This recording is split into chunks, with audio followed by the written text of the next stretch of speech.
Surprise, everyone. There you go. I'm not always late. Sometimes I'm early. You weren't expecting me this early, were you? I mean, not early in the day, but before the timer ran out. Um, hello, guys. Welcome to the stream. I already have opened up a million tabs here of things to look at. That I didn't look without you, of course. And I'm also especially interested. I hope this video is done good. Towards the end, we also have this video. Or we will probably this is probably the first video we watch actually. Somebody called Signs of Kilani. All major class changes coming in midnight. All 40 specs reworked. That sounds crazy that somebody summarized all of this with like videos and footage for those classes and stuff. So I'm gonna look at that for sure. Also, like if it's a bad video, it would be something I would be doing myself anyways. So I hope the video is good and I don't need to do work. Good morning, not me. It was you. Okay. Let's start with all the changes that happened in the last 5 days. We have very recently posted air horn is back at midnight, text to speech and other sound options added to cooldown manager. I had already the functionality was already there, I think, with these things, but it was not working, and you couldn't do air horn, I think. But let's see what this is about. Thank you for this sub address. Oh, should I? I guess I keep my camera here. This way I don't disturb the news post. Yeah, this is good. I'm like an Wowhead ad. Click here. As updated with new sound options. Oh, did we update? I don't know if I updated the Midnight Alpha. My bad, and it said restart required. Updating that in the meantime. Hope we don't lag. We even have text to speech. The color manager was updated in the latest build to add sound options for buffs and tracked abilities. This includes text to speech options. Okay. You can set alerts for tracked cooldowns or buffs. On the cooldown manager, you can head to any of the abilities listed, right-clicking and choosing add alert. This brings up the option to add an alert. Type sound, available on pandemic. Oh, when available, pandemic, on cooldown, or charge gains. Do people actually... Bro, do people actually put sounds on their rotational abilities? I don't think I ever do that. Like, I only have sounds for encounter specific things. Because rotational stuff, it would be so repetitive, no? And also, bro, do you... I don't know, that's kind of crazy to me. I remember there was like a healer that we had that would get a sound effect every time, and I thought that was super weird. You have for hot streak proc? Dude, I almost spat out my coffee, dude. Holy fuck. Nah, I don't like the bing bong bings all the time in my ear. I use sounds for when like important things happen. I think it's a big mistake actually to clutter your sound channel with that. You should be able to do your rotation without any sound. I don't know, guys. Like maybe if there is like a special case, right? Like you have to hold your CDs in this fight at this minute specifically. I could see a sound for that, like hold or something like this. Which I probably would do it with a visual still, but you know, rotational stuff, that's crazy. And then sound alert, many options, see full list below. You can add your choice of 67 sounds at the moment, with each track cooldown or buff having maximum of 3. Uh-huh. Here's 6 of my favorites, which includes an air horn sound almost identical to the one we currently use. Oh, they didn't actually use the air horn.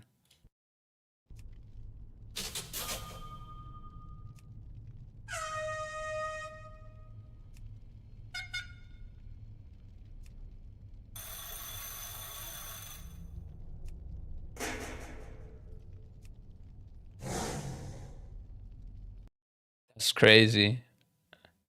I guess they are like not allowed to use it or something, or what? I don't know. The bike horn one is definitely way worse than the previous thing. I like the new air horn more, I think. Let's see again. That's kind of nice.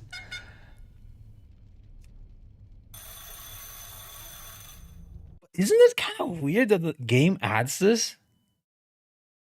I don't know. I think this is like, isn't this ultra scuffed, bro? I don't know. I don't like this direction personally. I know we want this to a degree and stuff, but at the same time, like, this is very immersion breaking. And it was done with add-ons, but now we're getting rid of them. Like, why do we add these things? I don't know. I guess a lot of people like them, but do they even like it on their rotational abilities? I think people want to use this for when they get a debuff in the fight or something, no?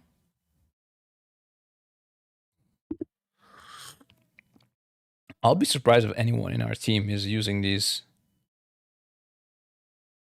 Anyways, okay. There's also text to speech as a sound option. This option replaces the other sound options and causes an audible voice to say the name of the cooldown. So that's interesting.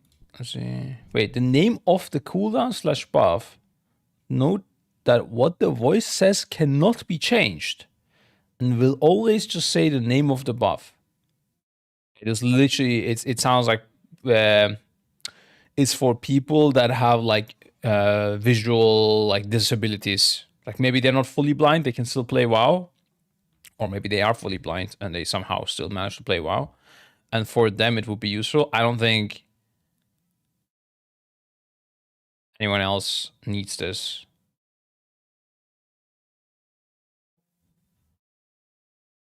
Like, no matter what happens, also, like whether you get a charge or it goes on cooldown or it is on pandemic, all you hear is like, shadow or pain.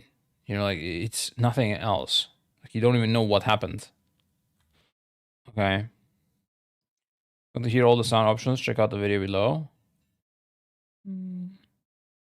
I don't know when I would even use these right now.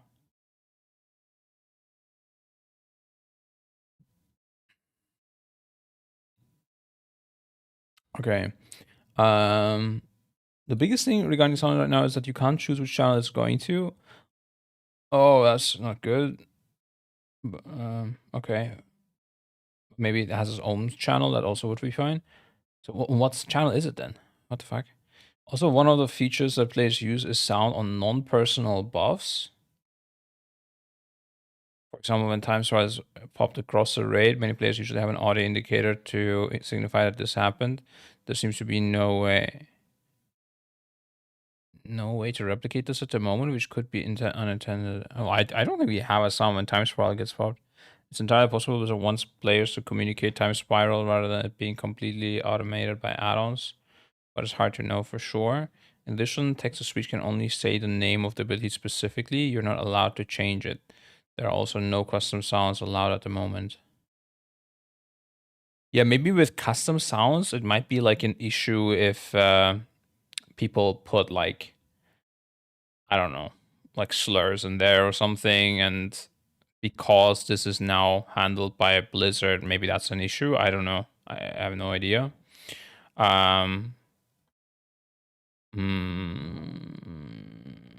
the biggest issue is that you can't track buffs and debuffs other than your own stuff. The interesting thing is if they're going to just say fuck it, and we're just going to allow you to track debuffs as well separately, and remove any limit on this, and you basically have weak auras with no big customization, but you can track any aura at any place in your screen with some sound options attached. I wonder if they're gonna do that. I feel like they started with thinking that they're not gonna do it, but now things are going quite slow, and I feel like that would be like an easy band-aid fix for now if they want to do it. the TTS, just normal vCard TTS. Oh yeah, I wanted to check that. One sec. We're gonna hear it here. Hover. Feed the flames. That sounds like it, right? That's like, I think this is done by Windows, as far as I know. So that would make sense.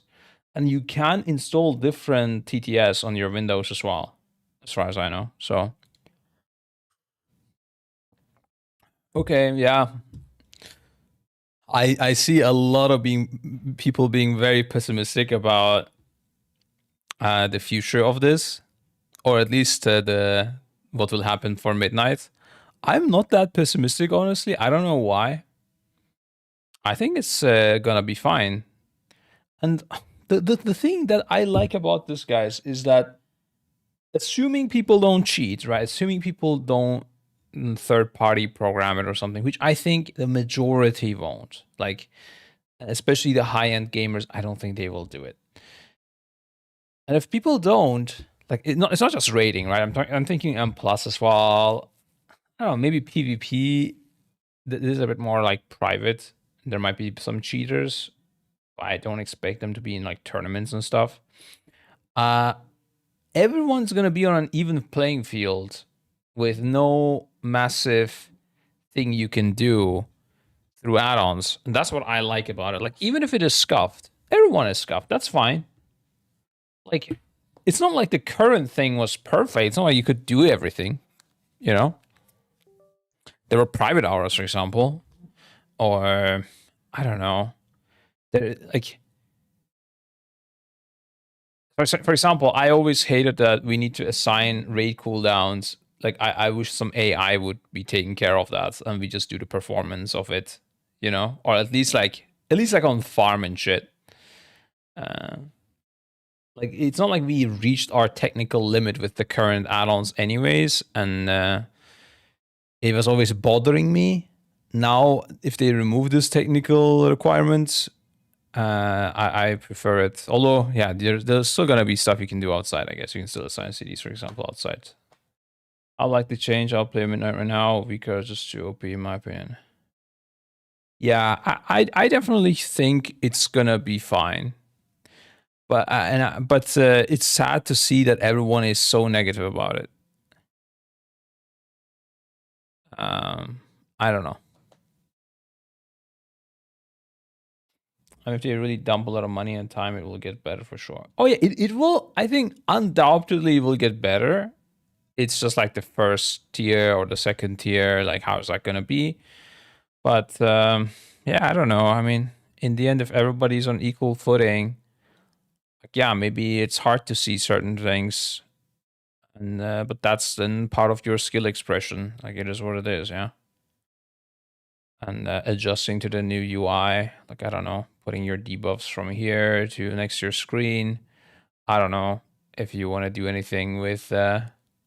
I guess, like, if you can't blacklist like certain debuffs, like bloodlust debuff or whatever, yeah, unlock whatever, you know, it's fine.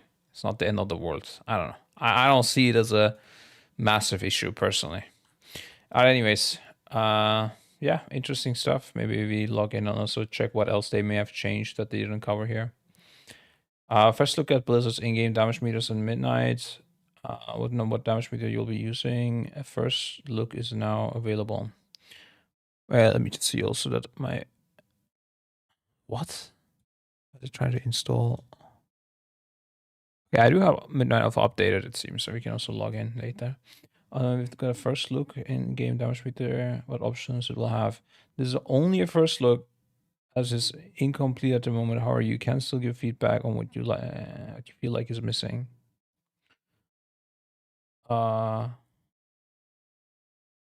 I don't know if there will be a place where it shows encounter length. That's what my damage meter always had as well. In general, something to show encounter length, I think, is good. Because I think you can notice it anyways. Like, you can worst case start a stopwatch anyways, right? On the actual window itself, you have a couple options. At a baseline, you can create new windows, but only up to a maximum of 3. And each of these windows can show you a different statistic. My UI is dead, guys. That's one thing. with this, I would probably remove my viewport. I don't see what info I would track down there.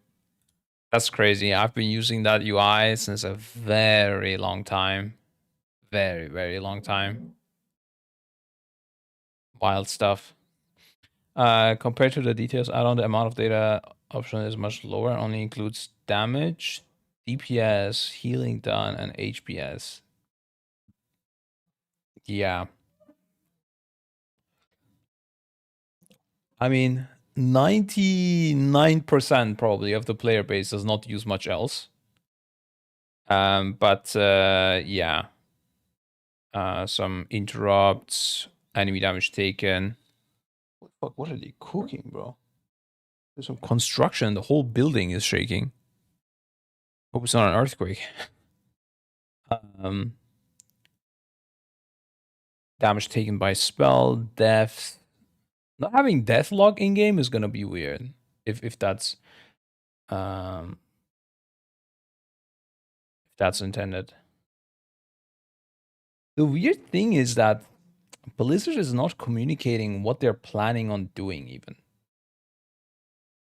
Like, I don't know. Is this like costing them a lot or something? I don't know. Like communicating that they are planning on adding XYZ to the DPS meter. And then seeing the feedback, and then they can always say like, now we changed our mind. We're gonna remove. We're only gonna have damage and healing. Like they can do that. It's just weird to me that they are not communicating anything. These changes affect work of logs? No, apparently no. Work of logs should be not affected by anything, which is crazy. They are like they're dodging all bullets, dude. It's insane. Clicking on one of these bars will bring up a new window to the side, which currently shows nothing. In the future, it will likely show you some type of breakdown, but it's unclear exactly what at the moment. Okay, so that, I mean, it looks like they're trying to recreate DPS meters fully. I could see that they're only gonna take like the most famous ones and remove the rest though. In that mode, you can customize many things related to the overall size of the damage meter, style, default or thin, numbers, minimal, compact or complete, frame width and height, padding, transparency, visibility, lock scrolling, options to show spec, icon, and or class color. I'm wondering if they even have like the rights to use certain styles. You know, a lot of us are like used to our own styles. I think, for example, like minimalist is like a standard thing you use for bars and stuff. Um, like maybe Blizzard is just not allowed to put that into their game. You know, I don't know. What's I'm saying? Yeah, deathlog interrupt. Dispel tracking as well. Like, yeah, it's weird because these are things that most people don't use. I don't know how to feel about like that. I am actually tracking every single one of these except enemy healing done and damage taken. And I very because it's like very situational that you do healing done, and I had to go damage taken by spell, and then I mouse over the spells. That's way better than damage taken, I think. But oh, they didn't even manage by damage taken by spell. They also don't have buffs or debuffs tracking. There's a lot of things missing, but it's weird because I know the majority is not using these features, so why would they bother implementing it? Like, I don't know if they would justify your YouTube description. Twitch link is not working. Oh, really? That's weird. Yeah, I don't know. YouTube does some weird shit with links, bro. But thank you for telling me. I need to have like a whole YouTube overhaul. Oh, shit, I was supposed to do a sponsorship segment as well at the end of today, guys. I forgot about it. Let's see. What do I need to do for that?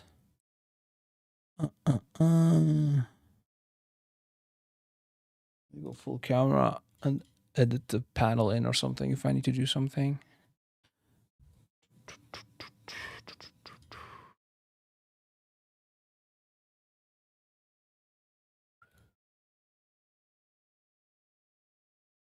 I guess I don't need to have panel actually. Oh no, panel banner.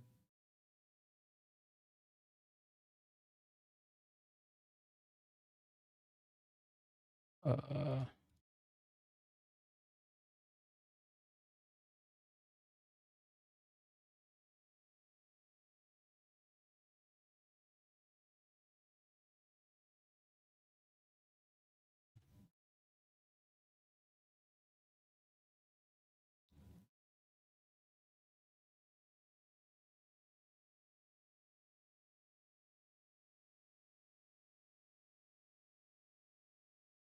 so maybe this thing.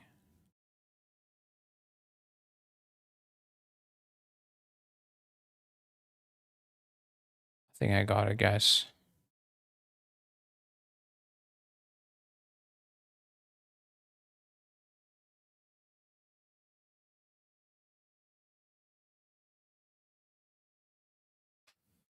So what add-on features besides DPS meter are going to be in the default UI? Very out of loop.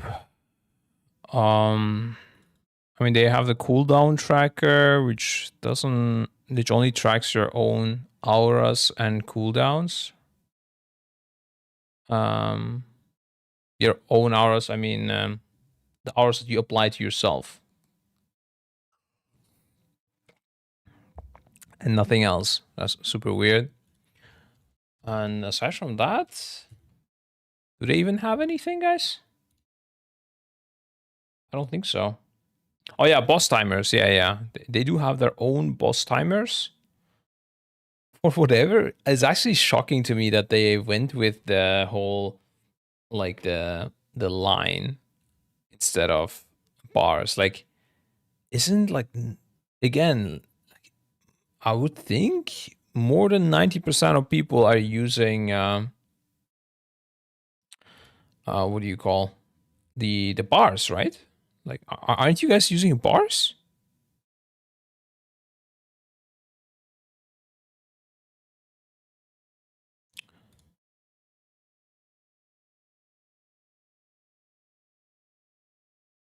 Okay, we got it, guys. We saved the sponsorship.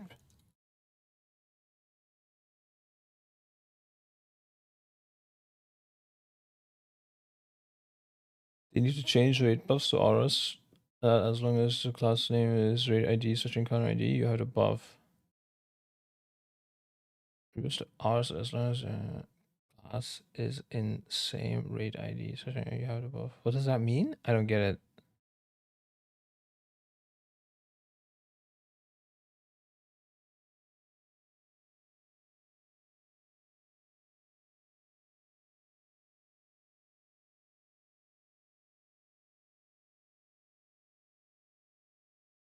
Okay, let's see. Did this work? Yeah, we did work.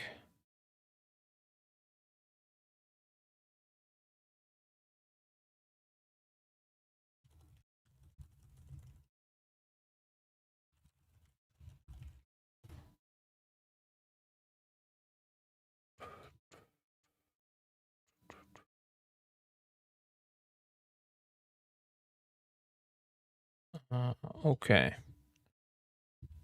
Let's also add it to our title. Not very good, guys. So we can continue the news.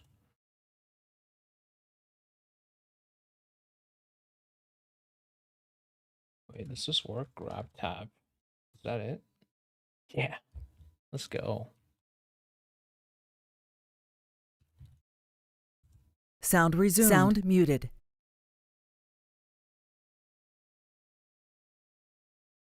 Okay.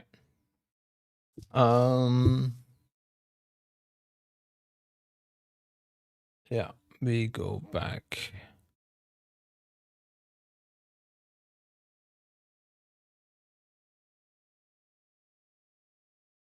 Yeah, so we don't really have much. Now you have to click buff to apply after someone dies. With them being ours, it's all applying automatically.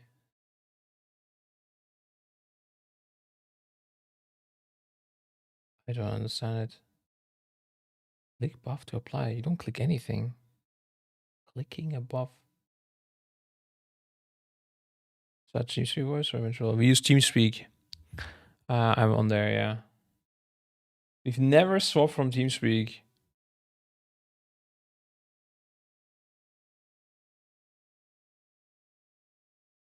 Oh, like that.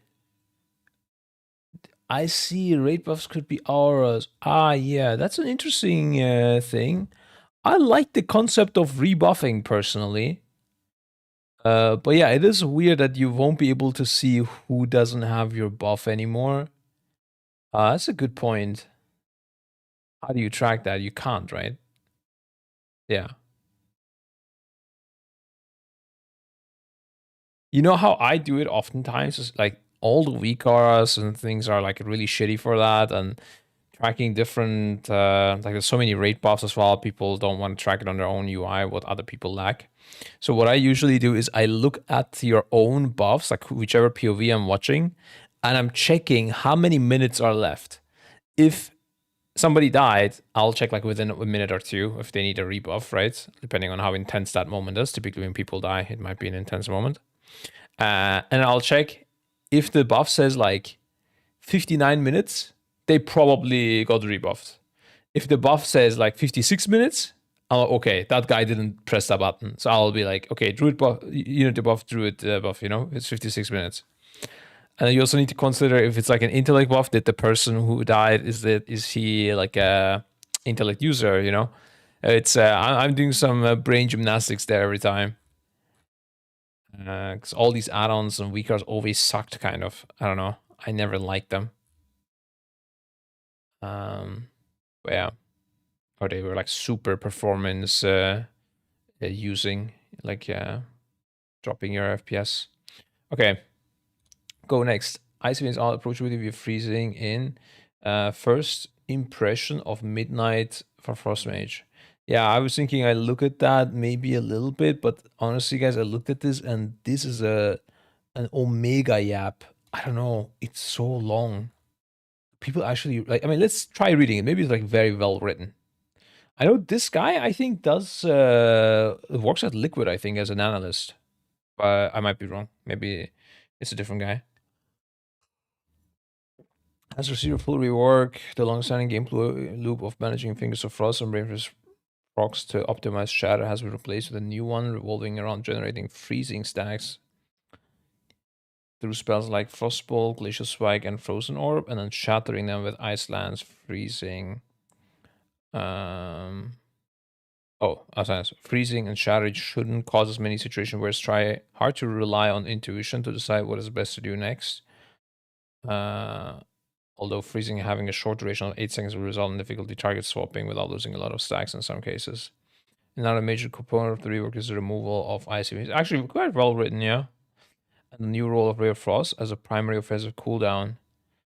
Yeah, not having icy veins does feel weird. I think they should give icy veins back personally, and just not get it like extended with ice lances. I don't think that's necessary. I honestly never liked that, because I don't like it when it is punishing for you to stop damage. Like in general, I think that's just not great design. I don't know, for many reasons. Like it just makes you hate doing mechanics. Like it's the current fire mage as well since a couple of tiers now at least.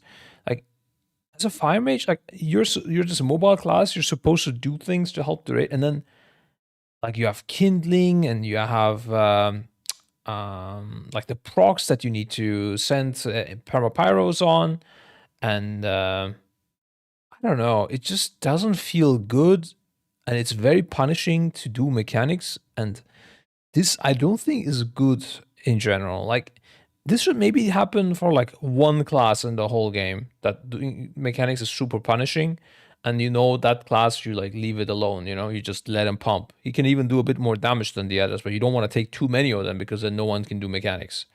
Like it's just not nice.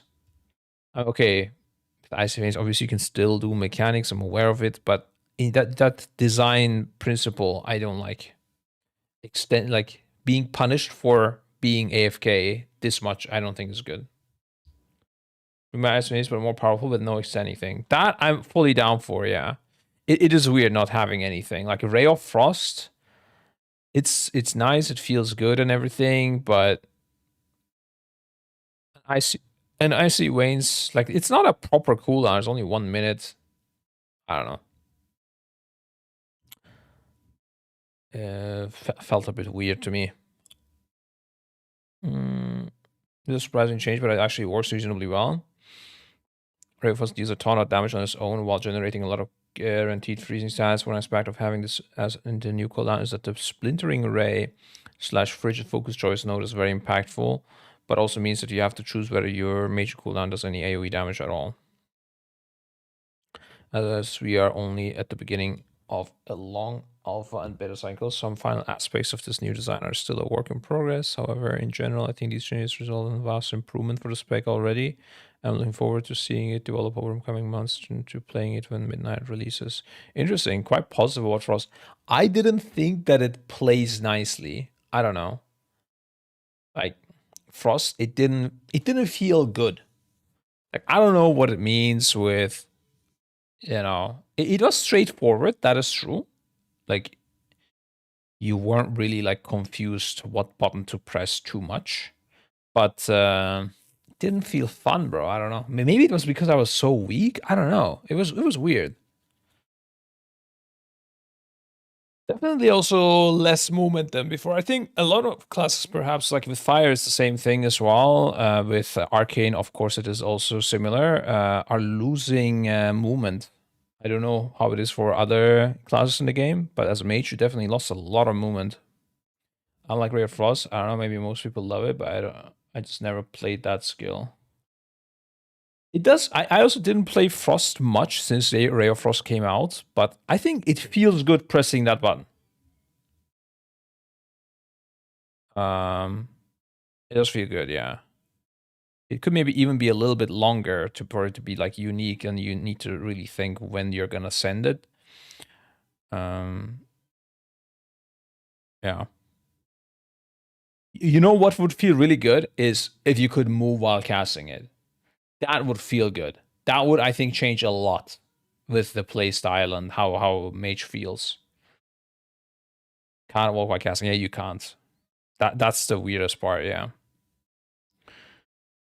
Um, I think that's something maybe that comes with like a tier set or like some borrowed power or something, and then they turn that into a talent or something. I don't know. As we're only alpha, beta cycle, some final aspects of the. Also, there are some talents that are actually question mark on Frost. I'm surprised they, unless they implemented those now. Frost 3. No, yeah, not the implement. I'm surprised they covered this spec considering it has two talents that are not implemented. But I guess this guy really wanted to. Well, as huge as a rework for us mage, there are still some significant changes in the general mage class tree. Yeah, I mean, we know this is easy to have a point available to put in, can make a huge difference in rare situations. Yeah, you can get 2 stacks on Ice Block, which is very, very strong. I'm surprised he didn't mention that in the, oh, is that in the Frost Tree, perhaps? It's back for players that want to have a permanent pet.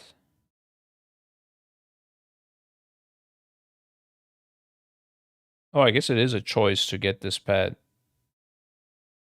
But I mean, surely this will be worth it, just spending 1 point to get a elemental pet.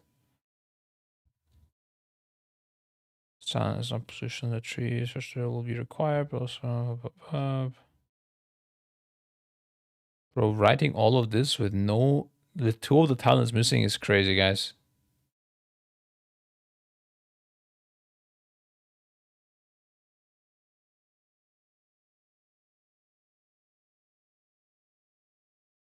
Um,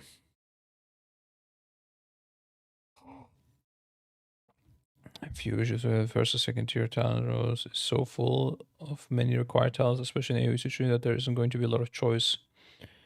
Yeah, I mean, in general, in the talent trees, there's no choice. Like above this, like I think you need to pick all of these talents. I don't think there is a choice. Like as in you can't. I don't think you can even move forward on the tree. I might be wrong, but there are cases like that. I think. Apex Talents, whatever, Frostfire. Oh my god. I'm wondering how many people actually fully read all this. Let's see, conclusion. Actually, yeah, add-ons first. I mean, I decision add-on restrictions haven't restricted my ability to play Frost Mage much in the alpha. The main limitation of the current Blizzard UI could be problematic as debuff tracking. Yeah, I was staring at nameplates for this. I don't even know how you're supposed to see these. Specifically, the most important thing to pay attention to rotationally is your freezing stacks. Only way to try especially AoEs by using the default icon shown above the nameplates. Yeah, exactly. This has worked well for me during the alpha so far, but there aren't any other debuffs to distract me, so I naturally keep my eyes on the nameplates. For content is more difficult.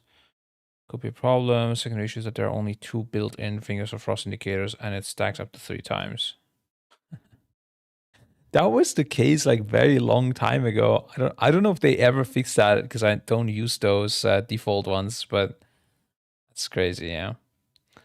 As finally resolved a lot of Frost's long-standing problems, but has stated that they want Frost to be an approachable spec, and this rework certainly helps to achieve that. The new gameplay feels much more simple and intuitive, although there are still opportunities for skill expression, particularly when it comes to dealing with movement while having to channel Ray of Frost and ensure that no stacks of freezing are wasted by overcapping them.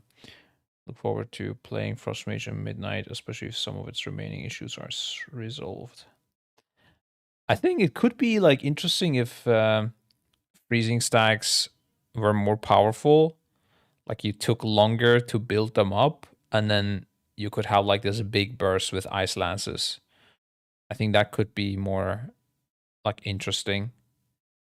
It's like this idea of pooling your damage on the target and then unleashing it when you want. That could be really interesting with like damage amp phases or some like absorb shield pops up and you need to just blast during that specifically, or you want a DPS stop and then you can pull up your stacks, and then when you say go, you can just like ice lance. But that I feel like there's like room for skill expression there, but it's not that strong.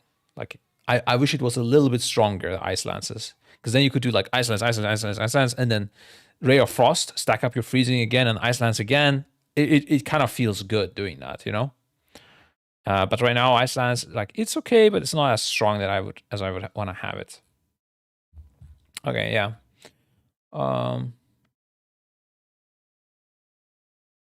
I don't know. I'm not a big fan of the debuff stacking on the target though. Maybe it could be a buff that stacks on you instead. But yeah, it's not gonna happen because they built like whole mechanics around applying them in AoE. Blizzard is applying them to mobs and stuff. So yeah, it's not really gonna happen. Also, I think it's also a bit weird that you have freezing on top of Fingers of Frost. Because it's Fingers of Frost is basically making Icelands act like it's hitting a freezing target without consuming freezing stacks. Like it's like 2 things that make your ice lance, make you use your ice lance, that do the exact same thing, except one is using freezing stacks, one is using your Fingers of Frost, which I don't know. It doesn't. It feels a bit weird.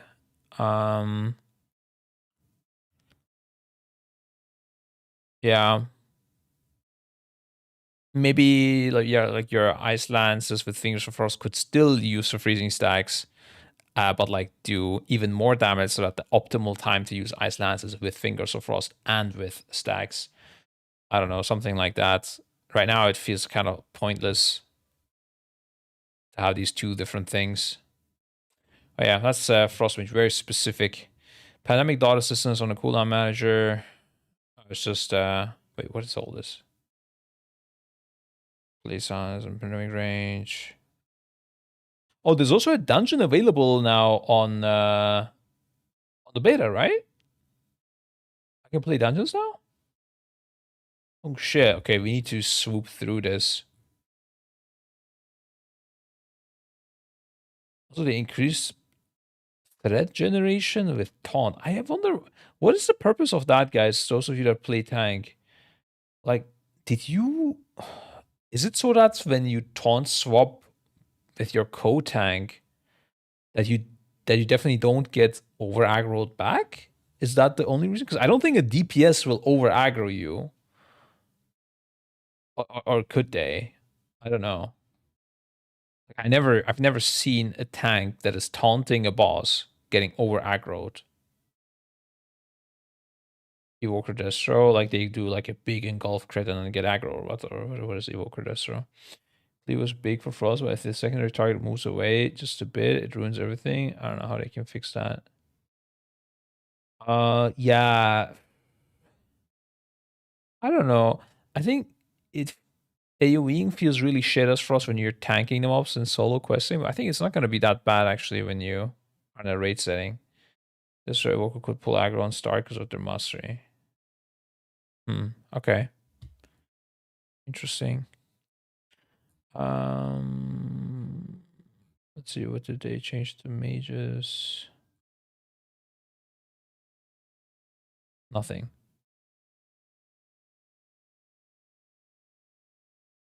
Well, shit, they added a lot of stuff. They're putting, I gotta say, they're putting a lot of work into this expansion. Like, whether it's gonna be good or not, I don't know. But you can tell they are putting a lot of work, especially into like the class design. It's not just taking talents away, right? Like they're adding a lot of things as well, and they're changing a lot of things. So that's respectable. Like back in the days, we would get a rework like on 1 or 2 classes. Nowadays is kind of crazy. Um,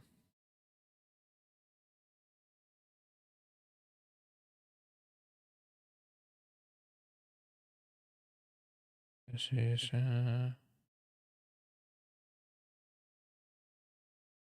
currencies can now be used directly as regions when fulfilling crafting orders. Oh, okay. I don't care. All Lumens are depressing me out. No, I am. This is the right place, guys, to exit the Doomers. I am very optimistic about all of this, honestly. I think people are also very like thinking short term. I don't know. They're acting like this is a new game coming out or something, and we're not gonna know what's gonna happen.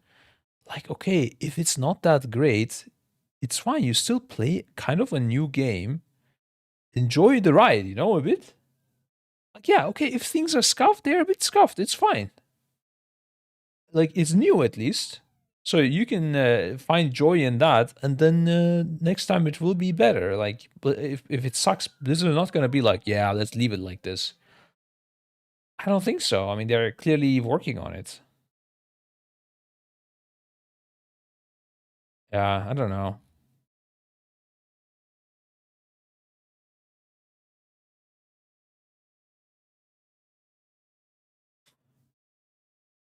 Certain high plus player doing because spells are removed from his tank. I have no idea what that is, but yeah, the whole spell removal. I mean, I don't know how it's gonna end up in the end. Um, I generally like it. The only issue I saw was with Fire Mage, but I've heard from many people that's an exception. Oh my god, actually, dude, I was playing Red Pala in my dreams in Midnight Alpha, and I was like, damn, like this rotation feels fucking good. I'm even optimistic in my dreams, guys. Okay, let's go next. New data mine tier sets. Okay, we're gonna set bonuses. What? Okay, they're already checking. Oh, there's no mage. Okay, it's wide growth healing and cooldown reduced by 2 seconds in a matter of customer is 10. I'm looking at classes that I know better. Evoker option damage. Extend even my additional 0.5. Power spills deal turns on cooldown. Preservation, monk, here, pollen, holy shocks, healing increase. Transfers an additional 0% healing into your beacon of light. It doesn't seem like anything crazy on the tier sets. So strike deals 15% damage. Okay.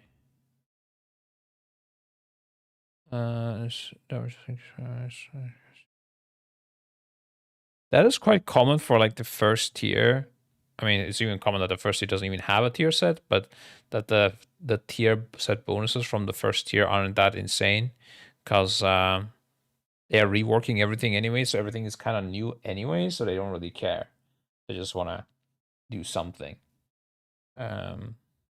So I'm not too surprised, but I was hoping for some more interesting stuff. Not optimal.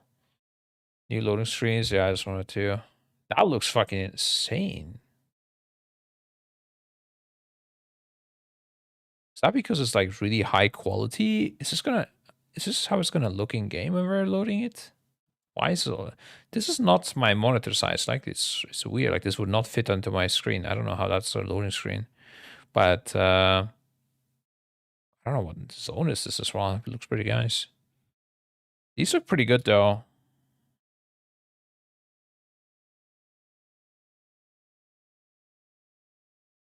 Oh, this one looks really nice. Doesn't feel like it's World of Warcraft. Prep for widescreen and just crop for others. Interesting.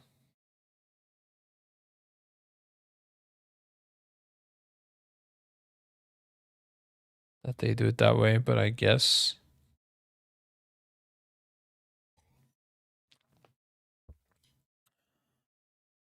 Oh, it's weird that they have this part sticking out as well. Designers love doing shit like this. This is like. I have nightmares from this shit, guys. The amount of time we had, like, back then, the L shape, right? On our main stream. And the graphics designers, they fucking kept insisting. Like, what we wanted is a clean design, right? Like, let's say you have my gameplay here. Actually, let's make a rectangle. Like, this is my my gameplay, and this is the L shape. So you have, like, I don't know, you could have like horizontally Echo Esports here, and like here there are the sponsors or something, or like some just cool design over here, and then at the bottom they have the sponsors. Bro, they kept on insisting of doing something like this, where you have like the Echo Dragon, and then it would fucking stick out like this. Ooh. You have like the logo here. Think of this as the Echo logo. Okay, this is my Echo logo. And it would always cover gameplay and rate frame. And it would always look shit. And every single time I would say, like, don't do it. Don't do it. Don't do it. And they just keep doing it. The designers keep doing it. It's fucking crazy, bro. Raider.io still does it to this date on their fucking widgets. I do not know why. Raider.io. One second. I gotta flame up Raider.io a little bit.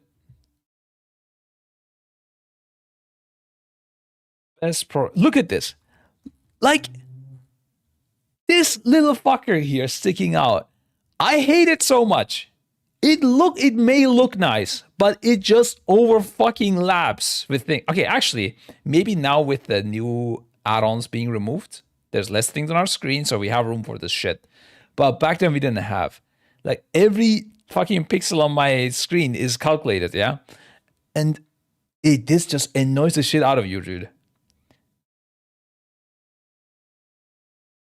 For art, it is fine. I agree.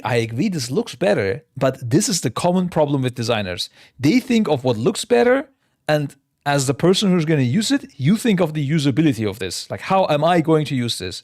And when I put this here and I have a rotating banner above it, and it slides in, it will either cover this thing, which will look weird, or it will be right above and there will be a weird gap. It's just fucking annoying, man.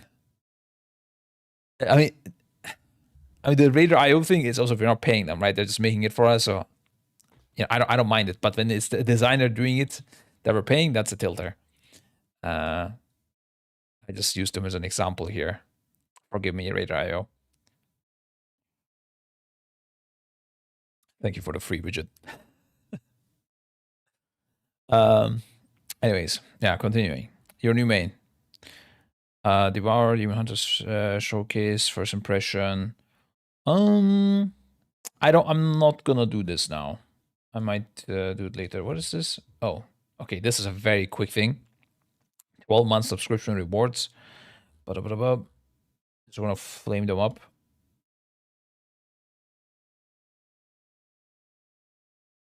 That's amazing. I think all of you need to buy this. I think everybody should get this so that they have more money to use for developing the actual game. Yeah, I'm fully supporting this. I will be an ambassador for this. Uh, Best mount ever.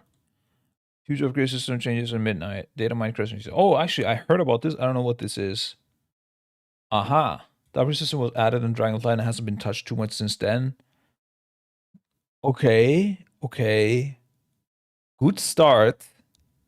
For me, we've done some large changes to crest upgrades costs, which should shake up the game and lead to some very interesting decisions from players. Here are our data mine findings. Champion track and tracks below have been reduced to 6 rounds was 8. Each track only requires their respective crests in order to upgrade.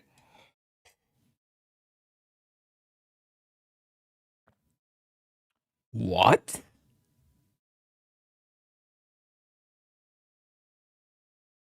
Okay.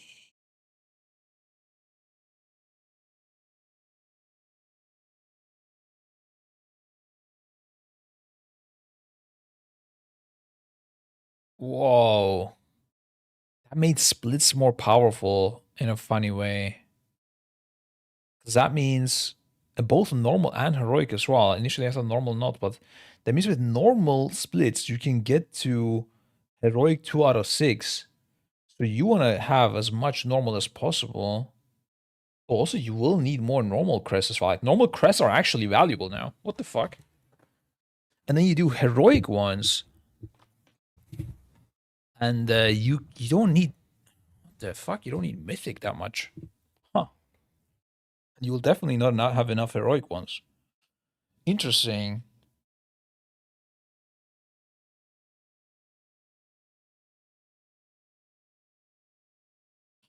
Very cooked system. I was thinking it's a good idea to limit these to 6 upgrades. But I haven't realized what they have been cooking here. Huh.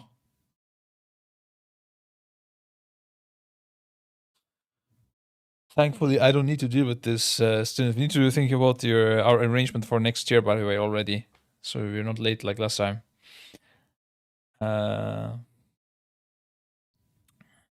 Rating and getting let. Dude, what I was hoping they would do, guys, honestly, is that they remove this, and this completely. And you just cannot upgrade them. That's what I was hoping for. And just remove the crests as well. At least remove the crests. And then maybe limit these to like, I mean, first of all, this shouldn't have any fucking steps. What are we talking about, bro? Adventurer, fuck off. Honestly, guys, just give them like 227 and just who the fuck sits there and farms adventurer upgrades, man? Like, what are we talking about? Is this like 7-year-old kids? Like, who is this? Who is actually doing this? I think if you're sitting there and farming adventurer upgrades, like, you should be doing something else. You should be doing anything else. You have even like the auto rotation button that would easily get you champion gear. Let's say you're like I don't. This doesn't make any sense, honestly. No, nah, it just doesn't make sense. It's fine. Anyways, we agree to disagree with this on Blizzard.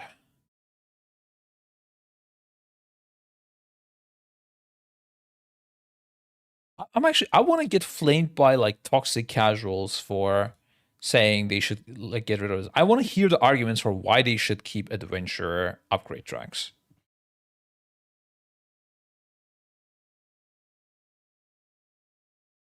Oh, I see random on a certain eye level, so it's very reasonable.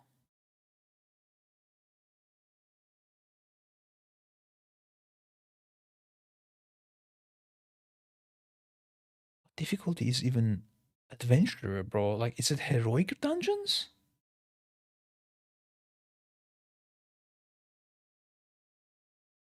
Oh, okay. Actually, at the very start of the expansion is the one time where I could see this being used. Yeah, that's true. That is true. Like, there is no content out for a week or two or whatever, there I could see this being useful. Actually, I take it back a little bit, just a tiny bit, but yeah. Aside from the very first week of the expansion, like the rest of that whole 1.5 years, it's useless. Guaranteed useless. If you're spending value stones on this, it's a waste of time. Okay, each dragon requires, and then crest cost to upgrade now scale from 10 for 2 out of 6 to 50 for the final upgrade. What? It costs more and more crests to upgrade stuff?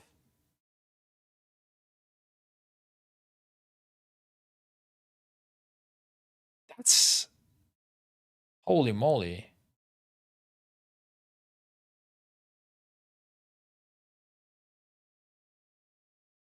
From 10 to 50 as well.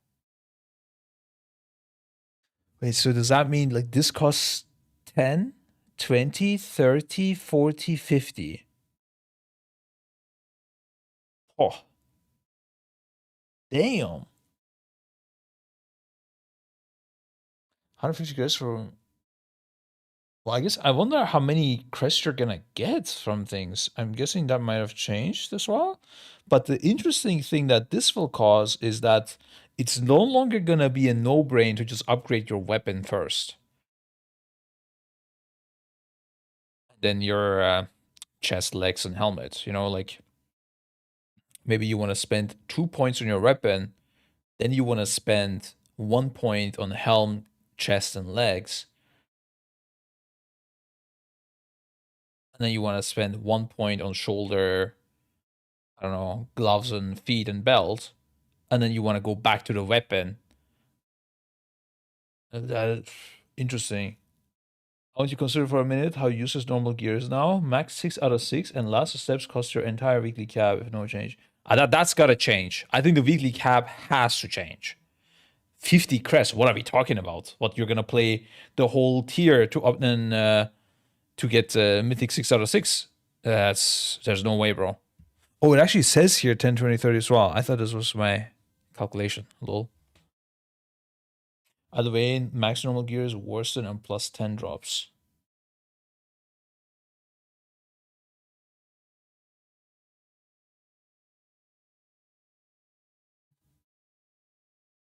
Max normal gear is worse than normal 10 drops. Mythic 10 drops. That's interesting as well. And plus 10.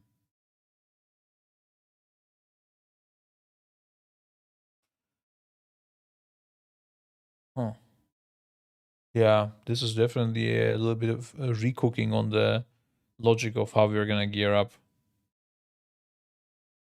I don't even know all the implications.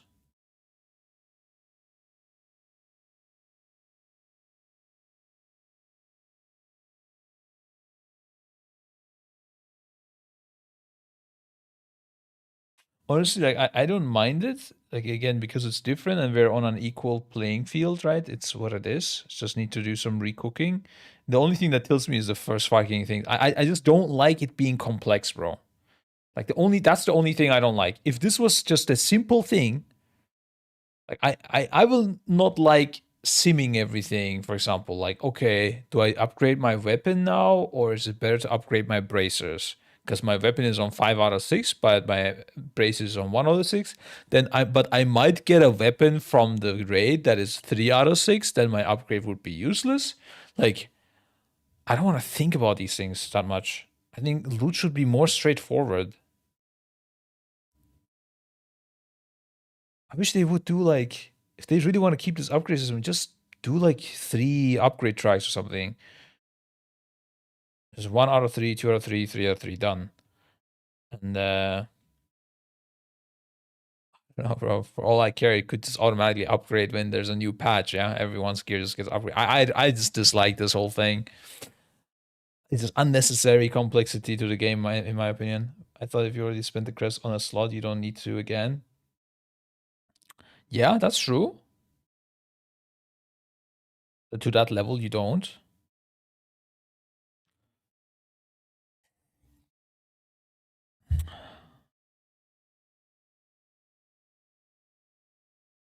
All these offers made me enjoy gearing my main more, but I never touched an alt ever since too much fatigue.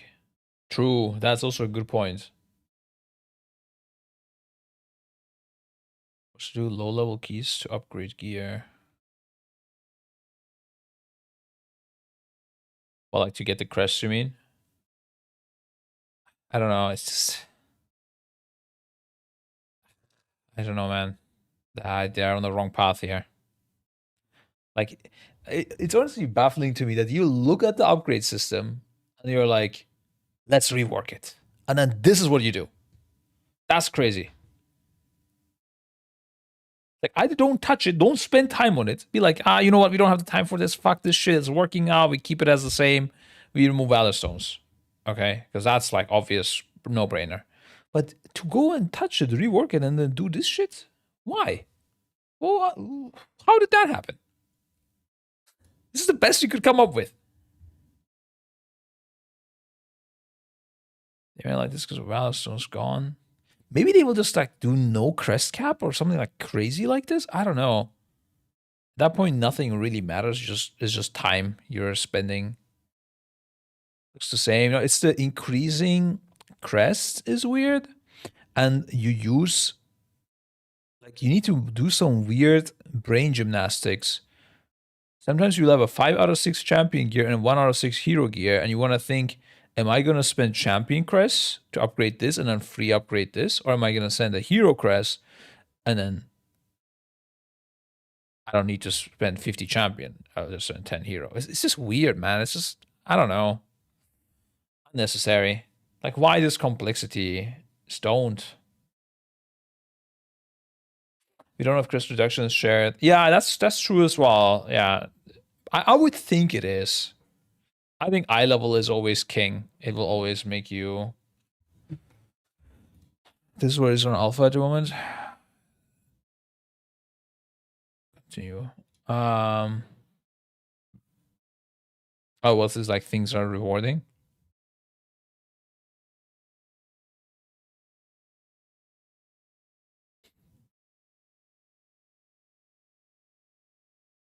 Oh, are these a new crests?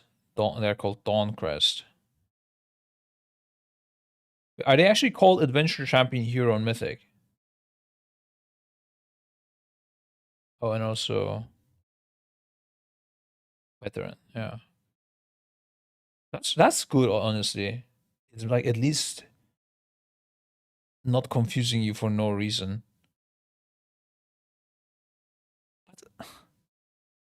That's crazy. Like they know it is confusing as well. Like they realize it is confusing, and they keep 5 fucking upgrade tracks. Really, really, Blizzard. You think it's confusing, and that's what you do. Motherfucking hell. It's crazy, man. It's crazy. If you really want to have it, like, what I would do maybe is call all of these Dawncrest, Adventurer, Champion, and Veteran, and have like Hero and Mythic separate. Like, it's just five different crests. 5. These were just costing Valor Stones. I was saying we should reduce crests, and now they added more. Man, weird shit. I'm not gonna lie. I'm not gonna. In the end, this doesn't bother me because I will not interact with these systems. But it's just like a new player comes in and you tell them, yeah, there's 5 different crests for 5 levels of different upgrade gear. And every time you spend, it costs more to upgrade that type of gear. And like where things drop at what level from, good luck. There's here an encyclopedia you can check out. I don't know why. Who's enjoying this? Like repeatable outdoor events and Delves tier 1 to 4. I'm so glad we have an upgrade track for those guys and a crest associated with it. This is very important.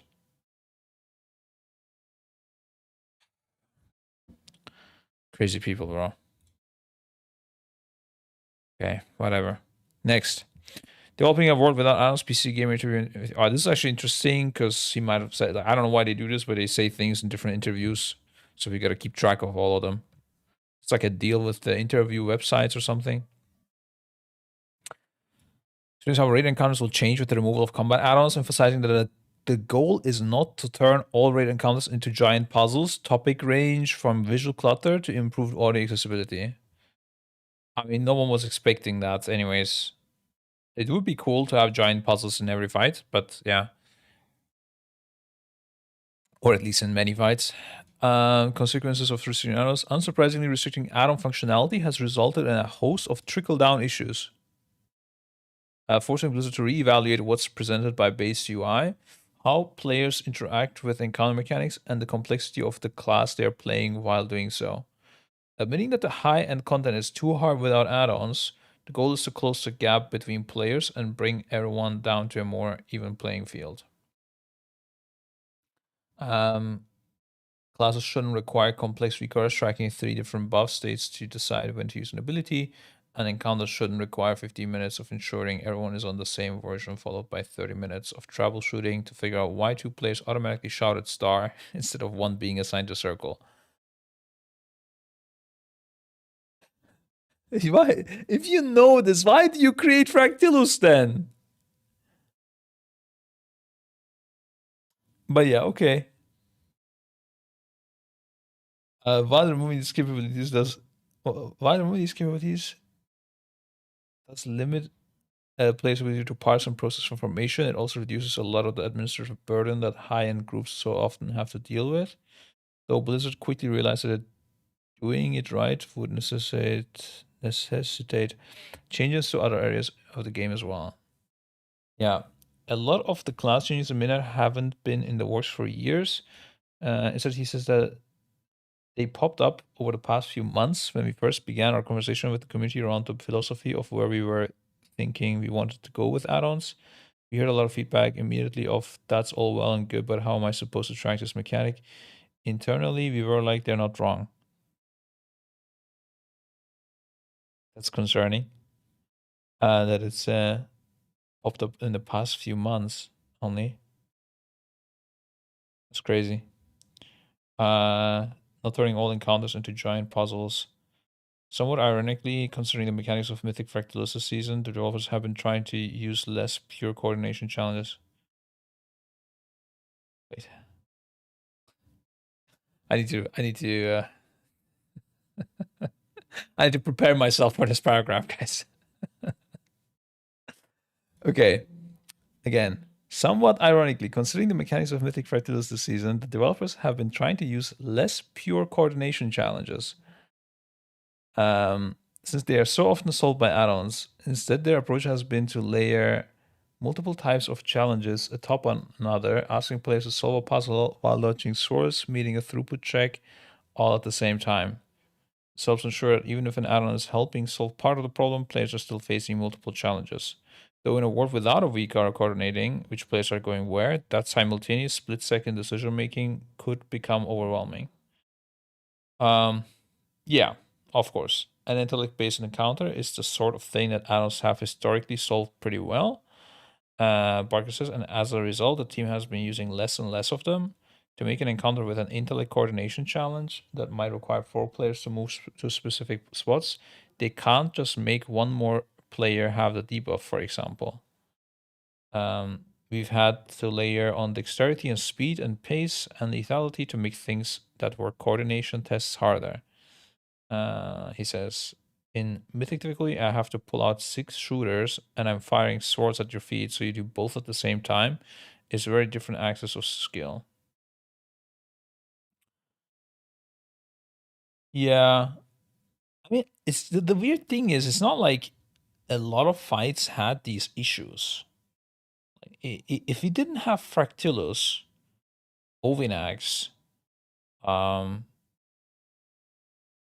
Jailer comes to mind with the bombs that you had to go into each hole. I don't think there was like massive problems with assigning. I think the craziest example was Anduin. When we popped our Vicar up for Anduin to solve Blasphemy, that was crazy.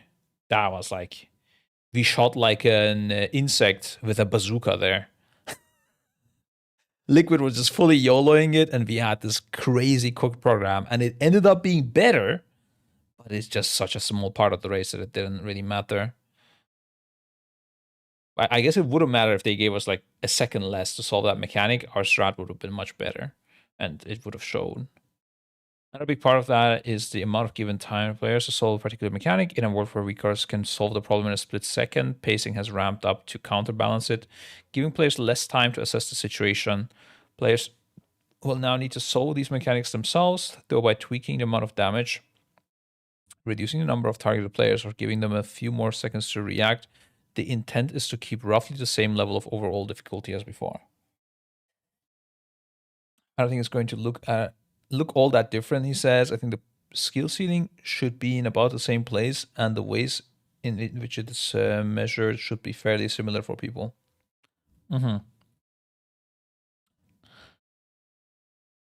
Speaking of Mythic Fractalus, the game director acknowledges that the current 5 would be unreasonably difficult, stating emphatically, what is that? That they are not looking to turn all the game's reading encounters into giant puzzles, but they should be more involved than knowing how to run to a star marker. Instead, the devs are pushing more towards communication and coordination. They might still throw multiple challenges at you, but they want players talking and problem solving during battle, not setting up an add-on to solve it before the encounter even begins. Yeah, I mean, that sounds good. The trick will be giving players enough time to do so. High King Mechatroc is remembered as a high coordination encounter that actually gave players time and breathing room to complete its puzzle, while coordinating multiplayer mechanics like jailer bombs is in only a few seconds is much more difficult without assistance of add-ons. Yeah. I remember, I think on Jailer is also when we first used a priority list. So not only did we assign the people where they will go, we also said we have a prior list of people, and if you're at the top of that list and you get the bomb, you always go to the, let's say, front of the triangle, right? And then if you are the second person in the list with a bomb, let's say you're in the list at number 3, and there's 2 people other in front of you, and one of them also got the bomb. So you're the second person now. You would get the second hole. So you knew where you're gonna roughly, like you knew your likelihood of ending up in a place in the room, which means you could position yourself to do that, let's say. So it wasn't completely random either. That's a big thing that we're getting rid of as well. Like priority lists will actually you could do in some ways. Never mind, I take it back. Interesting, yeah. Yeah, but we're obviously discussing this internally, like how we're gonna do things going forward and stuff. We have some ideas, but let's talk about it after the race. Hiking Torque is but this fight was really cool. The only thing with this is like, okay, if you are deaf or you can't speak or whatever, it is gonna be more annoying. But honestly, even then, you have the 4 pings and you have markers you can communicate with. I don't think this is an accessibility issue. In fact, even though we can communicate, we will probably often just use pings and markers and stuff because we don't want things to be cluttered. Talking while encounter sounds pain is fine. Exactly. That's why like a lot of people are just not good at speaking, even if it's not a disability. They're just not good at it. So it's often gonna be that we're gonna use pings and stuff.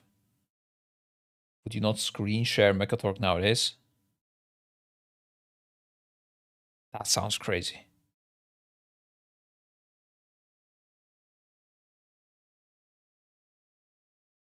You have a list of people and you're like, oh, who's the other guy in the robot? And you click on his POV or what? That sounds crazy. And I think, Synth, they will make that against the TOS.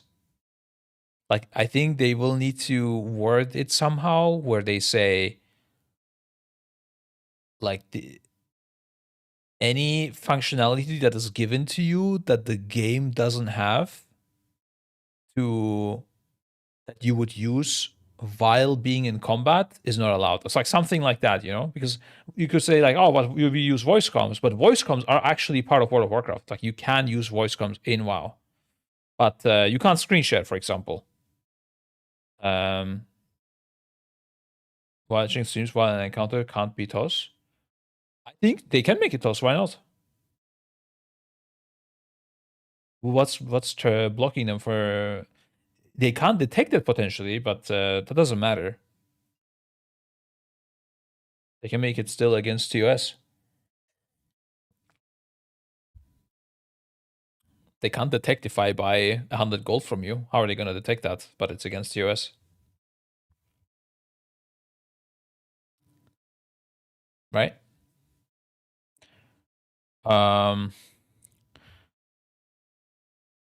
Balls of Crystal Nexus. It's crazy that you could do this and we didn't know, by the way. This is so wild to me. I don't know what these things are. But why do it to us if you can't prevent? I mean, same thing with gold, right? Why are they making gold selling to us if they can't prevent it? Or buying boosts for real life money? Like, how do you capture those things exactly? You can't figure out if somebody bought a boost for money, but they are making it to us. So what are they relying on? They're relying on reports of people. They're like relying on like third party, like random evidence coming from people who are reporting each other, right? Yeah. It's like tax evasion when you pay cash. Like you can't track it. Like if I provide a service for, if I come clean your house and you pay me $1,000 and I don't pay taxes on that, no one can know. But it's illegal, right? You need to pay taxes. The same thing here. They make it against us, and it's like locking your door, right? You don't want the thief to get in, but the thief can crack the lock most of the time. And the second thing is obviously if you're in a big guild and you're doing it with 30 people and you have 10 analysts and you have staff and you make one guy mad, you make one guy like you, I don't know, say like that guy kind of sucked and you kick him or whatever, or you do something. And this guy goes out and reports to you with all this evidence. What do you do about that? You're fucked. You know, like people are not going to risk it like that on the high end scene. If you're a nobody and you're mainly using especially things for like your own personal improvement, people can't really track shit. That's true. But if you're doing it in an organized way, it is way too risky and people are not going to attempt it if it's clearly against the TOS. Not familiar with F14, how do they handle complex bosses? Is there VCARs and combat add-ons? Or is the difficulty in Final Fantasy top bosses? So there is two ways. Either you cheat and then you use an add-on, and then you can use something like a VCARs, exactly telling you where to go and all of that crap, right? And then there's the proper way of not doing it against that. There's a lot of cheaters in Final Fantasy, and like they don't even call themselves cheaters. It's like it's almost as normal as using add-ons here to use in Final Fantasy, and not as much, but almost, let's say. But if you do it in normal way, there's a bunch of ways. Basically, because the add-ons can't assign you what to do, you need to solve the puzzle yourselves. And the way you solve it can be many different ways. It can be an assignment based on your positioning. It can be an assignment based on your position in the rate frames. It can be an assignment based on the duration of your debuff, like certain debuffs might have less duration than others. It might be an assignment based on your role. So let's say if you're a tank and you get the debuff, you go here. If you're a DPS and you get the debuff, you go here. It can be an assignment of based on other debuffs you might have. So if you have a combination of two debuffs, let's say you have a spread into a stack, mechanic like two different debuffs that one forces you to spread, the other one forces you to stack.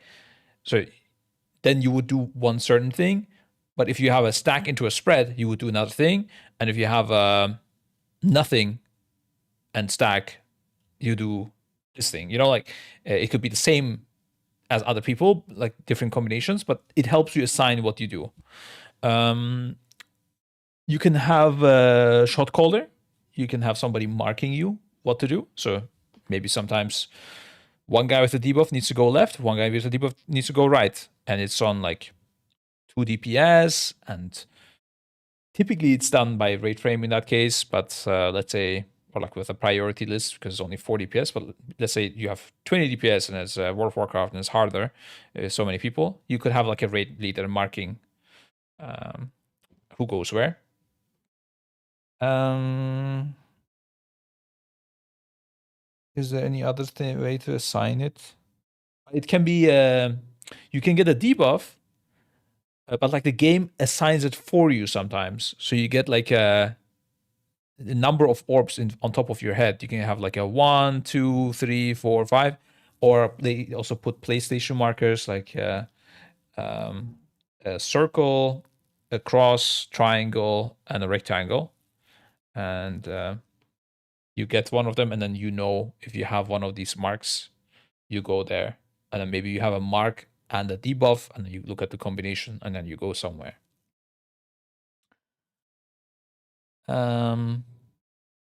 It can be also things around the room, like if this is not a specific person's assignment, but let's say the boss disappears, then a shadow appears on the north, east, south, west, and that means you go always away from the boss. Let's say you go always south, then you go west, then north, then east. You would like run away from where he spawned. So the boss, like the position of ads or like zones or whatever, could dictate how you move. But you know, a Vikara wouldn't tell you to go south. Like you need to look with your camera where the boss spawned, you know, and then perform the dance. Kind of like also how Dimensions throws the rock either on the left side or the right side on Heroic. You don't know. On Mythic, it's always baited on where people are, but on Heroic, it's random, right? So it kind of assigns you. But a Vikara doesn't tell you in Dimensions to go left or right. You look at the boss, you know where to go. So like things around the room, deciding things, kind of. Yeah, I think I covered pretty much everything.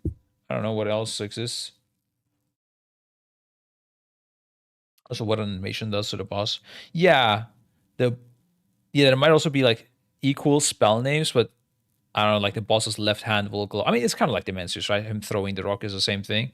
Like sometimes it's less obvious. Sometimes he'll be holding a sword up versus a sword to the side, and then when it's a side, it will do like a sword. When it's up, it's going to be a frontal, or maybe his tail glows, and then you know there's a cone in the back attack or something. Yeah.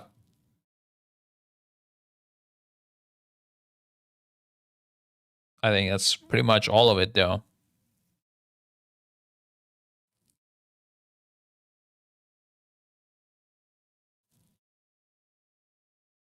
Oh, it also can be aimed. I mean, this already we have in WoW, right? It can be aimed at specific people, like the spells. Let's say we had this on Hellia actually, where you had the melee baiting an orb, and then like 3 orbs spawn, and you ran away from them, and then you had the range baiting, and melee and range would alternate all the time. That was an interesting thing as well. So you can have like specific roles targeted with specific spells at specific times, so you know those roles need to do the task um, at those times. It's kind of an assignment as well, if that makes sense. Yeah, way cooler than Vicars for sure. Way, way, way better designs you can do in fights. You know, in comparison to what we got now, I think it's crazy, bro. You get like diamond, you have like a TTS for it. It's in your screen, and you have no idea. You just go to diamond. It doesn't even matter what you do. It's crazy. Way better. I'm looking forward to it. This is the best part. I'm looking forward to the expansion.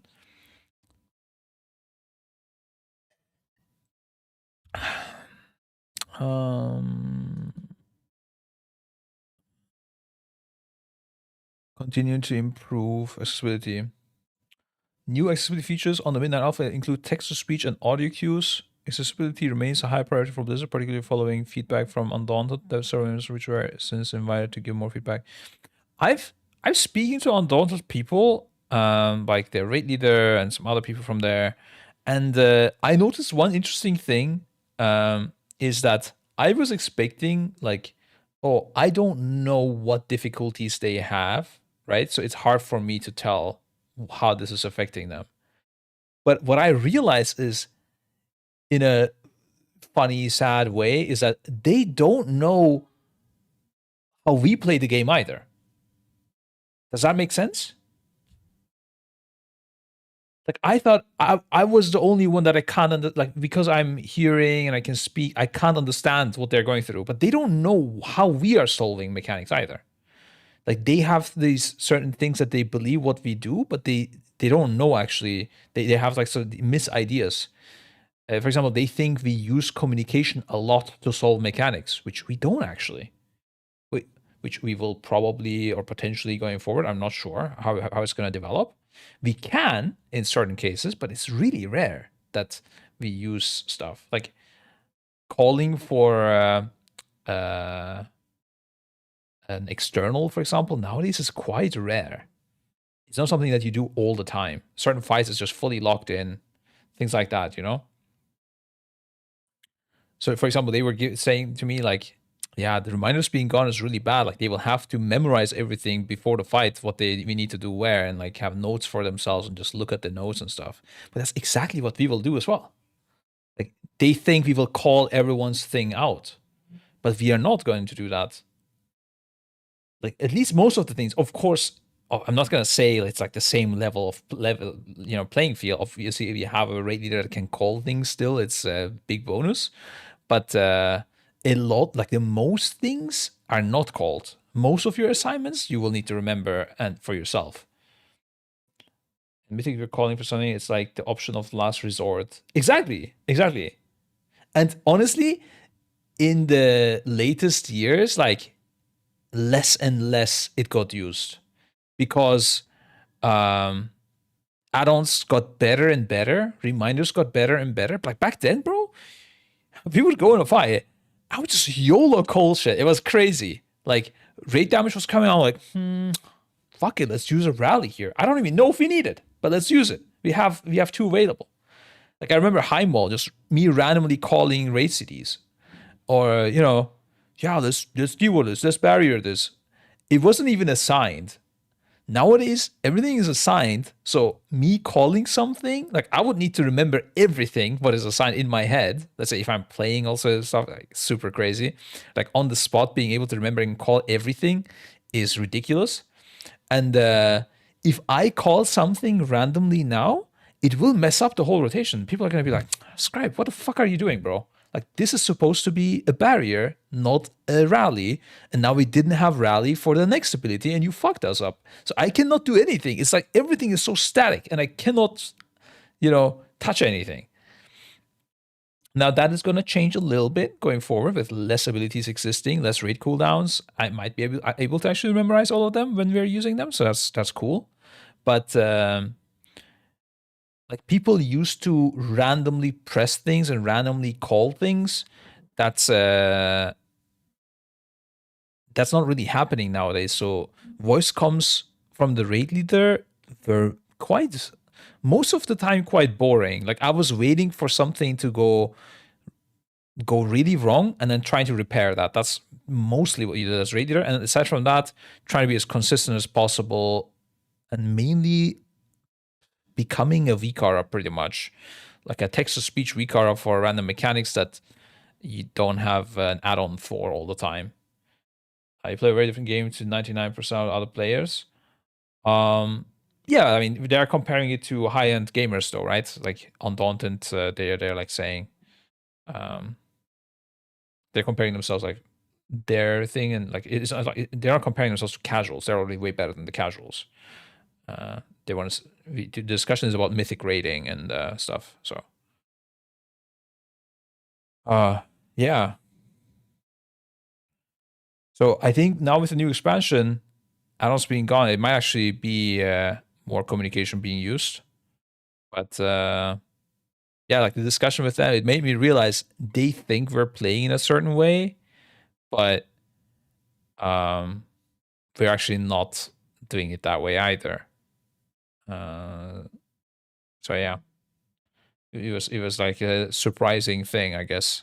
Speaking like in a way, like I have, let's say, different disabilities as well. Like you always think to yourself, like I will never understand how it feels, like this guy. But I never noticed like they don't know how it feels to be like you either. That's a weird realization. I don't know.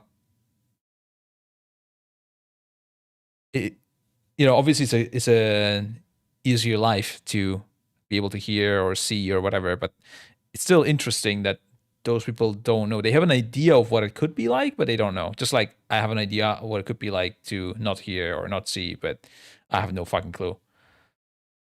I think the actually biggest challenge that I noticed, like for me, that would annoy me the most, let's say, if I had a disability, is communication with people outside of combat. Bro, that must be really rough. If I can't flame narco after a pull on voice, how am I gonna? Dude, these people must be super patient. I don't know. Must be rough. Or you become full keyboard warrior and just like ta, ta, ta, ta, ta, ta, just flame left, right, center, or like discuss. Imagine having like a hard discussion about a strat and you have to type everything. That's so hard, bro.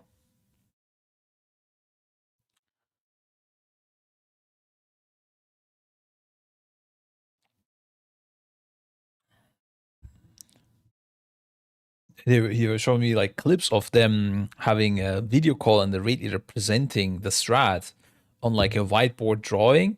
And I was thinking, why are they using a whiteboard? That's like kind of try hard. You could just use Figma. And then I realized he's probably signing also what he is explaining. That's why they need the camera. Like I didn't realize that. Like that's way harder. Like we don't need to do that. We don't need cameras when we are reading. Isn't that crazy, bro? I was like, kind of weird to not just use Figma. Lol. We have the tag. Why are you using a whiteboard? And then I realized, dude, like when I say whiteboard, it was like a mini white tablet or whatever, not like a massive whiteboard, I don't think. I don't remember. But yeah, interesting experience having a chat with them. Um, and the things that they are mostly annoyed about are like the same things that people like randomly in WoW are also annoyed about.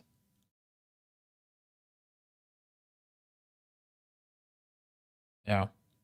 There's 20 face cams, second screen is huge tech. Yeah, I don't know if they have that. I guess a lot of people think about it like this. Even our guys, we have people who don't want to speak because they're like shy or whatever. Think of them, they don't even go for war first, so they're less serious, I'm guessing, than us. And then on top of that, like instead of like having a microphone speaking, you would need to put a camera to easily communicate. I think a lot of people just type. I might guess. Okay, we've already seen the first wave of these updates on Alpha, though some questions remain over whether it's enough. Deaf and hard of hearing players aren't the only ones feeling the effects of atom removal either. It is, by the way, a little bit funny that they're talking about new accessibility features on Midnight include text-to-speech and audio cues when they're talking about deaf people. Okay, like that did not help them, yeah. I'm guessing. Maybe they hear like a little bit something. I don't know actually if you can have. I know with blindness you have different like um different amounts you can see. I don't know if with deaf people if you have different amounts you can hear as well. I think there is something actually like this. I remember like there was a movie I was watching about deaf people, and one of them was like listening to music, but it was like in a different style, like it was like vibrating or something. I guess they could have something like that. But I don't know if that is healthy or what's gonna happen. That's crazy if you have something vibrating in your ear as an alert. That's actually tech that we haven't used yet, dude. We're using sound, we're using vision. We could use smell, dude. Holy fuck. We reached last phase, somebody fucking sprays us all up. That's crazy. I wonder what. I was also realizing recently with all this TOS talk and stuff, I bet in the future there's gonna be like 2 different leagues. Like a league where you're allowed to use like Neuralink type of things.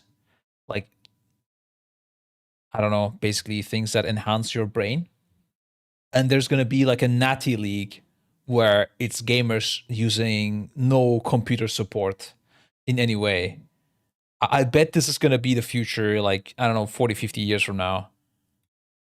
That's gonna be interesting how that discussion goes. Like when it first starts, there's gonna be people with Neuralink like just fucking blasting, just destroying everyone, and then people are gonna be like, "Yeah, this shouldn't be allowed," but then you're discriminating against them. Like, what do you do?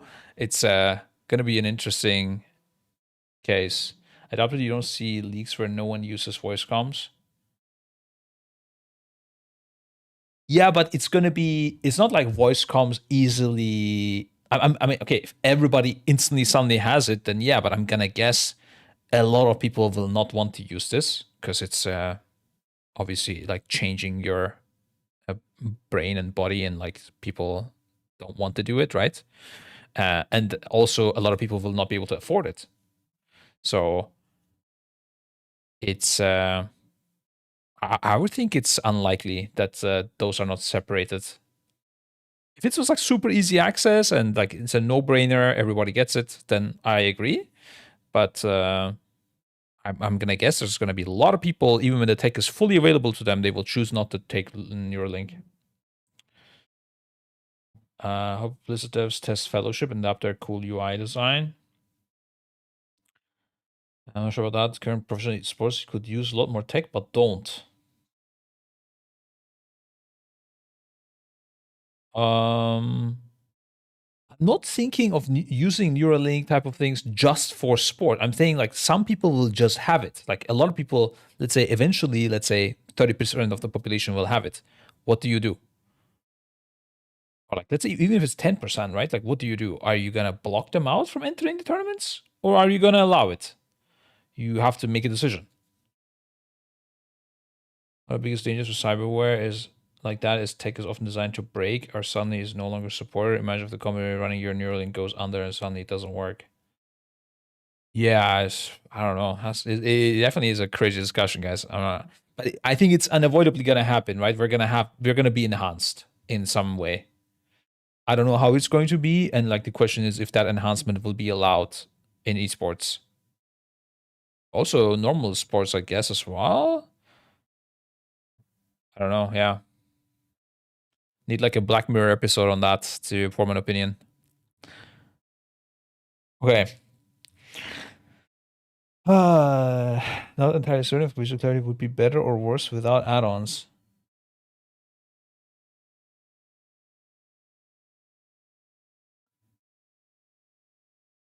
That's an interesting thought.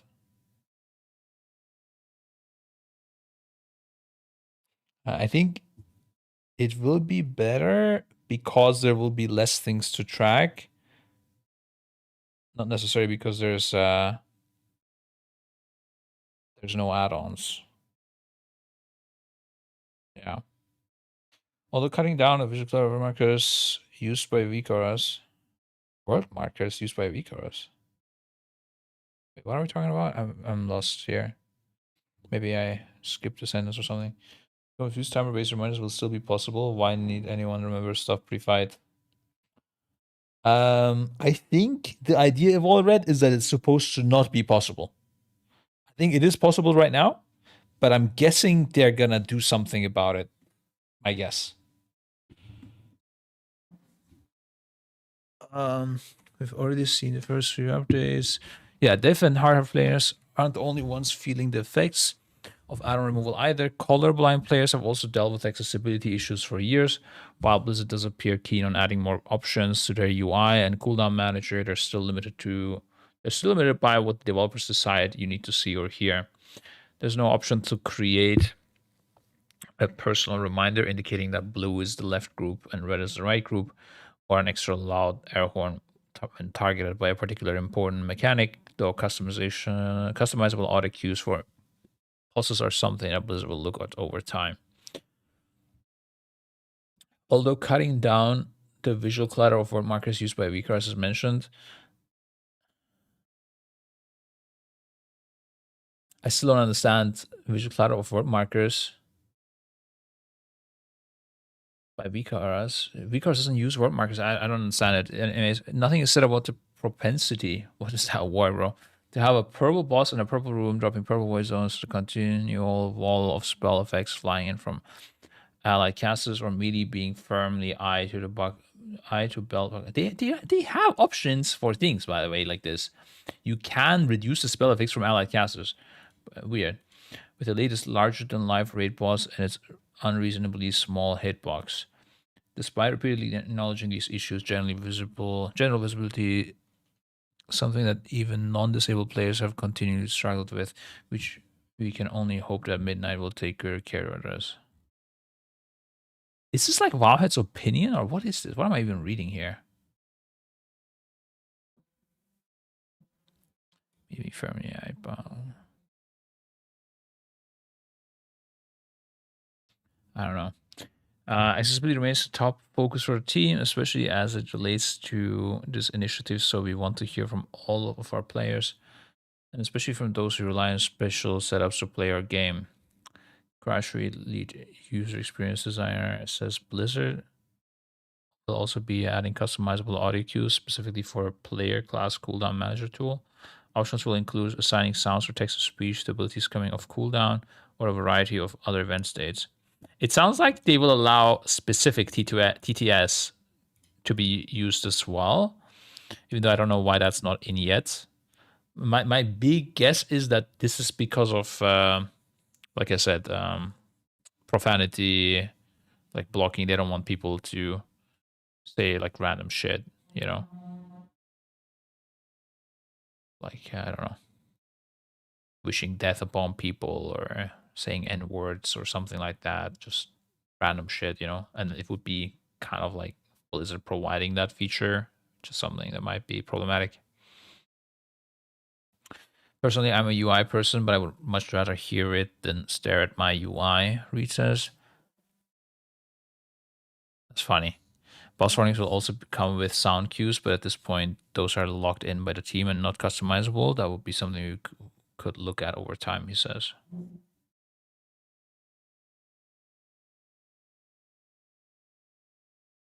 Interesting. It is weird that they are giving this much customizability, in my opinion.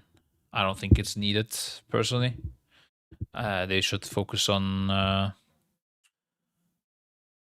focus less on this customizability and adding sounds, and instead make sure they capture the cases that are actually guaranteed gonna bother people, like having your raid debuff tracked with your sated debuff. That's fucking weird. Or not being able to track your externals coming on you. That's weird.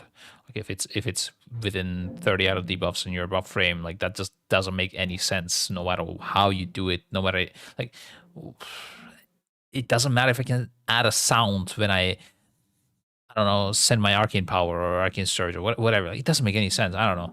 Like, focus on the things that we actually need to have rather than the nice to haves that add-ons are providing, that it doesn't matter if you don't have it.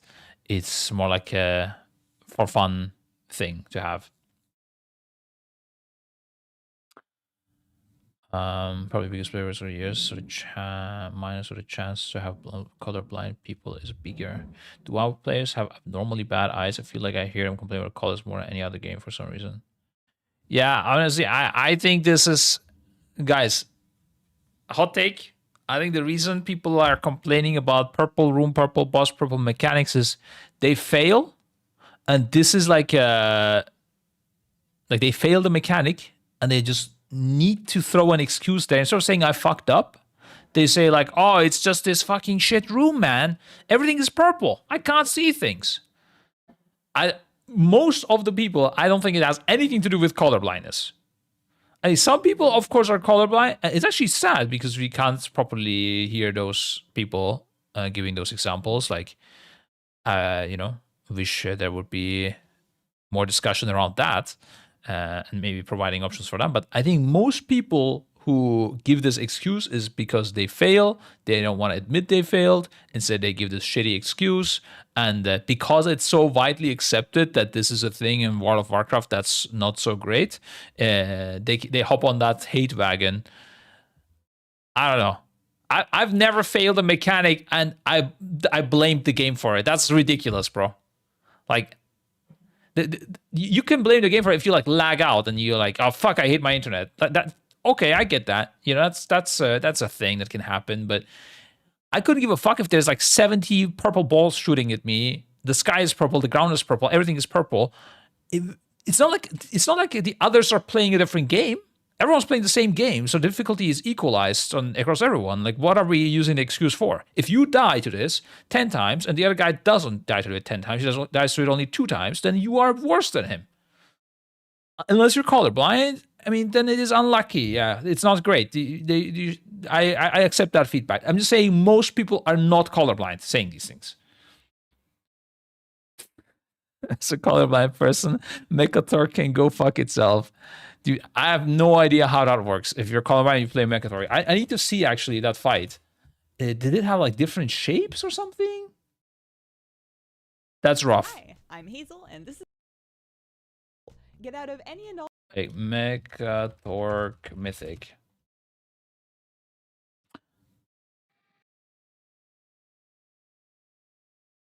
Oh, I need to see someone inside actually.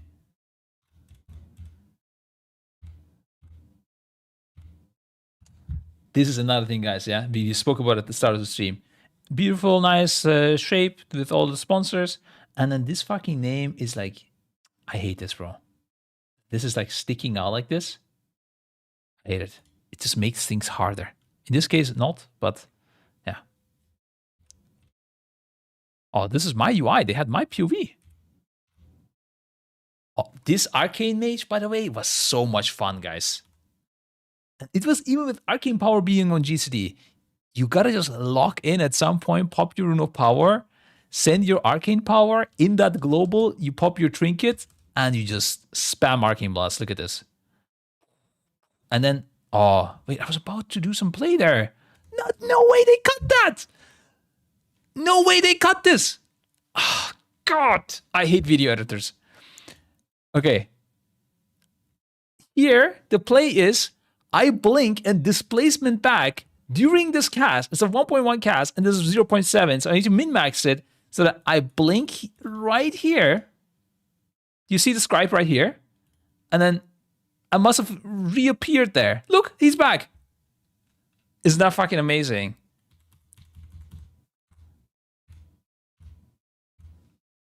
But it got cut. It got fucking cut, dude. They don't have the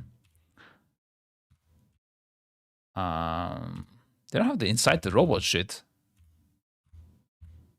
Oh, there.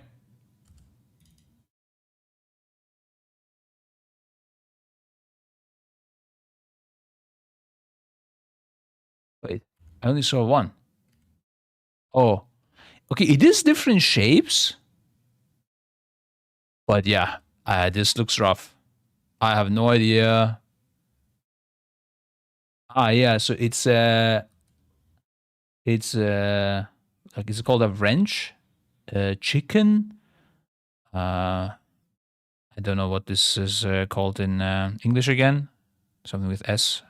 And a screw and a cogwheel. A bolt? Is this a bolt? No, this is a bolt. Yeah, I don't know what this is called again. But yeah. I don't know how hard that is to see for people that are colorblind. Obviously, we that use the coil. No, this is not a coil, bro. But the coil is like a Tesla coil thing.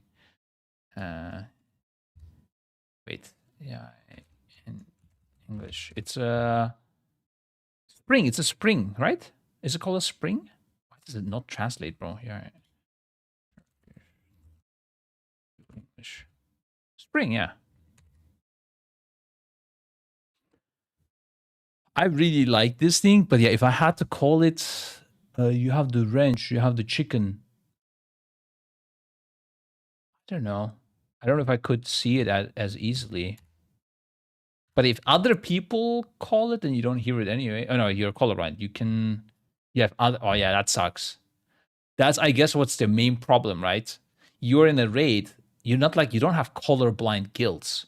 So you have a raid, and everyone says the colors. You need to have like a. You need to like do an additional parsing of that. So whenever somebody says red, you need to think that's the wrench. Whenever you need to call it, instead of saying cogwheel, you need to be like cogwheel, which is blue, and call it for them. So you have like an additional difficulty. I mean, let's say like this. The boss wasn't hard enough that I would say that this is not doable. But I understand that it kind of sucks that you have it harder than other people in your raid. Yeah. Like, especially like if you're better than others in your raid, then you can handle it. But if you're already, let's say, below mediocre within your guild, and then you get this difficulty on top, you're like, okay, yeah, fuck me, I guess. You know, it's not great. I agree. You had numbers to do that, boss. Like, you say the number. That sounds crazy.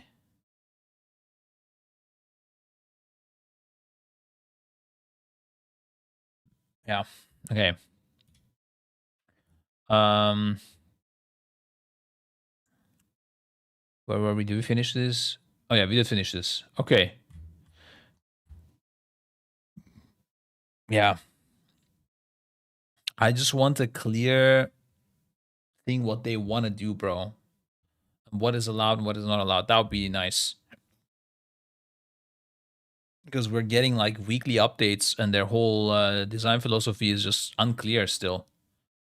And they're just lying as well. They were like, yeah, we're not going to take everything away at once. And then they just did it. I don't know. What does that mean? Question mark. I don't know what's happening. Why did they lie? It's all a bit weird. Now that they did it, they can't take it back either, because people know the future is gonna be not, their add-ons not existing. So it's like, it's all a bit weird. Like, I don't mind that they're doing it. I just want better. Like, they should fucking lock in what they want to do, so that people can start coping and living with that, you know, and not just randomly changing things around all the time. Major characters featuring as raid bosses at midnight. Oh yeah, I was just thinking what they think is major. Lothraxion, Nexus Point, Senas. Dread Lars, who says, okay, Illyria Windrunner. Is not Saladar, as Fraser mentioned. It is a Woodcraft Illyria Windrunner. And then we have this one. Who is this guy? Archon of Illyria will likely end with her pulled back from the brink rather than killed, and that's evidenced most clearly by the final boss Midnight's third base raid. According to the dungeon journal, Illyria's connection with the Dark Narrow is severed in the wake of her fight, setting Lura free. Oh, is this like what is consuming her or whatever, or what she's corrupted by or whatever? I guess maybe. Corrupted during the course of the fire, based on the overall Midnight Falls, is like a simple fire with Lura will not be all that concludes the story. What to see? Up. Once a creature of the light, Lura fell to the void long ago on Argus. Her essence siphoned by Illyria Windrunner in the Seat of Tremor. Freed from her bindings, Lura's darkness is now threatened the very Summerfell itself. Okay. Yeah, we'll see how that goes. We did test the first boss, actually, guys, now on the beta as a guild off stream. And it is normal difficulty. And I would say for normal difficulty, it was fine. But it was quite repetitive. So I feel like if they wanted to do a heroic or mythic, like, they would need to add a different phase almost for it to be complex enough. Like,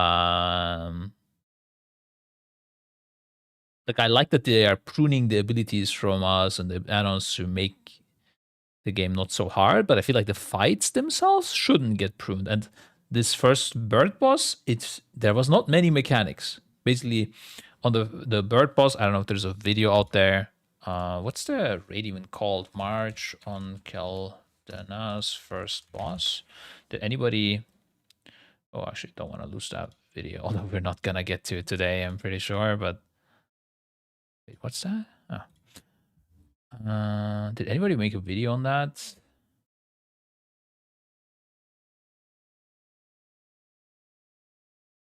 Maybe we just say midnight raid plus founded Destiny 2 raid callouts from a couple of expansions ago.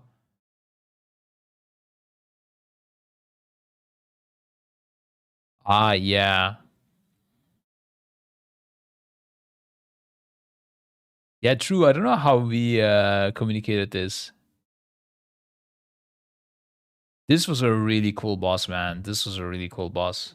So in Destiny 2, guys, there's a boss where you need to have a guy go into like a maze and he gets like shot left, right, center, and you need to travel somewhere quickly. And the movement in that game is really rough, like really challenging. You can do some crazy shit with it. And you need to go to certain places and find images of things. And there's a guy outside that has more options. Let's say you see the full list, and the guy inside the maze needs to call to the outside guy which buttons he needs to press. And the images are super random, so you need to find nicknames for the images. So we were calling this the mountain, for example, when we were playing. And let's say Roger goes in, he says, okay, mountain, tower, earth, and then I need to shoot those images outside the maze. Kind of like Mechatork. Very similar, just way more crazier. And the person inside the robot isn't just standing there. You're like speeding through a maze, shit shooting to you left, right, center. You're using your abilities to stay alive. It's so much action. It's so good. I wish they would do things like that. That would be so fucking good. Imagine something like that for WoW, bro. Like you could even like kill ads to get the information. Like you go into a place and then you need to just like, there's like 3 mini bosses, a bunch of trash and stuff and shit like happening in the room, mazes you need to dodge, and you need to kill them and then tell the person outside what it is, and that guy does something with it or something. I love those kind of mechanics. Sorry, of course, not so great for. I mean, I guess you could type it if you are, you know, if you're having accessibility issues or something. If you don't have, or screen share, dude. At that point, fuck it, homie. But is there footage of this boss, dude?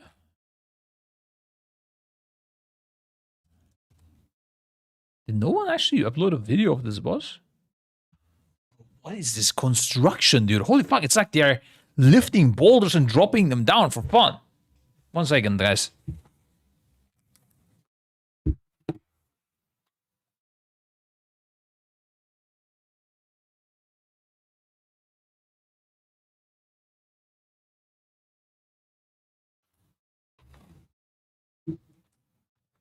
Bro, this is gonna be one hell of a year coming up. They're building. They're like making a massive new building right next to me. It's literally right there. That's gonna be fun. I hate this shit. I feel like they should be like paying people, or like getting permission or something. I don't know. It's so fucking weird that somebody can just. This road. It was not an earthquake. Isn't it weird that somebody can just ruin your year every day, just fucking wake you up early and make tons of noise? Isn't that? I don't know. I feel like there's a law missing there. But yeah, I guess there's no footage of this boss, guys. Okay, whatever. Bye bye, nice view. I mean, dude, I'm living in Istanbul. There is no nice view, bro, where I'm living. It's buildings left, right, fucking center. Anyways, like, it's fine. Not that weird. I think it is weird. I feel like like they are restricting my life and they should be paying something for that. Record the kids crying and play really loudly at them in revenge. Yeah, like, I don't know. Isn't that can't start until a certain time, or we gotta end by a time, or people get fines? The German in you is calling for laws.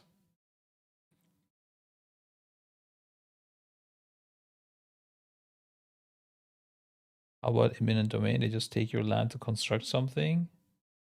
Yeah, it's also fucked up. Anyways, I think allergens are the end of the world, but Blizzard's committed themselves to developing a more mature combat language as in communicate what you need to care about, but Blizzard's also shared communication, so people are fairly apprehensive. Yeah, the thing is, like, even if they don't communicate, like, there's always gonna be a way to solve the mechanic, so I don't really mind it, you know?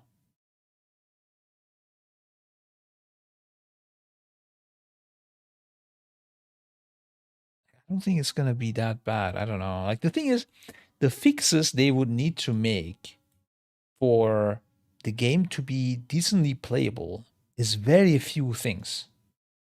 Very few things they need to make. They could almost make nothing and it would still be fine. All the Ordnungsamt. Yeah, dude. That'd be good.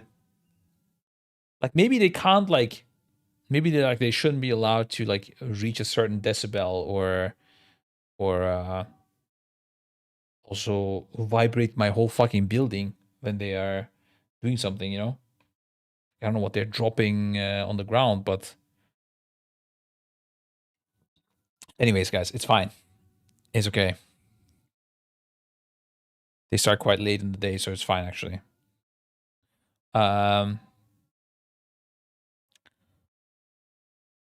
Yeah, what was I saying? Oh yeah, the first boss in this raid, a bit too simple, I would say.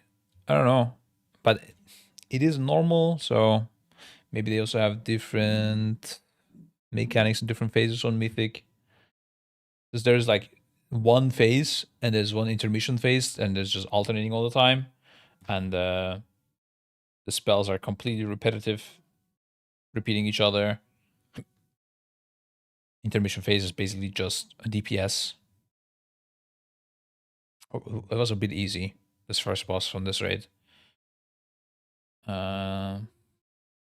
New player friendly first raid, maybe? No, this is the last raid. This is supposed to be the hard one. I just think the first boss seems easy. The last boss is supposed to be the hard thing. So that's, I don't know. But the first boss seems very easy.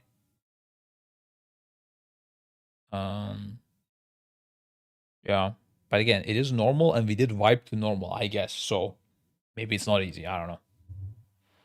We did wipe like 3 times or something. Maybe they're being conservative for the first few raid tiers with them axing the add-ons. Maybe the alpha version isn't the real thing. Need to wait for raid testing. True, yeah. They could be just putting like random mechanics. That's true. Because they just want the boss mods to be testable, right? The fight itself, like the mechanics they did put in, look good. So I guess that's a good point, yeah. If they spice it up a little bit, change it a little bit, it looks like a nice fight. Like the visuals and the idea behind it, it looks nice. Okay. Yeah, let's go next. Raid weapon medals. Okay, this is very quick swoop as well. I don't care about this really. Nothing really impressing to me right now. I don't know. Oh, this like earthy one looks kind of nice. Daggers, maces. 2-hand maces. Wait, this looks really small for 2-hand mace. This looks like a 1-hand mace. That's weird. What is this? Offhand. Oh. Oh, it's like a book. Pole arm. Oh, that's a shield. It looks like a sword. Interesting. Good stuff. This looks nice.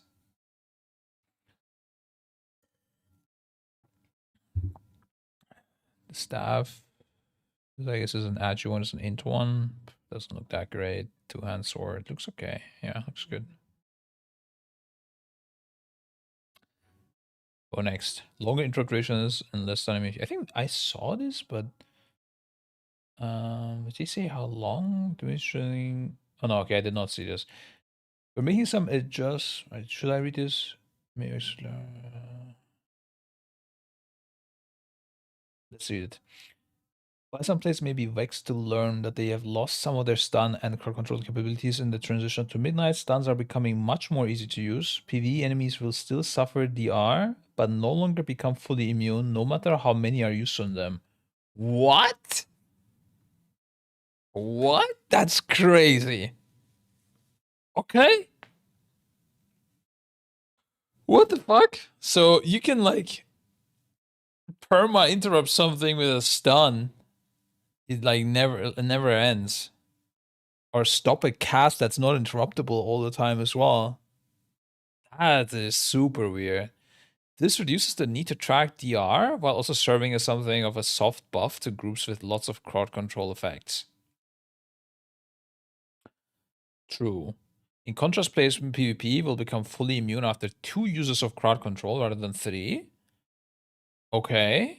This is meant to reduce effectiveness of chain stuns and make crowd control a little less frustrating in PvP. Okay. Very interesting. But they are reducing the DR time, I think. Yeah. We're making some adjustments to how diminution returns work in World of Warcraft. DR refers to the system that reduces the duration of crowd control effects if they are used repeatedly against the same target. In order to make crowd control less frustrating, I'm going to make this a bit bigger, actually. I'm getting older, bro. That's crazy. That's crazy. I did what an old person would do. No way. Next, I'm going to make my like phone icons bigger. No fucking way, bro. Okay. It is what it is, guys. We're all getting there slowly. In order to make crowd control less frustrating in PvP, players will now become immune after 2 applications for the same category. Immune, we felt that very low duration crowd control, making it hard to cast spells and generally felt excessive. For PvE, we're removing that immunity after 3 stunts. Our main primary goal here is to remove the need to track DR state on enemies instead of enforcing a hidden and complex system to reduce effectiveness of stuns. We're doing a pass on classes and making sure the amount of stuns and their duration are appropriate for combat. How does that reduce the need to track DR state though? For PvE, it makes sense. But in PvE, did you ever really track the DR state? Is that something people do? I don't think you do that, right? Typically, DR in PvE is you typically don't reach that max cap, or?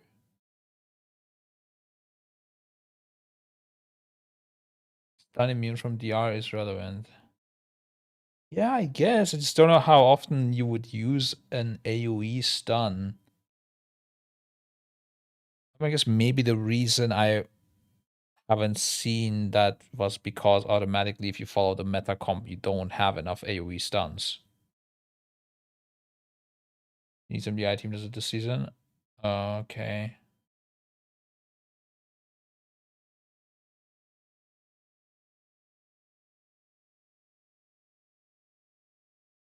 I think also classes that have AoE stuns are typically not that insane on M+. Is that a correct thing to say? Like what class are we talking about? We have leg sweep, we have shockwave, we have Chaos Nova.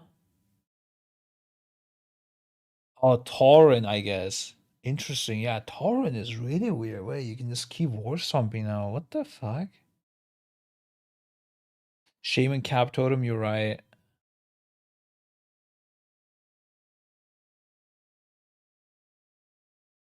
Shadow Fury. The Warlocks actually use that as well. Incap Roar is not a stun, right? I don't think it has DR either on PvE. Does DK mass group count? No, I mean that's a different type of DR, so you drop blinding light, but that just delays it. Yeah, that's also not a stun. You have like the DK stun with the Dragon CD. Yeah, okay, I guess there's quite a few. Yeah, I mean typically you don't have more than 2 of those classes in the same raid. Or more than 3 even, guys, we're talking about, right? Like it's the 4th one that is now allowed.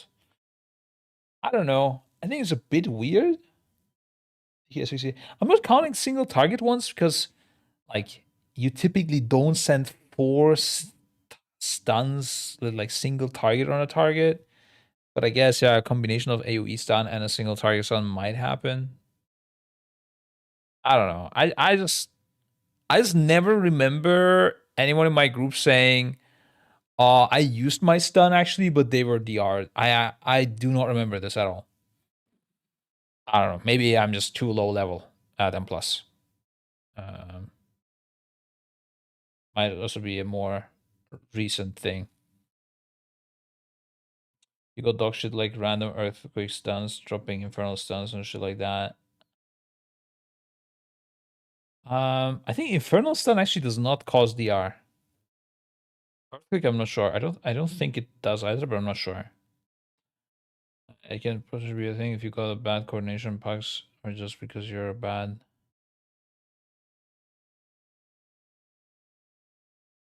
No, like I just don't remember ever it actually being a case where somebody did it and it didn't work. And I was at pretty decent rating, at least in Dragonfly. Maybe it changed also. This is I'm talking about the Dragonfly season 3 is when I did the M plus mostly. I mean it's fine, I guess. I don't think it matters really.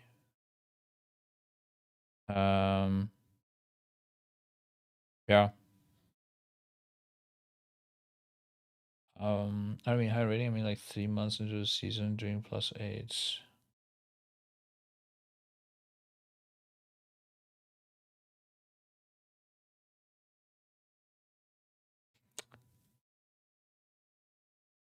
I don't know what you mean. But it doesn't really matter. It's fine. The thing is, for PvP, you would still want to track DR, so I don't know if they're going to provide something for that or what's going to happen.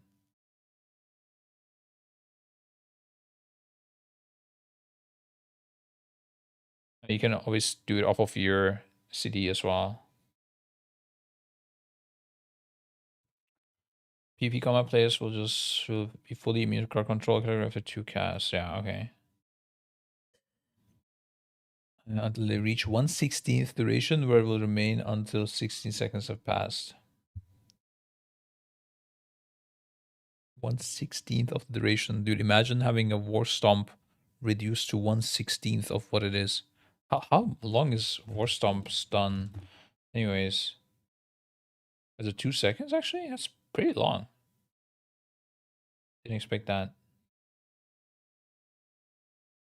2/16 means 1/8, so 0.125 seconds. Crazy. Long interrupt durations. In fact, you must global. I'm just gonna read the blue post. Okay. Mostly going from 3 to 5. It's adding 2 seconds to every spell. Is that what it is?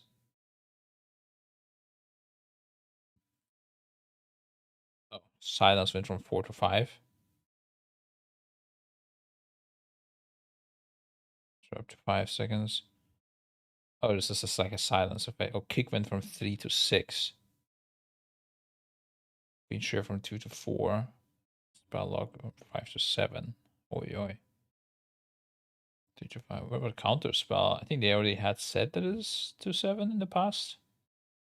Okay, yeah.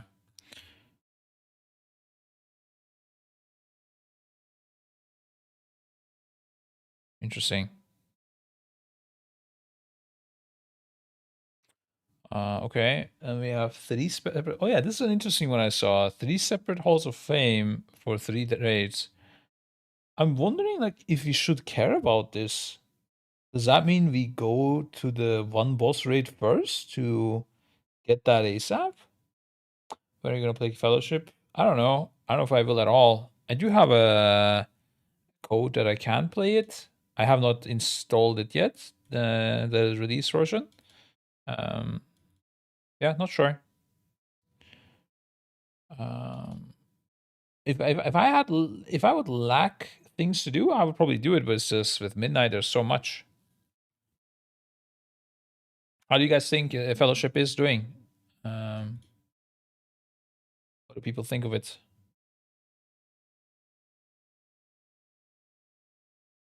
Seemed well received generally, from what I saw.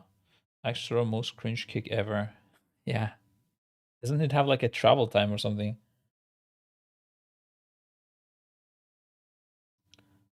It's gonna be fun when you try to fake a cast for 3 seconds and still get kicked for 7. Monka Shake, yeah. I had time to play it. They had server issues at launch. I really liked it. Did you guys play with friends or did you just pug it?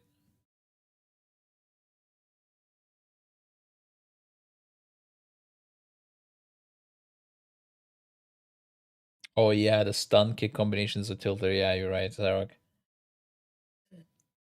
I do remember that. Pug life. Friends. Yeah, sorry guys. I know it's a touchy subject. Okay, yeah, but this Hall of Fame stuff, I don't know. Why is this like the, especially if they do this more often, like is this something that you would actually race for? Do we race for getting war first? Or is that gonna be like a meme on the single boss, you know? Because the most efficient thing is guaranteed gonna be for the first bosses in the bigger raid, killing the easy ones, then going for, like, you want to always do the easy bosses first, right? So you get gear for the future. So I don't know if you're supposed to do this among the first 200 guilds. I just realized something. No way. No way, guys. I just fucking, oh no way. We can split run different mythic raids.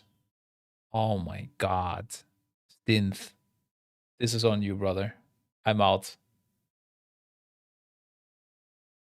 Like, you can either split run the first bosses of the bigger raid and then be strong for the Chimerus guy, or you can split run Chimerus and be strong for the bigger raid. My blah blah blah blah blah blah blah blah. 2 or 3 weeks of mythic splits. Yeah, I mean, you definitely want to split run for Midnight Falls like this one, but because that's gonna release later. But even if these release at the same time, you could. Oh, yeah, and then heroic week as well. Oh, so you can prepare more enough characters actually for this. I am disgusted. Nah, bro.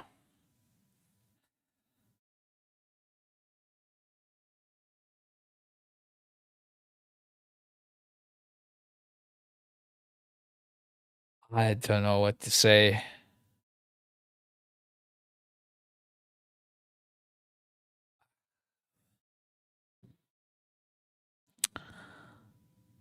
I don't know how to do this.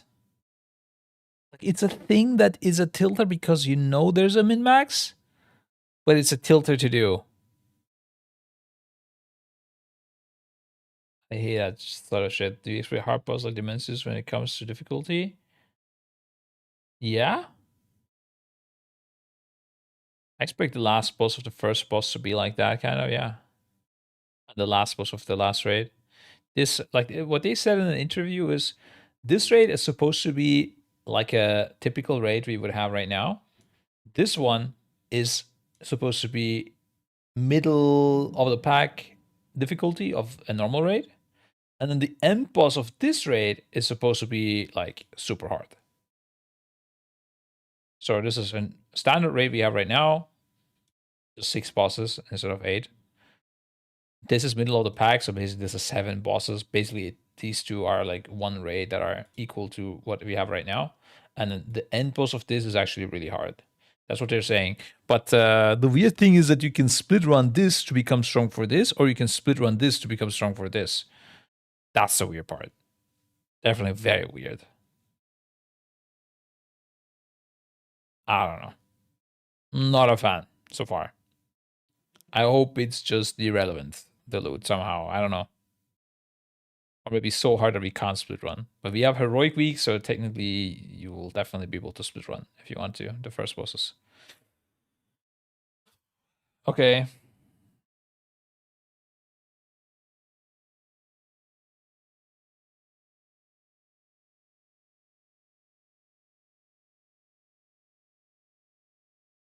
Do you have a separate Hall of Fame right now for EU and the US? Is that how it works? Must be, right? So otherwise, like, after nerfs and stuff on Tuesdays, the US guilds would have massive advantage over EU. Surely they wouldn't want that. Hall of Fame. Not Echo. Wow.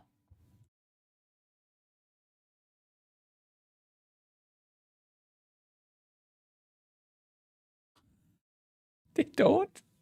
Is there only one Hall of Fame? Oh man, wait. The last spot's gotta be like, wait, it's just European guilds actually. That's funny.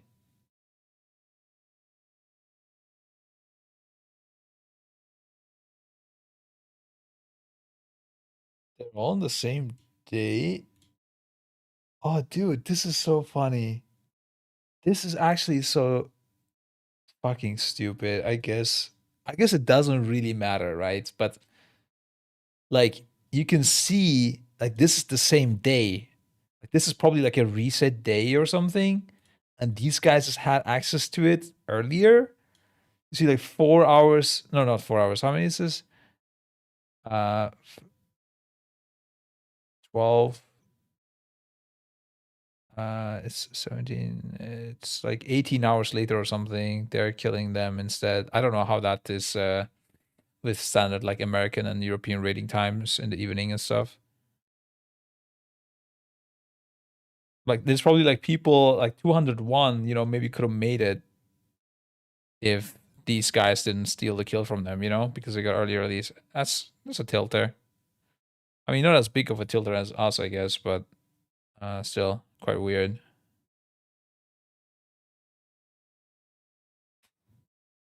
Yeah, that's awkward.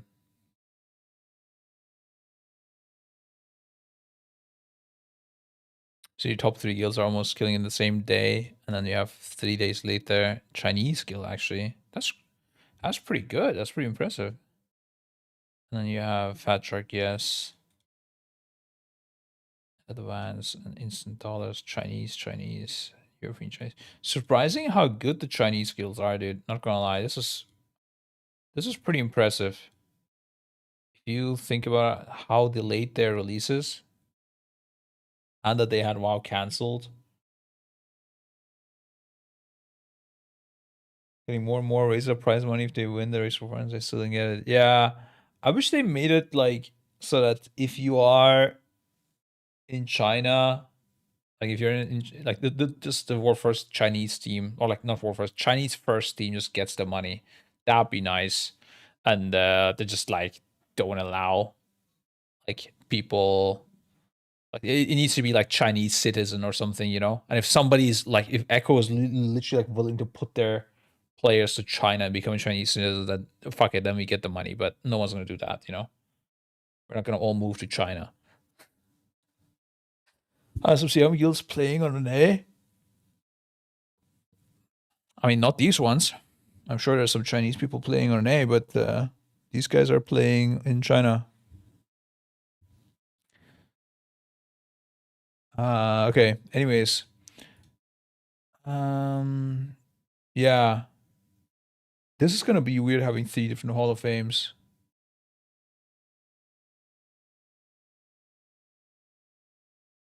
These one Chinese guild the simple stuff on heroic. You're getting it on CN realms. Oh yeah, like that. It makes sense, of course.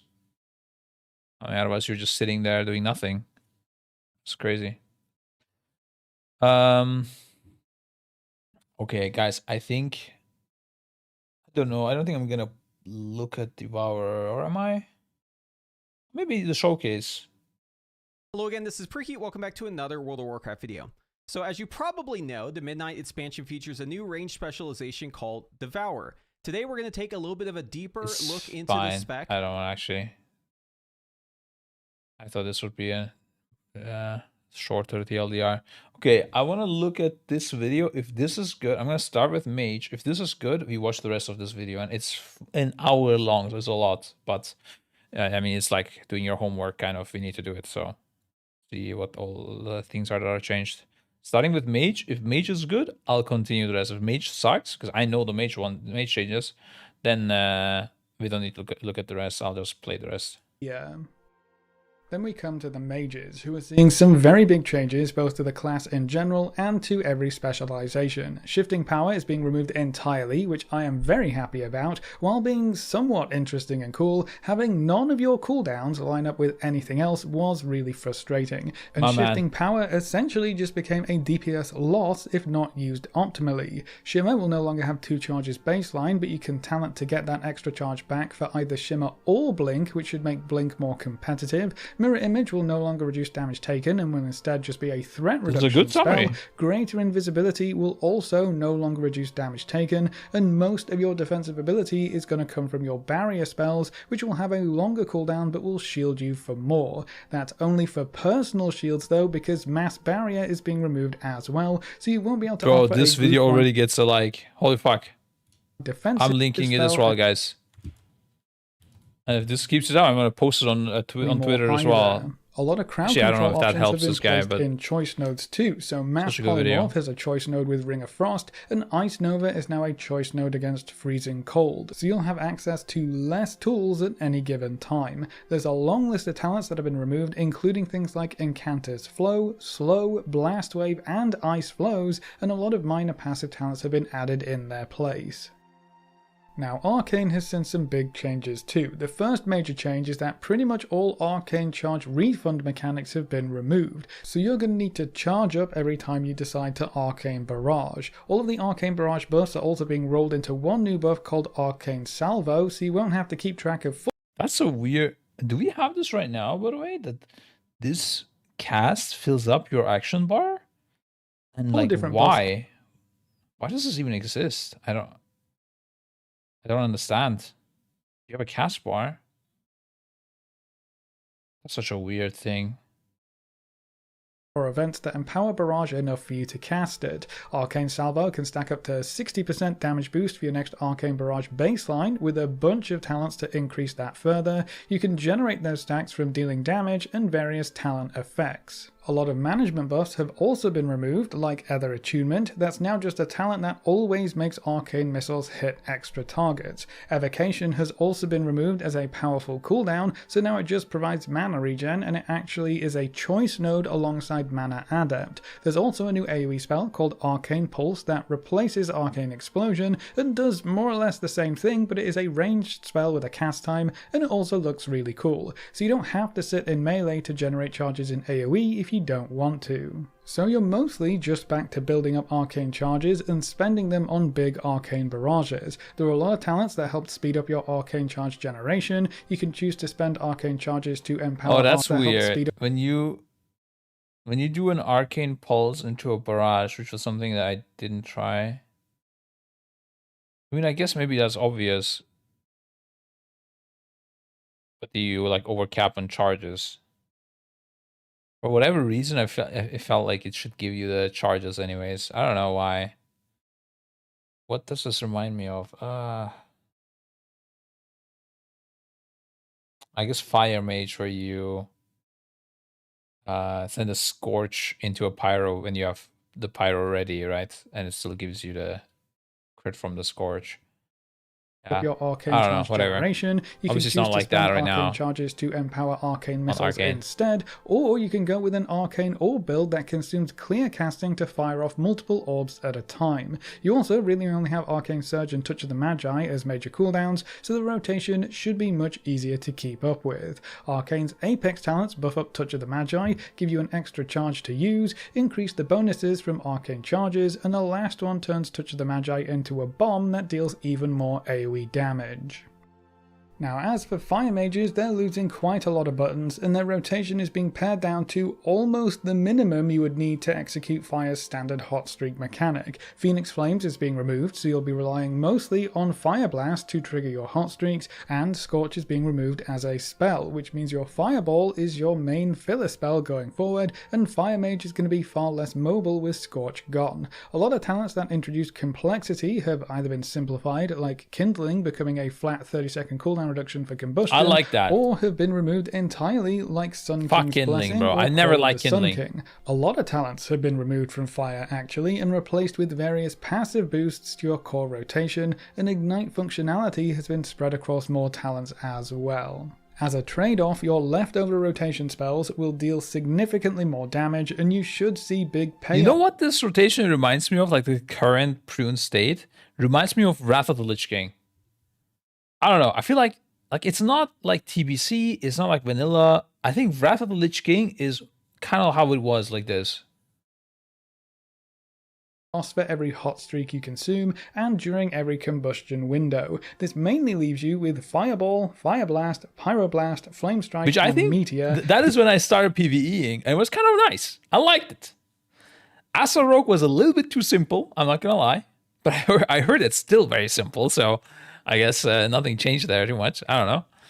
But yeah. Your core rotational abilities with combustion as your major cooldown. So definitely very different from right now. Fire Mage has been made much simpler to play, and you'll be casting Fireball a whole lot more. For their Apex talents, Fire will be empowering combustion even further, reducing the cooldown of Fire Blast during combustion, and you'll be able to extend it as long as you can keep your hot streaks rolling. I was playing Arcane on Wrath of the Lich Frost King. is seeing some big changes I don't too. know if that's the Winter's what's better Chill or mechanic worse. has been replaced with a new debuff called Freezing. Most abilities apply stacks of freezing to your enemies, and then Ice Lance can consume stacks to deal increased damage. So the I general know idea is Frost, the same, so but because freezing can stack up to 20 times, you can save up a whole bunch of damage, and you don't have to use abilities in a specific perfect order to benefit from that increased damage. So you should be able to just fire off flurries when they come up, I wanna because see you'll a always stake. benefit from those extra freezing stacks, which should make the rotation less punishing overall. Your procs remain very similar. Fingers of Frost will make Ice Lance not consume freezing stacks but still deal extra damage, and Brain Freeze still resets the cooldown on Flurry. Icy Veins I think they should make Fingers of Frost still consume freezing stacks, but just do more damage. That would be the play. I'm telling you, Blizzard, do it. Do it. This is the play. It's super weird that it doesn't consume freezing stacks. And it adds some like complexity to it. It's nice. has been removed completely, and the only major cooldown Frost has moving forward is Ray of Frost, which And you pop, and then you give Icy Veins. I don't know, that gives more freezing stacks on the target for each spell you do, plus haste. generates a lot of freezing stacks and can be talented to be an AoE or a single target nuke. You can also talent Ice Lance to consume freezing stacks on targets around your target, so there's some great AoE potential there as well. Quite a few abilities have been combined together to reduce button bloat too, so now Frostbolt becomes Glacial Spike every 30 seconds or so while in combat, and Blizzard will turn into Comet Storm after you cast. What do you guys think of this abilities transforming into another ability thing? Ryson was saying internally, it was like, that kind of feels shit. Doesn't feel good that you press the same button. In a way, like it's cutting keybinds, so it's nice. But I also at the same time agree, it is kind of weird. For it, like it could change. It's Omega shit. Yeah, I don't know myself. Like, it doesn't feel good to play, but it is easier, like a lot easier to set up. And a lot easier to play, like a new spec or something. Like, I don't like having many keybinds. I prefer having less keybinds. I think. I mean, you still have a lot of keybinds. You know, it's not like it's not a lot. Or rather, I don't mind having many keybinds. I don't like assigning keybinds when I'm playing a new character. So in that sense, it's very nice. But when I'm playing it, maybe it's because I'm used to it. I want to play a different class and then judge it there, I guess. I don't know. I guess you had this as Shadow back in the days. I don't know how it is right now. When you go into Void form, your Void Bolt becomes like your Void form spell. I think it's still like that, right? You have Warrior changing its spells when you go into Recklessness. That's what you had. But that was, I think, fine. I don't think that felt bad. Because it was still doing kind of the same thing.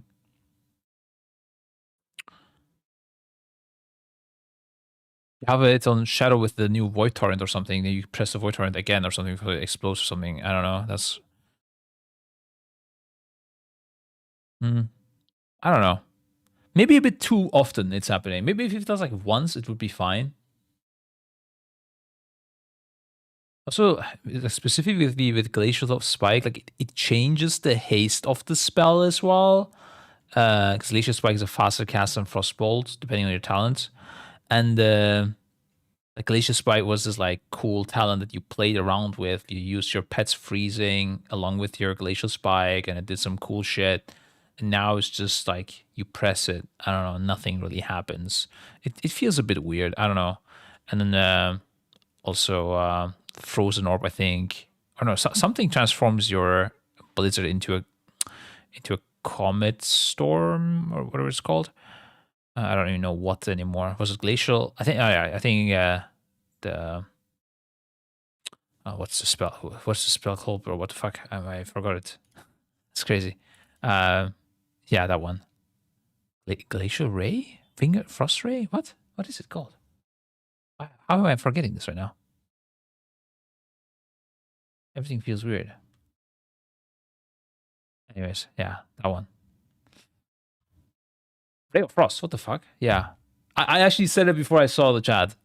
But it took me a while. Holy fuck. Saying Glacial Spike so many times confused me. Yeah, Ray of Frost transforms your Blizzard into a Comet Storm. And that's also a bit weird. I don't know. Yeah. Anyways. Ray of Frost. Summon Water Elemental is returning, so if you missed your Water Blob, you'll be happy to hear that. And for the most part, Frost does feel very familiar. It does feel a bit like I'm playing a mobile game when those buttons transform. They have that often.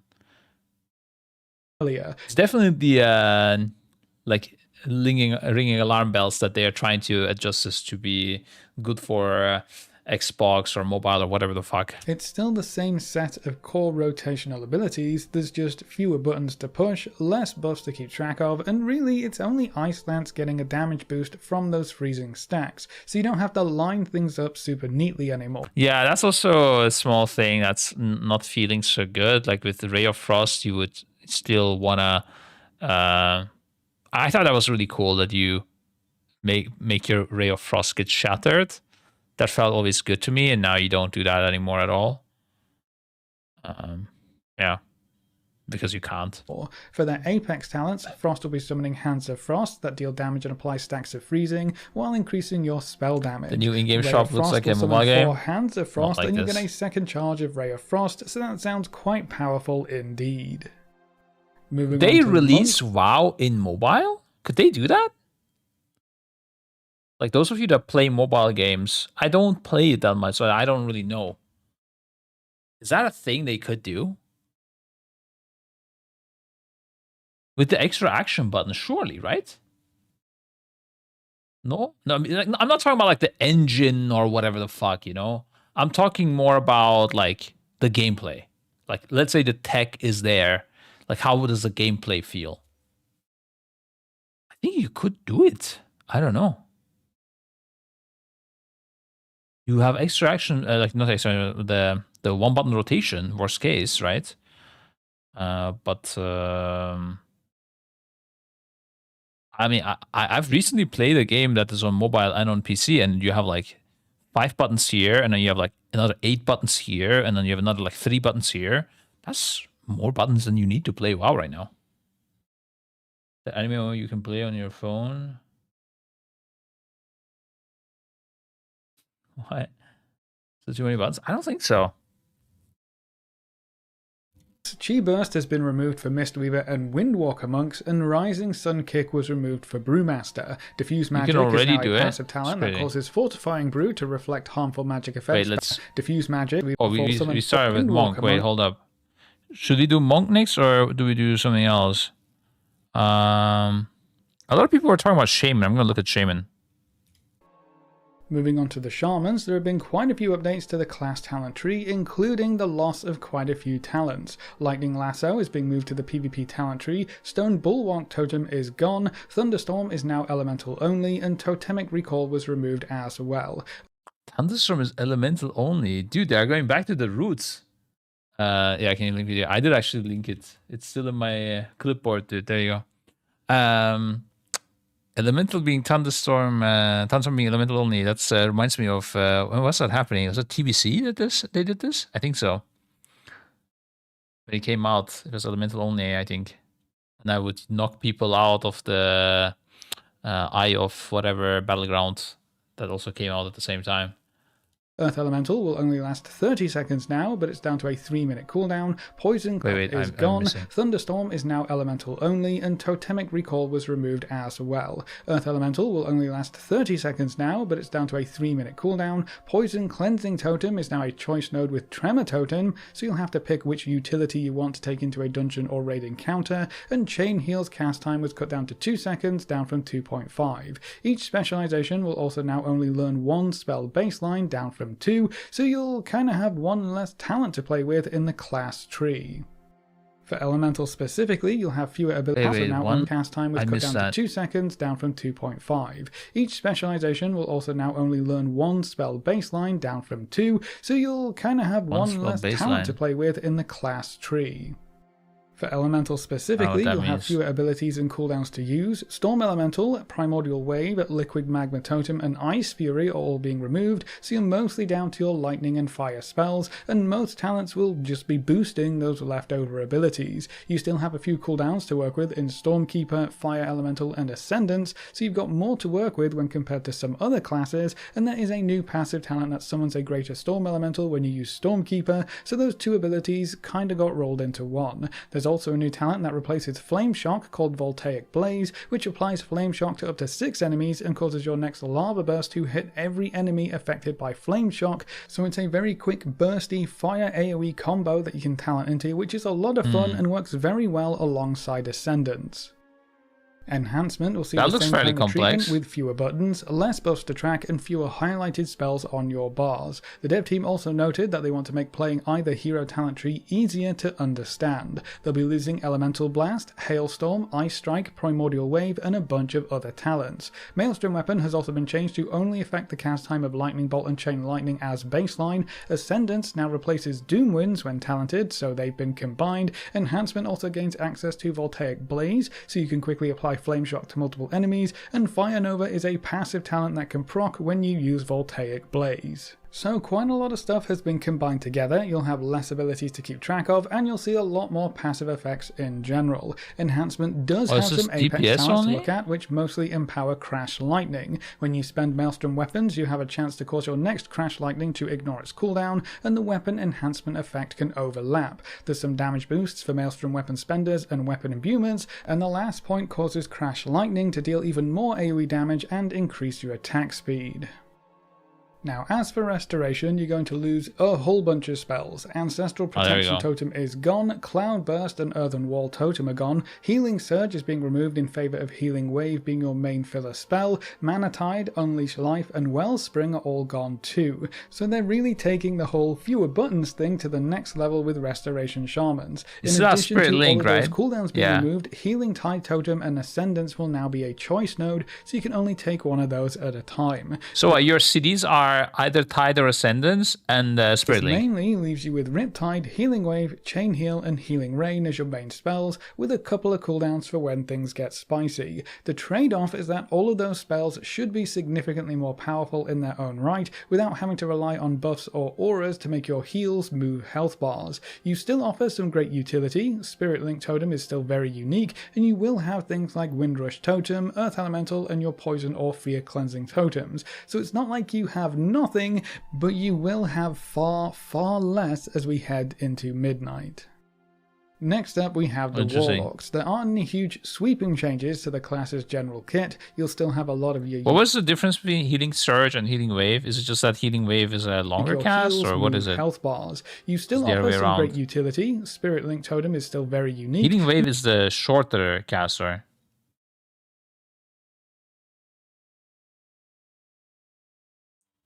Yeah, so Surge is longer but less mana. Yeah, okay. Oh, Surge is faster cast time. And more mana. I see. Yeah, I think that could have stayed. I agree. Reminds me, back then, like, this was the whole gameplay of Wrath of the Lich King, Holy Paladin. You either would use Holy Light or you would use Flash of Light. And Holy Light was, like, super free mana-wise. So you could just spam that shit. And the Flash of Light was this quick cast, but it costed a lot of mana, actually. Yeah. But You will Healing have Wave things like already is Windrush quite Totem, fast, Earth to be Elemental, fair and here, your guys, Poison yeah? Totem is still very unique. Move health bars. Here, you still this offer some Healing great Ray and this utility. Healing Spirit Wave. Link Totem is still very unique, and you will have things know, like I think Windrush that's Totem, Earth Elemental, and decently your fast. Poison or Fear Cleansing Totems. So it's not like you have nothing, but you will have far, far less as we sweeping changes to the class's general. Okay.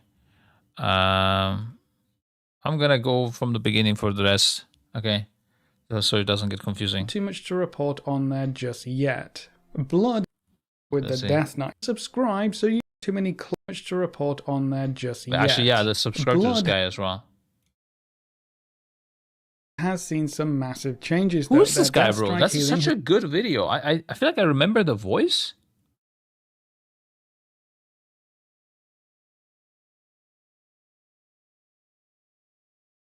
My god, he's calling it Void DH as well. Fuck Devourer, bro. It's Void DH. Exactly. Holy shit, he has some big banger videos. 9 years ago. My god. Hit a video on WoW channel. Wow, let's see.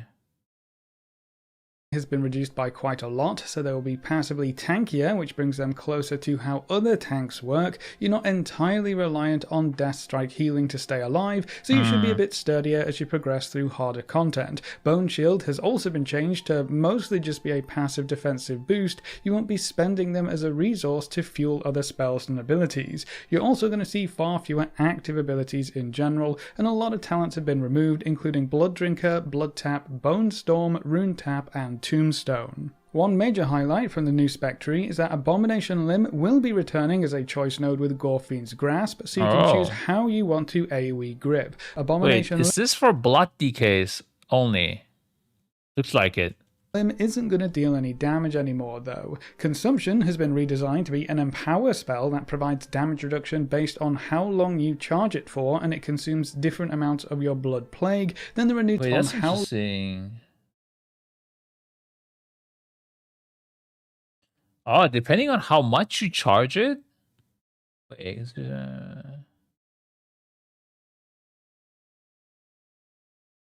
depending on how much you charge it, like you can either have it more DR or for less duration or less DR. It looks so weak. 5 damage, 5%. It's only while empowering. Huh? Okay. I don't know. I don't get it fully. long you charge Whatever. it for, and it consumes different amounts of your blood plague. Then there are new talents that let your Death Strike cleave and heal over time. Blood Mist gives Dancing Rune Weapon an AoE effect that provides more parry, AoE damage, runic power generation, and extra healing potential. And then their Apex talents revolve around powering up Dancing Rune Weapon with a new proc for Heart Strike and a chance to summon a Dancing Rune Weapon every time you spend a rune. So you could have way more rune weapons floating around with all these changes in play, which should have some fun interactions with other talents in your list. That does leave you with far fewer abilities on your bar, but each one should be more impactful. You should have more snap threat, be much tankier baseline, and you'll have less resources to keep track of. So it should be quite a bit easier to play Blood Death Knight effectively, and the core fantasy is still there.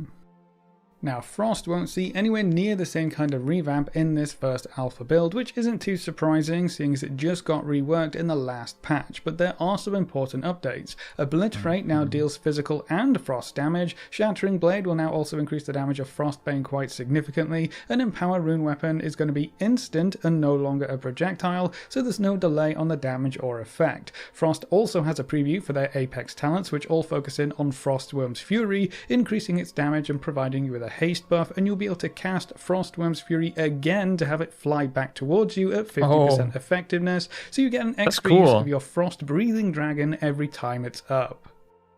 Now, Unholy is very much in the revamp camp going into Midnight. Festering Wounds have been completely removed from the spec, and Unholy will instead become a master of summoning undead minions and spreading nasty diseases. Your main rotation will still revolve around Festering Strike and Scourge Strike, but now Festering Strike causes your next 3 to 4 Scourge Strikes to summon a lesser ghoul to fight for you, so you'll be pumping out little ghouls constantly as you fight. Army of the Dead is being made a much shorter cooldown once again, so that's down to a 90-second cooldown, and it summons 4 lesser ghouls to add to your army. Another new key ability is called Putrefy, which causes your oldest lesser ghoul to explode. That was an army, bro. I don't know if there's a necromancer around. Yeah, it does sound like that. For AoE damage, which is really cool and harkens back to the corpse explosion days. There are a bunch of talents that improve and augment your new minion army, and you can add different types of minions into the mix. Raise Abomination and Summon Gargoyle have been redesigned to just summon those special units when you use Army of the Dead, so that's going to cut down on the number of buttons that you need to keybind. Over on the disease side, Outbreak will still be sticking around. It will still apply I don't like pet Plague, classes, which works so in I don't more or like less it. the same way, but it will also apply Dread Plague, which is a single target disease that can I only never be liked on one necromancer target at a time. things. I don't So know. that one hits quite a bit harder and interacts with a bunch of talents. You'll also have a lot of ways to extend diseases and consume them early to deal extra damage. Epidemic is still going to be your AoE runic power dump, with Death Coil being your single target spender. The Unholy Apex talents introduce a new buff called Forbidden Knowledge. When you use Army of the Dead, your Death Coil and Epidemic become further empowered with new effects and extra damage, and the rest of the talents gives you even more ghouls and lets you extend Forbidden Knowledge for every ghoul you summon. Just as with Blood, a bunch of abilities have been removed in this revamp, and it's quite an extensive list. This leaves you with a nice little neat package of rotational abilities with 2 major cooldowns in Army of the Dead and I wonder if Dark they removed the Transformation. slow from Death It and seems to be a lot Decay. of fun so far. My only worry is how visually knows, let me busy know. this spec could get with how many minions that you can summon at a time. Moving on to the Demon Hunters, Sigil of Flame will be moved Also, to like how grip is now. Like, can you still get 2 charges on grip? Can you get the CD reduced like you can right now? Things like that are quite important. Also, AMS, how does that work? And AMZ as well. I guess I'll need to log in for some of these things. Vengeance only, so only tanks will get to use that moving forward. Several Wait, talents what of is shipping tanks will be only? moved to Vengeance at a time. Oh, Sigil of Moving Misery. on to the Demon Hunters, Sigil of Blind. Flame will be moved to Vengeance only, so only tanks will get to use that moving forward. Several talents have shifted around in this first build, and quite a lot of talents have been removed. A huge chunk of their shit. class tree is currently missing, so we don't have a complete picture of the DH class reworks just yet. Now, Demon Hunters get a new specialization in Midnight called Devourer. We're not going to go over that one in this video, but I will give you a link to a video where we go into detail about that new spec in the comments section below. As for Havoc, they're going to see quite a lot of abilities and talents removed, and a lot of others are being baked into existing spells and effects. So Fell Barrage, Fell Eruption, and Tomorrow we're gonna play Alpha, by the way, for sure. Like, do the dungeon and stuff. I'm guessing this is the dungeon. Yeah, I haven't done this yet.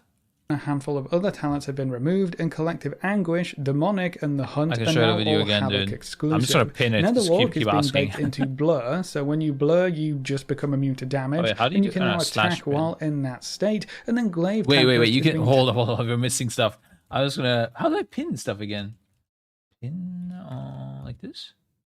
Pin message. I don't know, guys. It's fine. Whatever. I'm gonna go back.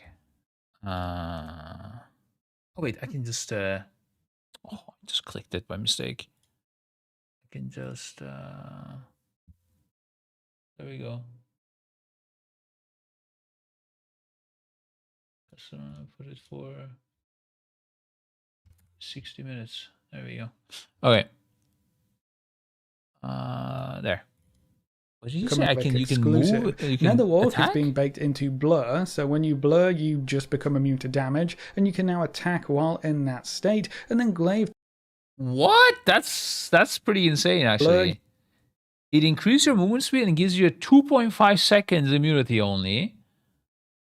And you can keep attacking and moving fast. That's interesting.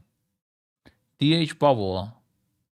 But also blur doesn't, I guess, what's the CD of blur? you just become immune to damage, and you can now attack while in that state. And then Glaive Tempest is being tacked onto Blade Dance, so it will just proc automatically if you Tried hit enough slash pin, targets by the way, with didn't Blade work, I don't know. Dance. Unfortunately, Havoc doesn't have any Apex talents to look at just yet. 1 minute? Those will be included. No. There's no way they're giving you 1 minute immunity, even if it's 2.5 seconds. Impossible. That must have changed as well with the new expansion. In a future build. So it looks like the plan is for Havoc to have fewer buttons to push in general, but we don't have a complete picture just yet. Moving on to Vengeance, they have quite a lot of changes, but the result remains fairly similar to what we have on live servers. Fracture will be baseline instead of a talent. Soul Bomb is picked up much earlier in the talent tree and now has a 25-second Yeah, it's 2 minutes. In midnight, yeah? Like right now it's 3 minutes. I'm pretty sure it's 3 minutes. cooldown, which is reduced by haste. Demon Spikes can provide flat damage reduction, and it should be easier to keep up for longer periods of time. The healing of Fell Devastation has been massively increased. Soul Cleave now strikes all enemies in front of you instead of just 5. Spirit Bomb's base damage was increased, and Fiery Brand now brands yourself and your target, providing a 40% damage reduction buff on you instead of a reduced damage taken debuff on the target, and it just deals damage to your target instead. So that ability will be much easier to use in general. Quite a lot of sigil-related talents were moved into the Vengeance tree, like Quicken Sigils and Soul Sigils, and a lot of other talents have been removed to make space. Just like Havoc, Vengeance doesn't have any Apex talents to look at was just 5 yet. minutes. So all in all, it On should the- be on easier to beta pick right up now. and play a Vengeance Demon Hunter, On alpha. which fits in with the dev team's overall plans for combat and Alpha 5. approachability. Okay, that's longer than I Moving on to the Druids, there are a lot of big changes to look forward to. For the class as a whole, Heart of the Wild has been redesigned to perform specific actions depending on your shapeshift form. Skull Bash is no longer available to Wait. How do I bear for maximum health increase by 30%? Okay, Cat Form Unleash and Empower Feral Frenzy on your enemy target, dealing physical damage and additional bleed over 6 seconds. Avoids 5 combo points. Interesting. Moon can call down waves of empowered falling stars upon enemies. What does that mean? You can use Heart of the Wild as a DPS cooldown as a Boomkin in Boomkin form. That sounds like it. Empower Wild Growth that heals up to 5 injury allies within 30 yards. Resto Druids, so they're losing their Interrupt, and Nature's Vigil and Renewal have both been removed from the class tree. Balance will see a pretty huge revamp to how Eclipse works. Instead of entering an Eclipse by casting a certain spell multiple times, Eclipse will just be a button that you press. It will last for 15 seconds, have a 30-second cooldown, and you can talent it to have 2 charges. Eclipse will Okay. either be solar or lunar depending on the last filler spell you cast, so when you cast Wrath, Okay. your next Eclipse will be solar. When you cast Starfire, your next Eclipse will be lunar, so you have full control over which one you're going to enter. Now, due to these changes, your Eclipse uptime will be quite a bit lower, but the general idea seems to be you want to use the time in between your Eclipses to set up your dots and pull Astral Power, and then line up an Eclipse to deal as much damage as you can, and then just rinse and repeat. There are a lot of interesting. new talents It's the first time they actually. I don't know how Boomkin is right this second, but Eclipse you entered in the past by like reaching, like doing enough Wrath casts or like what was this Lunar Strike or whatever cast, and like they added a button. That's interesting to me. Oh yeah, 2 casts for each, and then you enter it and then you spam. The opposite spell was what I was playing last time, but I think now it may have changed. But either way, they added a button for the first time. That's interesting to me. I don't know. Like they're everywhere. There are pruning buttons to Boomkins. They added a button. that help you stay in Eclipse longer or make your Eclipse windows more powerful, including a talent that gives you a chance to enter both eclipses at the same time. Another huge change is that Sunfire and Moonfire no longer increase your other abilities' damage, so they're just back to being simple dots that you want to keep up for their damage and talent interactions. This also means your damage isn't entirely reliant on those dots always being active, which gives you a bit more freedom in how you play. Quite a few abilities have also been removed, like Stellar Flare, Waning Twilight, and Warrior of Elune, and almost all of your base rotational spells are going to deal significantly more damage. We do have some Apex talents to look at for balance, and unsurprisingly they focus on improving Eclipse by providing more damage for your Astral Power spenders, give them an extra damage over time component, and you'll be getting some free damage from Solar and Lunar Bolts depending on which Eclipse you Oh, activating Eclipse makes your next Wrath of Starfire instant. The first 3 Star Series and Starfalls you cast during Eclipse deal 20% increased damage. You create a star during an Eclipse causes their weakness to languish for an additional 40% damage. I don't know what that means. Activating Eclipse also launches Solar and Lunar Bolts at enemies within 40 yards that always critically strike. Oh shit! Okay, it's just one nearby enemy that deals. Oh, it's just one nearby enemy. This is 3 nearby enemies. Okay, whatever. I thought it was on all. enter. Feral will see a lot of changes to make the spec easier. I haven't been following the changes at all, but I hope that's not all of Boomkin's abilities on his bar. That's barely enough to fill up one action bar. Oh no, I think this is just DPS spells, dude. There's no way. There's like no dash, there's no disengage, there's no, I don't know, root. This is just the DPS abilities, or like combat abilities, let's say, that you would do typically, I think. Solar Beam and Vortex here, I think, for fun. I mean, Boomkin always didn't really have many abilities, right? For the rotation. So I think they're like standard rotation being these things here. That's pretty normal. And Starfall as well, yeah. That's pretty normal. I don't think much changed here. Component. What I hate on Boomkin is this thing where when you spend like you get this buff that is your intellect or something like that, or haste. I don't know what it is. I forgot. I don't like it. I don't know, man. It's just annoying me. I don't know. It makes things complicated in my head. That's the one thing I really dislike. At some point there was Star-Lord, I think. Yeah. At some point there was like some weird min-max with Star-Lord you could do, like you could cancel Aura it or something. I think nowadays they changed it, right? But it's still like it hurts my brain to think about it, because I think there is some ways to min-max it, but I don't want to think about it. I don't know. And Lunar Bolts, depending on which Eclipse you enter. Last time I was playing, you had to cancel Aura it for some minimal gain and shit. And I just hated that talent, dude. That was annoying to min-max. Yeah. I didn't even play it in Dragonflight. There was also something with it on, I feel like on the Sepulchre raid, I want to say. I don't know. I remember something. I feel like, I don't know. It's been too long. I haven't touched Druid since a long time. Feral will see a lot of. But before that, I loved like the Convoke Druid playstyle. It was pretty simple. Yeah.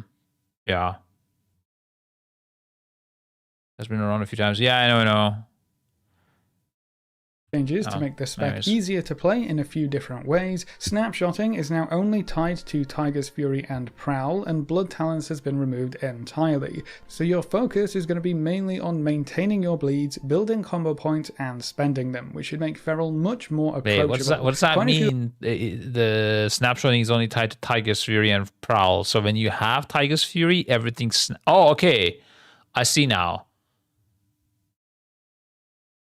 Like Tiger's Fury gets snapshotted onto your dots, but like trinkets and stuff don't. I guess that's what it means. And Prowl also gives you a stronger dot. Okay. Yeah, that sounds like it makes things easier. Abilities have also been removed, like Brutal Slash and Adaptive Swarm, and a lot of talents have been replaced with easier to understand passive effects. Another important update comes in for Rampant Ferocity, which now always causes your Ferocious Bite to cleave, instead of just on targets that already have Rip applied. So Feral has been made quite a bit easier in a bunch of different ways, but you will still have your main core but the rotation is too hard nowadays. Your general play style will be to very similar. There's also a new AoE ability called Frantic Frenzy that introduces this new flicker mechanic and visual. Using this ability causes a bunch of blood stealth shadow cat things to dash at your enemies, slashing at nearby foes. It looks really cool. Your Apex talents actually lean into this flicker mechanic. That's like killing spree without displacing you. It's kind of nice. When you Ferocious Bite, you'll have a chance to attack with one of They should do killing spree like this as well. New attacks, which uses the same flicker animation. Although actually killing spree is also kind of cool. I don't know, how do they do killing spree nowadays? I don't even know. And then Tiger's Fury causes your next 2 combo point generators to always perform unseen attacks, and you get some extra damage boosts as well. Now, Guardian doesn't have quite as many changes, but their main focus seems to be smoothing out rage generation and providing new ways to spend it, reducing the reliance on overlapping defensives and making baseline abilities stronger. Survival Instincts will have 2 charges baseline, Berserk will also reduce the cooldown of Frenzied Regen by 100% baseline, and a few talents have been removed. Guardian has quite a few new tools to work with too. Waking Nightmares kinda gives you a Shadow Priest's apparitions. They copy your Thrash casts, so that's going to be interesting. Red Moon replaces Moonfire and seems to mostly just deal more damage on a longer cooldown, and casting Mangle will extend its duration by 1 second. Galactic Guardian has a new effect if you do take Red Moon, which deals extra arcane damage whenever you spend rage, and then Sundering Roar is a new 1-minute cooldown that allows Thrash to stack 5 additional times, and when it expires those extra stacks deal all of their damage immediately, so that's going to offer some decent AoE burst damage. Guardian doesn't have any Apex talents to look at just yet, so I do imagine we'll see quite a few changes for Guardian over the next few weeks, so stay tuned for that. And then Restoration has quite a few updates as well. By the sounds of things, Guardian lacks like some other thing than the rotation, right? That's what I always hear tanks complain about, that it is too boring to play. And people literally just don't play this class because it's too easy. Like either it needs some like crazy mobility, which okay, it doesn't fit a bear, I understand that, or it should have some good utility. Maybe I don't know what it could be, man. It could, okay, I'm gonna throw something crazy out here, okay? But you could give Guardian Druid a trank, like Tranquility. I don't know, like when you're not tanking, right? Not mid-tanking, but you know, you had this in the past. It was a thing. I don't know. It could be cool. Like, I don't know, just like, you know, because other tanks have like a rallying cry. Druid doesn't have, like, it has roar, I guess, sure, but I don't know. Just like they people want additional things here, right? So this could be something. I don't know. What else it could be? They have like the whole vortex / knock type of things. They have the combat res. It lacks something. Like some things like Hand of Protection or Blessing of Freedom, or either it itself needs to become more interesting, like with charging around, leaping type of thing, or it needs to give the raid something. I think giving the raid something fits the druid better. I think it could have like an external even. Like Iron Bark could be a druid spell, I think, like Guardian Druid spell. I don't know. I don't think it's that bad. I think it makes sense that a druid would protect you. Yeah, I don't know. AoE taunt could be a thing. Yeah, you're right. I don't PvP, I was just cooking. Give them a raid, the RCD call it Bear Hug. What? It needs a new mechanic. Yeah.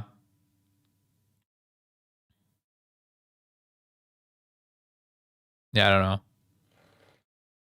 They had like the sleeper something back in the days where they got knock immune. They could provide the whole raid with knock immunity. That could be a button, bro. But of course, they need to design the abilities around that and stuff. But that could be an interesting raid utility.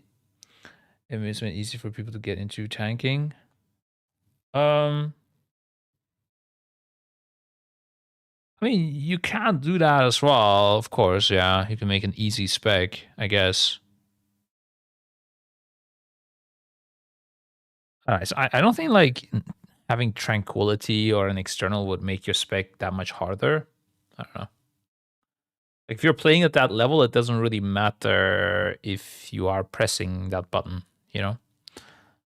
Bugbear, stack into your Guardian Druid to get 20% damage boost for 10 seconds. Oh, people, yeah, okay, that's when you only play Guardian Druids, dude. Said that deserve this with bear. They wanted to be with a starter friendly tank. Oh, really? Okay. Yeah, that's okay then. I mean, I guess. Oh. Yeah. Sure. If I was a Guardian tank, I would enjoy having a trank, but that's just me. Quite a few changes for Guardian over the next few weeks, so stay tuned for that. And then Restoration has quite a few updates as It's weird that they chose the Druid tank out of all to make it a starter spec, because I feel like Druid had always like the most buttons in the game, since you have all the shapeshifts and stuff, and it's like one of the more complex classes with keybinds.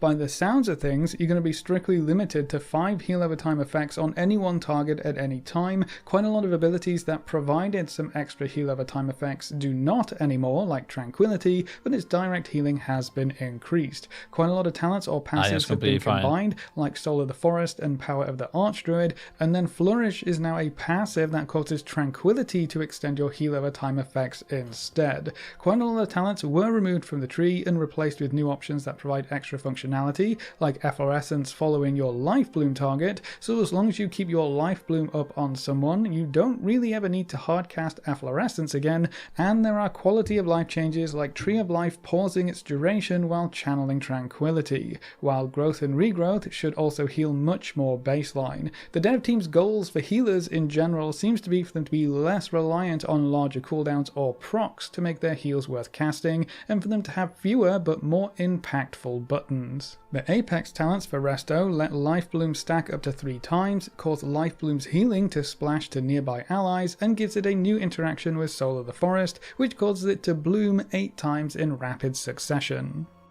Oh, damn. Evokers are up next, and Augmentation will be seeing some interesting updates. Ebon Might will now grant 8% primary stat up from 5%, and it can now apply to all damage dealing allies within 100 yards, so all of your DPS get Ebon Might, but its effect will now be split between everyone who receives it. So you've got 2 buffs of 8% being split across however many DPS are in the party, so it should be 16% primary stat split amongst everyone. So Augmentation is no longer gonna be some crazy cooked spec, but I want to just hear one part where he said, how many yards is that in? Receives it. So you've got 2 buffs of 8% being split across however many DPS are in the party, so it should be 16% primary stats split amongst everyone if I understand this correctly. No more picking and choosing who gets be split in 100 yards. Primary stat up in 100 yards. So you could do stuff like pre-pull to buff specifically like set people, but let me hear this one more time just to be safe. So you've got 2. If for people that didn't understand it, Even Might, instead of buffing 4 people or whatever, it buffs everyone around you and splits the buff across everyone, so that you don't need to pick anyone, for a shit. You just buff everyone always. Might, but its effect will now be split between everyone who receives it. So you've got 2 buffs of 8% being split across however many DPS are in the party, so it should be 16% primary stats split amongst everyone if I understand this correctly. No more picking and choosing who gets Ebon Might, or being really careful with prescience to target the right folks. Everyone gets a slice of that Ebon Might pie in Midnight. Breath of Aeon's Temporal Wound will accumulate 15% of damage done, up from 10%, and it now shows the damage number on the tooltip, which is kinda cool, but the wound does become less effective. It now shows the damage number on the tooltip, but we can't display the tooltip anymore. There's no weak-RS. So you have to just like mouse over it or what? That's funny, dude. That is funny that they're adding this now. Like sticking it into the wound. I heard you can't track tooltips anymore. There you go. We give you some tooltips that are good. if Ebon Might is applied to more than 2 allies. So they're really trying to keep the power creep in check Goddamn. when you add more DPS into the mix. Hopefully this lets them balance things a bit better. Wait, how does the temporal wounds work? Kind of cool, but the wound does become less effective if Ebon Might is applied to more than 2 allies. Right. So they're really trying to keep the power creep in check when you add more DPS. That's into really a the weird mix. thing. You can specifically choose 2 people on pull then and buff them, and that's like guaranteed gonna be better, right? On pull. So you're gonna do some weird shenanigans every time on pull with augmentation, and then probably like port back in. I don't know if they still have variant stone, but let's see. Hopefully this lets them balance things a bit better. Now augmentation evokers do have some apex talents to go over. Breath of Eons will summon a future version of yourself to assist you in battle, and they will cast Eruption, Empower spells, and Living Flame. Whenever you extend Ebon Might, your duplicate is also extended, and while your duplicate is active, your Ebon Might is twice as effective, and your Upheal and Eruption will deal more damage. Holy. I guess we'll see how the balance goes for augmentation in Midnight. Having that support spec back on the menu would be really cool. Devastation is getting some big updates too. They're kind of already on the simpler side, so they won't I just hope they make even my 300 yards, bro. I CBA with 100 yard min maxing. I CBA. see the same kind of pruning as some of the other specs, but Shattering Star Hog boss also clear when you pull a boss. That's fine. I mean, you can pull a boss like and then press it and then come, right?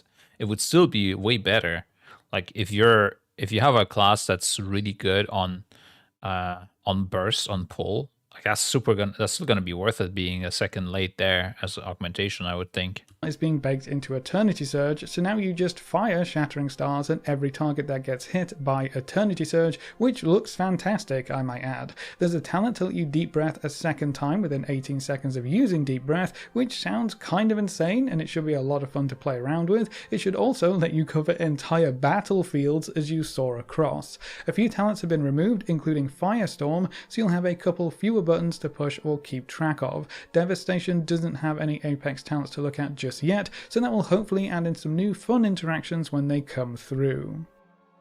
As for Preservation, they're going to be made quite a bit simpler to play in Midnight while getting some fun new tools and talents. Spirit Bloom is being removed, as well as Emerald Communion, that's going to the PvP talent section, so the Lifebind healing combo is getting canned. To compensate, Emerald Blossom, Verdant Embrace, and Dream Breath are all getting some very big buffs. Dream Breath is also getting a range bump up to 40. I did think Emerald Communion was a bit cringe, not gonna lie, so I'm glad it's gone. Yards. Dream That's a bit Flight now complicated. protects you as you soar across the sky, and there's a new talent option that turns Verdant Embrace into a ranged heal, so you don't have to jump to your target anymore, you just send over a little dream version of yourself instead, which means you don't have to be darting around the battlefield if you don't want to. We there like are new that. talents that provide interactions between Emerald Blossom and Echo. Stasis and Dream Flight are now a choice node, so you can only pick up one of those major cooldowns, and all in all, it should be much easier to play. The amount of times you wipe to Verdant Embrace is too much. It's not a lot, but one wipe to it is already a tilter. Preservation. It happened on Dimensius last time. I think. Oh, was it a rescue? I'm not sure. Velo did something, bro, but I don't know what it was. Apex It was talents not good. revolve around Reversion, and upgrading it to Marithra's Blessing for another AoE heal that can reverse damage taken, and Dream Breath will always grant Marithra's Blessing, so there's some new interactions to keep an eye on there. Moving on to the Hunters, Hunter's Mark is getting a Didn't big say anything buff. about the class stuff from Evokers. I don't know. Also, nothing about Variant Stone. I don't know. I guess it's still there. Instead of increasing damage this to is targets big. above 80% health, it now just increases all damage by 3%. So you will always want that on a priority target or raid boss, and that might secure Hunters at least one raid spot for the foreseeable future.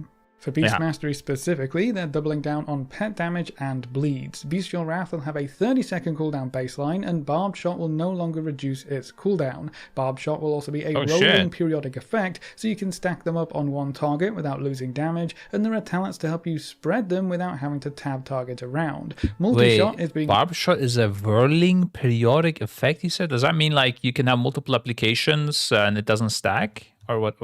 have a 30-second cooldown baseline, and Barbed Shot will no longer reduce its cooldown. Barbed Shot will also be a rolling periodic effect, so you can stack them up on one target without losing damage, and there are talents to help you spread them without having to tab target around. Multi-Shot is being removed, and there's a new pet AoE that replaces it and provides you with Beast Cleave and Kill Cleave, so it's just more thematically in line with Beast Mastery Hunter. Call of the Wild is also being removed, and there's a lot more focus being put into Bloodshed. So you'll have 2 major cooldowns in Bestial Wrath and Bloodshed. Okay, first, quickly about the Hunter's Mark. Yeah, it's 3% all the time instead of 5% above 80%. So that's a big change. And does that secure the Hunter spot? I mean, it's very, very niche cases where you wouldn't want a Hunter, I would say. But I think there can still be cases where you would bench the Hunter. Like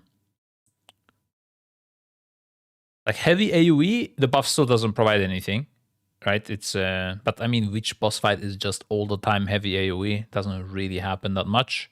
When the raid splits up, it loses value. But I mean, let's compare it to a DH, right? Let's compare it to a DH. It's stronger than a DH buff, if you think about it that way, on single target. Which, I mean, it makes sense because DH buff is not single target, so it kind of makes sense like that it should be like this. It's just actually completely brilliant now. Just smash. Yeah, how did you keep up Barb Shot right now? I actually forgot. Oh, you were like extending the dot so that it doesn't fall off. That was the goal, right? Yeah. I mean, at least when I played it, like it was like that last time. I think it didn't change. And it was reducing your Beast of Wrath, obviously, the CD. Yeah, I mean, I guess that was the only difficulty. And now that you don't need to care about the dot either.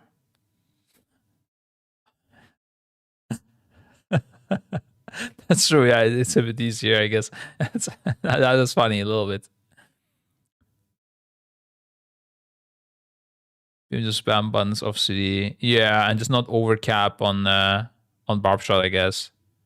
I guess a little, I mean, I don't know if you still get Barb Shot procs, but I guess like a little bit of thinking is like you can pull your Barb Shot and unleash it on one target faster. There's no reason to min-max the stacks on like the debuff on the target, but instead that you use it at the correct time. Like that's one min-max. Yeah. But aside from that, there indeed is not much, yeah. It's pretty similar to what we have now, it's just more streamlined, more consistent, and less reliant on procs and cooldown reduction, focused in on fewer abilities. Now, Marksmanship has some very important I didn't like the changes RNG too. that much. To start with, Kill Shot is going to be Marksmanship only, so they'll get to fully own that Execute niche in Midnight. Another huge change is the removal of Streamline, so you're going to have to fully hard cast those aim shots the vast majority of the time. Your casting speed won't be sped up outside a True Shot, but your aim shots will hit quite a bit harder. So if you can make the longer cast times work, the harder hitting aim shots will hopefully make up for it. That does make MM far less mobile than it currently is, though. There are also really big I think nerfs every to class they cut bonuses. mobility So on. your crit damage bonus has been reduced to 25% of crit chance, down from 40%, and Master Marksman causes the target to bleed for 10% of crit damage, down from 15%. Crit will still probably be very strong for Marksmanship, it's just not going to be quite as good moving forward. It also looks like Explosive Shot has pretty much just been removed as an ability, and can now only be applied via the Salvo talent. That goes for every Hunter specialization, by the way, which is kind of odd. No one hard casts Explosive Shot anymore, but if you liked the Explosive Shot gameplay and interactions, you'll probably be quite disappointed with the Midnight changes. Moving on to Survival, they're getting an update that a lot of players have been asking for quite a while. Dual-wielding Survival Hunters. They'll be able to use one-handed axes, swords, and daggers, so you can properly roleplay as Rexar now. It's not fully testable in this Squeeze my leg in between my Secret Lab arm. Dude, I'm using this chair since like, I don't know, 4 years, and this is the first time I'm doing this. That's crazy. Okay. Just came from an employee Vaz, and he's crying that you didn't give him this Dimensius mount. If he wins, we could arrange it.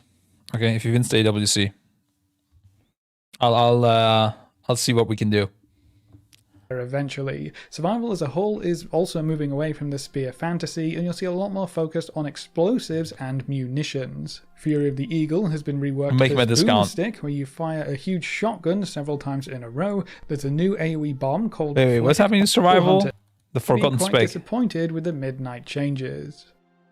Moving on to survival, they're getting an update that a lot of players have been asking for quite a while: dual-wielding survival hunters. They'll be able to use one-handed axes, swords, and daggers, so you can properly roleplay as Rexar now. It's not fully testable in this first build, but we'll get there eventually. Survival as a whole is also moving away from the spear fantasy, and you'll see a lot more focus. Are hunters gonna need on every item again? On explosives back to classic. and munitions. Fury of the Eagle has been reworked as Boomstick, where you fire a huge shotgun several times in a row. There's a new AoE bomb called Flame Fang Pitch, which deals AoE damage and leaves a fiery AoE on the floor. Coordinated Assault and Flanking Strike are being combined into one cooldown called Takedown, so you'll have fewer buttons clogging up your bars, and quite a few other talents and abilities have been ripped out, like Butchery and its related effects. The list of talents removed for survival is quite chunky, but there are plenty of new explosives themes passives for you to pick and choose from. Mongoose Bite has also been simplified to just be a flat damage boost for Raptor Strike, where multiple applications can overlap, so you won't need to keep track of that anywhere near as much. And then Survival's Apex talents empower Raptor Strike, giving it a chance to turn into an AoE version that always procs during takedown, and Raptor Swipe also causes your pets to lash out to deal heavy single target damage and grant you a haste boost. So you'll have less to keep track of, an easier rotation to execute, and Survival is finally ditching the spear. Then we come to the mages, who are seeing some very big changes both to the class in general and to every specialization. Shifting power is being removed entirely, which I am. Moving on to the monks, Chi Burst has been removed for Mistweaver and Windwalker monks, and Rising Sun Kick was removed for Brewmaster. Diffuse Magic is now a passive talent that causes Fortifying Brew to reflect harmful magic effects back to their caster if possible, so they're kinda getting Spell Reflect tacked onto Fort Brew, but they're losing the magic damage reduction that Diffuse Magic offered.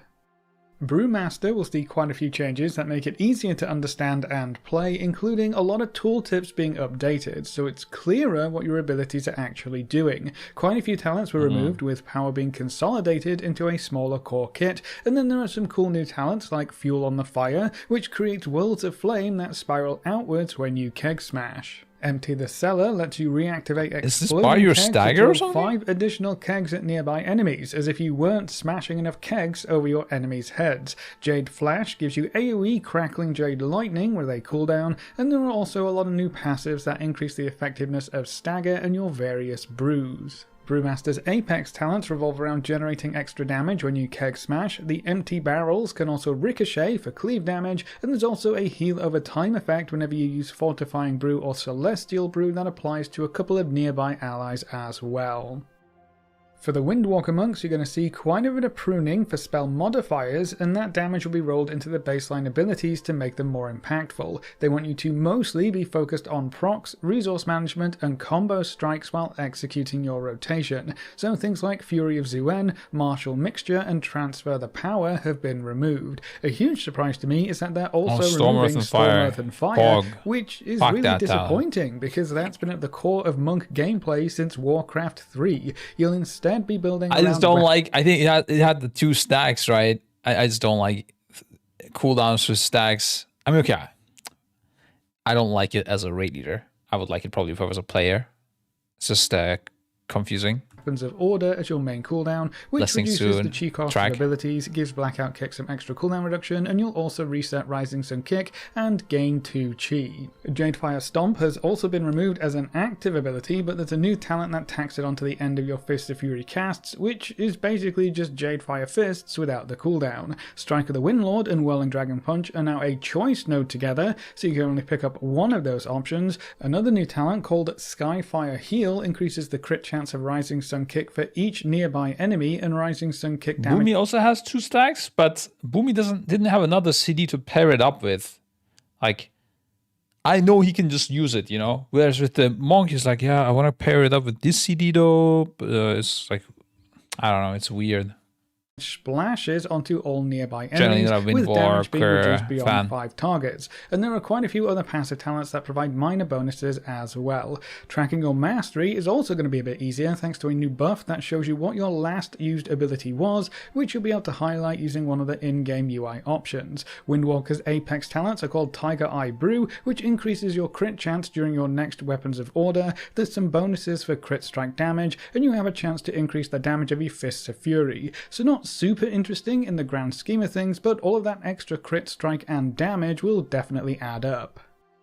Mistweaver has been streamlined a little bit too. Jade Fire Stomp has been removed, so you don't have to worry about its positional requirements anymore. Vivify was buffed considerably and will no longer reduce its healing beyond 5 targets, and when learned, Shaylun's Gift will now replace Vivify and functions with all the talents and bonuses that interact with Vivify. Enveloping Mist will heal for more baseline but provide a smaller healing bonus buff, and then Way of the Crane and Way of the Shit, he's Serpent getting is a faster new and faster. choice node that emphasizes which playstyle you'll prefer to roll with, so those bonuses will be easier to pick up and make use of. Invoke Chi-Ji was also simplified to always make Enveloping Mist's instant cast and cost 20% less mana. And then Mistweaver also has Apex talents to preview. Rising Sun Kick and Vivify have a chance to activate Spirit Font, causing your next Enveloping Mist to channel Soothing Mist from you onto up to 5 allies. There are some extra bonuses to Rising Sun Kick and Enveloping Mist, and then Thunder Focus Tea always activates Spirit Font, and Spirit Font applies Chi Cocoons at 50% effectiveness to allies targeted. So you've got some extra AoE heals and bubbles to look forward to. Moving on to the Paladins, there are quite a few changes. Wait, is Chi Cocoon like Life Cocoon, or what is Chi Cocoon? Is that a separate thing? That's interesting if it's applying absorbs. But we're going to start reading again. I don't think so, sir. I hope not. Bubbles to look forward to. Moving on to the Paladins, there are quite a few changes to talk about. For the class as a whole, Hammer of Wrath is now being combined into Judgment, so during Avenging Wrath, Judgment just turns into Hammer of Wrath and deals extra damage. Of Dusk and Dawn is being removed and being split into 2 talents. Blessing of Dawn now redirects 5% of all damage done to allies within 20 yards to you, up to a cap as long as you are above 85% health, and then Blessing of Dusk gives you a flat damage reduction buff that increases the lower your health goes. They're also losing some passive healing effects like Judgment of Light and Seal of the Crusader. For Holy specifically, Light of Dawn is being updated to a standard circle AoE effect instead of a frontal cone, which can be talented up to a 25-yard range, so that is going to be much easier to use. That's and you nice. won't have to turn around to the range if I don't you ever like these wanted to cone blast healing them with Holy abilities. Light. Its target cap is being removed and will now instead reduce its healing beyond 5 targets, and there's a new talent that gives Word of Glory and Light of Dawn an Absorb Shield. Quite a few smaller cooldowns have been removed or replaced, and Holy Prism will now be a choice node with Divine Toll, so you can only pick up one of those at a time. So many Barrier of absorbs. Faith was moved to the PvP talent section, Blessing of Seasons has been removed, and Tears Deliverance is now a passive effect that procs when you use Avenging Wrath. Aura Mastery has some new talent options like casting a Divine Toll at 100% effectiveness whenever Aura Mastery is used. There are also some new damage options, like Liberation now giving your Word of Glory and Light of Dawn healing a chance to also damage nearby enemies, so just like everyone else, you're going to have fewer cooldowns and buttons in general, but each one should be more impactful. One else, you're going to equal to your haze. have fewer cooldowns and buttons in general, but each one should be more impactful. Their Apex talents Bone give you healing yet always feels another awkward to use when there's a lot of movement. Yeah. Like, it's also like when that one healer stands outside, it fucking tilts me, bro. I'm like, why the fuck are you not stacked? And I'm okay. I guess you gotta be outside. I just don't like it. beacon style spell, but this one is entirely passive. While in combat, you apply a Beacon of the Savior to the lowest health ally within 30 yards. That beacon copies up to 50% of the amount you heal when all the talents are unlocked, and it will automatically jump to a new target if it ever heals a full health player. The last talent also gives the target a 10% damage reduction absorb shield whenever it jumps, which sounds really useful. Protection will see a significant switch around in there. I don't like these like small effects, bro. I don't know.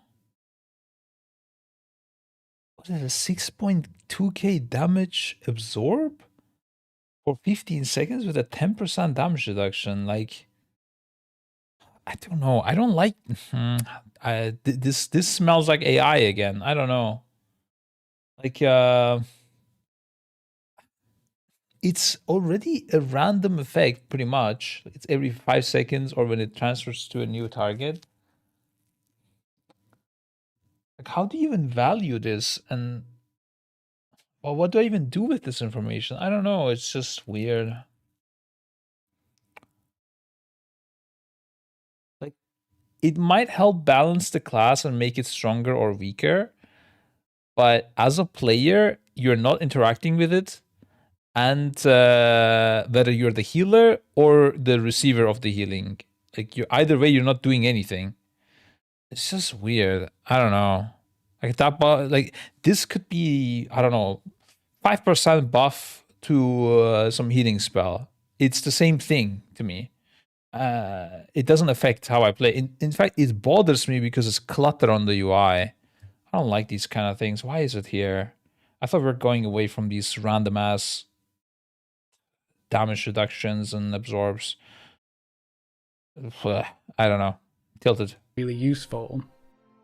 Protection will see a significant switch around in their kit. They're losing Eye of TM, Holy Shield, and other effects like Moment of Glory and Barricade of Faith in favour of empowering fewer abilities, like giving Guardian of Ancient Kings 2 charges. Most talents or effects that interacted with Eye of Tyr will instead proc from Divine Toll, which includes the Templar Hero Talent tree. The damage reduction you gain from Consecration is also being separated from your Mastery, so your Mastery now just increases block chance, but you can also block spells and periodic effects baseline, which is going to be really nice. There's a new talent that gives Consecration a 5% damage reduction buff, so that gameplay will still be present, but now you won't just fall over if you let your Consecration drop. There are also quite a few new talents that buff Consecration in a variety of ways, and fun new interactions like allowing Judgment to chain to nearby enemies, so it's going to largely be the same kind of gameplay. You'll just be much tankier baseline with fewer spells to keep track of.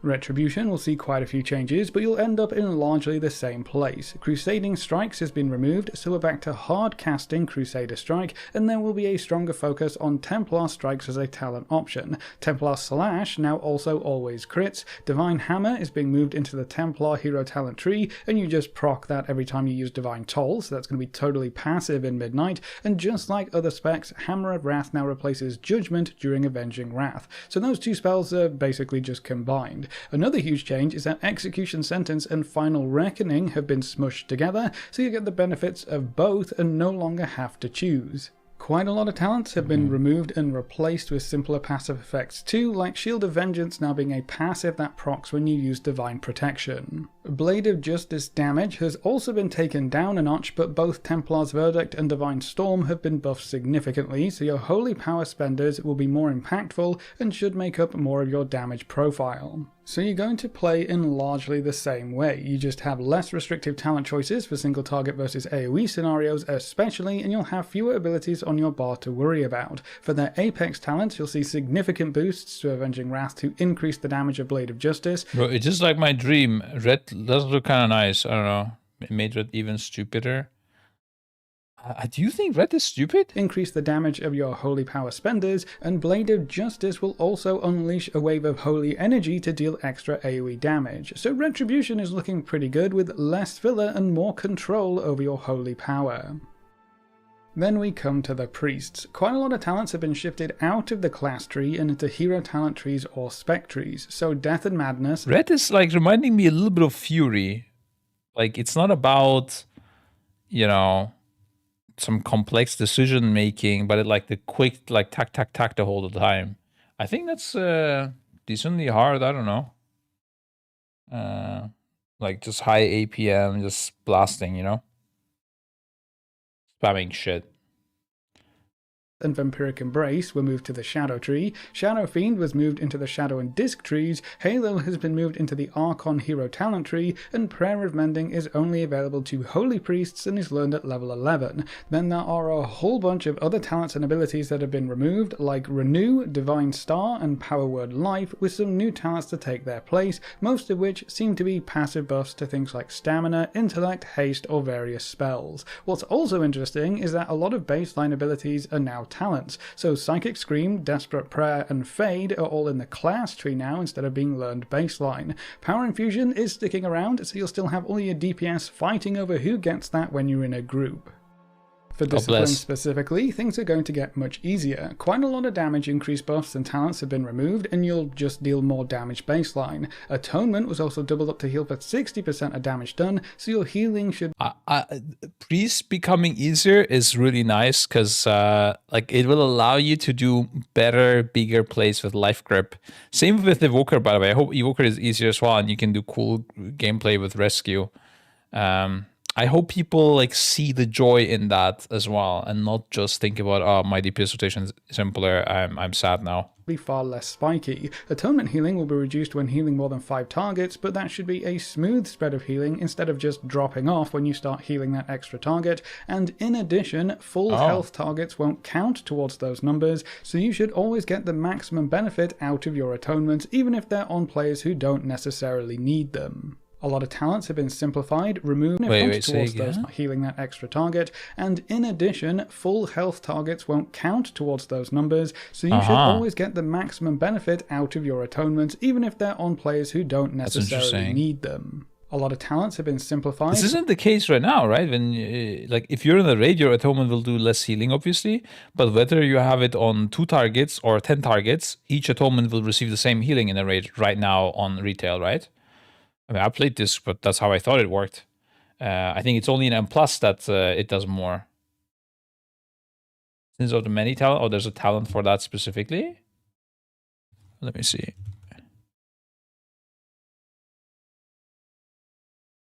Oh, your damage is increased. Elimination for each ally affected by your atonement. Oh, okay. But is that what he means? I thought it was like some specific healing stuff. Okay. Interesting. Removed or replaced with a passive effect. Evangelism has been redesigned, and that will now fire off a Radiance at 200% effectiveness, and Radiance will have no cooldown and get 40% reduced mana cost for 10 seconds. So you can spam a couple Radiances, get your atonements out to everyone more or less instant effectiveness, and Radiance will... I need to hear that again. A lot of talents have been simplified, removed or replaced with a passive effect. Evangelism has been redesigned, and that will now fire off a Radiance at 200% effectiveness, and Radiance will have no cooldown and get 40% reduced mana cost for 10 seconds. So you can spam a couple Radiances, get your atonements out to everyone more or less instantly, and start healing right away. For their Apex talent, Penance has a chance to turn your Power Word Shield into Void Shield, which is a buffed up version that also applies to 3 nearby allies. There's some passive bonuses to pick up, and the last point causes Void Shield to reflect 50% of damage taken back to enemies, and that damage will heal via Atonement, which sounds very cool indeed. For Holy, they're going to see quite a few abilities removed, so Renew and Heal are gone as 2 minutes. It's 1.5, it was saying, Evangelism. Fire off a Radiant. So Evangelism, like right now, that's the extension of Atonement, right? And also did some heal. That will now make your Power Word Radiance instant and 40% less mana. Okay. So every 1.5 minutes, you definitely can cover the whole raid, and it's gonna be like full atonement duration, pretty much. That's pretty good. That's pretty nice. It looks like they removed the Evangelism. A lot of talents. That schism, the thing that empowers your damage on the target, like your DPS rotation, I guess, is simpler, but it's just smite and penance or what? Oh, my. Oh wait, this. Was Mind Plus applying that? Sorry, I don't remember. I actually don't know. No, you still have your dot as well. Lol, I just realized. Wait, 1 sec. Discipline Priest has more buttons in their rotation than Fire Mage. That is funny. You gotta admit. Schism was a talent now, baking that into Mind Blast, right? Yeah. Okay. Yeah, because before that, it was like a separate button, right? That's why I got confused for a sec. But yeah, that's gone as well, so you can use your Mind Blast like whenever. You don't have to do like some rotation with it, I guess. But it is funny that it has more buttons than Fire Mage. You gotta admit that. Okay. I wonder if what the CD of Power Word Shield is now, with that reflecting Void Shield stuff as well. been Okay. simplified, removed, or replaced with a passive effect. Evangelism has been redesigned. Get 40% out to everyone more or less instantly, and so you can Oh, spam a couple here. radiances, Wait, get you your see it atonements out here. to everyone more or less instantly, and start healing right away. For their Apex talents, Penance has So the Void Shield has its own CD, guys. So when you penance, it goes into Void Shield, you press it, it goes into normal shield, you can press it again. But it's separate CDs, and when you go into penance, it was still on CD here, as you noticed. a chance to turn your Power Word Shield into Void Shield, which is a Interesting. buffed up version that also applies to 3 nearby allies. There's some passive bonuses to pick up, and the last point causes Void See Shield to here. reflect 50% of damage taken back to enemies, Use it. and that damage will heal via Atonement, which sounds very Use cool it so you see if indeed. there's. Oh, he had double shield there, For yeah. Holy, they're going to via Atonement, Also, which he sounds has very multiple applications of this. I don't know why this is the case. Maybe somebody else buffed him, or there is a separate effect to this. I don't know. cool indeed. I like this For priest. Holy, they're going to see quite a few abilities removed, so Renew and Heal are gone as casted spells. What about and pain Heal suppression via and stuff? Atonement, which You have 2 charges. I guess that's the talent. You still have the flying up and shooting penances. Yeah, no, looks nice to me, dude. I don't know. I don't see any halo or anything. I mean, you didn't use it anyways, right? abilities removed, so Renew and Heal are gone as casted spells, and Lightwell and Symbol of Hope were both removed as talents, along with quite a few others. Your Mastery will now also affect Renew Healing, which can only be applied through using I also wish they would give Shadow Priest their unique healing back. Like what we did in our Raden kill, for example, in MOP was stacking Shadow Priest, and you would shoot, like, because when you were stacked and it had constant damage this fight pretty much, you could shoot Divine Stars and it would do crazy healing. So taking like 2-3 extra Shadow Priests was like having another healer, if not even more. It was crazy. And it was like this unique thing. And Shadow Priest didn't do that much damage compared to the other specs, but it had this weird utility. And I guess people don't like it. I don't know. I was a fan of it. I liked the idea of, I'm not gonna do top damage, but I'm gonna do some sick healing while doing it. So kind of like a reverse Disc Priest in a way. Although Disc Priest does good healing nowadays, either and does good damage. That's why it's kind of OP oftentimes. But yeah, DPS support, like yeah. I like that stuff. I don't know. They don't do that anymore. I guess people don't like it or whatever. But I mean, bro, then play a different spec, yeah. I think it's nice to have a class like that. Most RPs are allergic to healing. Yeah, I know. It's honestly sad. A unique thing back then also was like your power word shields actually mattered. And I was like saving our tanks and stuff and players so many times with power word shields. And I thought that was so fucking cool, bro. I mean, I guess I could have just been a healer and do that. But I don't know. Like Shadow Priest was the perfect class for people like me back then. And then they just fucking destroyed it. I mean, first they gave it Surrender to Madness. It was fun because it was OP, and then they destroyed it after that fully. specific spells, and there's also a talent that removes Sanctify. It gives all of And like people thought like Shadow Priest, you play it, yeah, the rotation is simple, but it's not about just doing the rotation, you know? It's about being able to void shift at the same time, being able to life grip people that are out of position, being able to heal people or shield people that need help, or it needs a sprint or need a healing. It's just all that is kind of gone. It's just sad. So that has been so good for just off healing. Just look at Star Augur during War First. I don't remember being OP on Star Augur. I do remember it being really OP on. I mean, you could call that kind of a bug on Imperator Margok, because like Halo was a big DPS cooldown, especially on multi-target, but in a weird way, it counted as a single target spell, which Vampiric Embrace benefited from more than AoE spells nowadays it only counts single target spells, but whatever. Back then it did also count AoE, but it counted Halo as a single target spell for whatever reason. I don't know if that's still the case. Probably not. But on Imperator Markov, you would be kiting all these ads, and whenever I had my Halo and Vampiric Embrace ready, I could combine the two and shoot all the ads with my Halo, and literally, and also Vampiric Embrace was not like it is now, where it like accumulates all the damage done within a couple of seconds and heals a few people, and typically over heals people for like millions of health. It would heal everyone for equal amount, and I would literally lay on hands the whole raid with Vampiric Embrace Halo combination, and that to me is way cooler than a more complex DPS rotation. I don't know. It's sad we got rid of those things.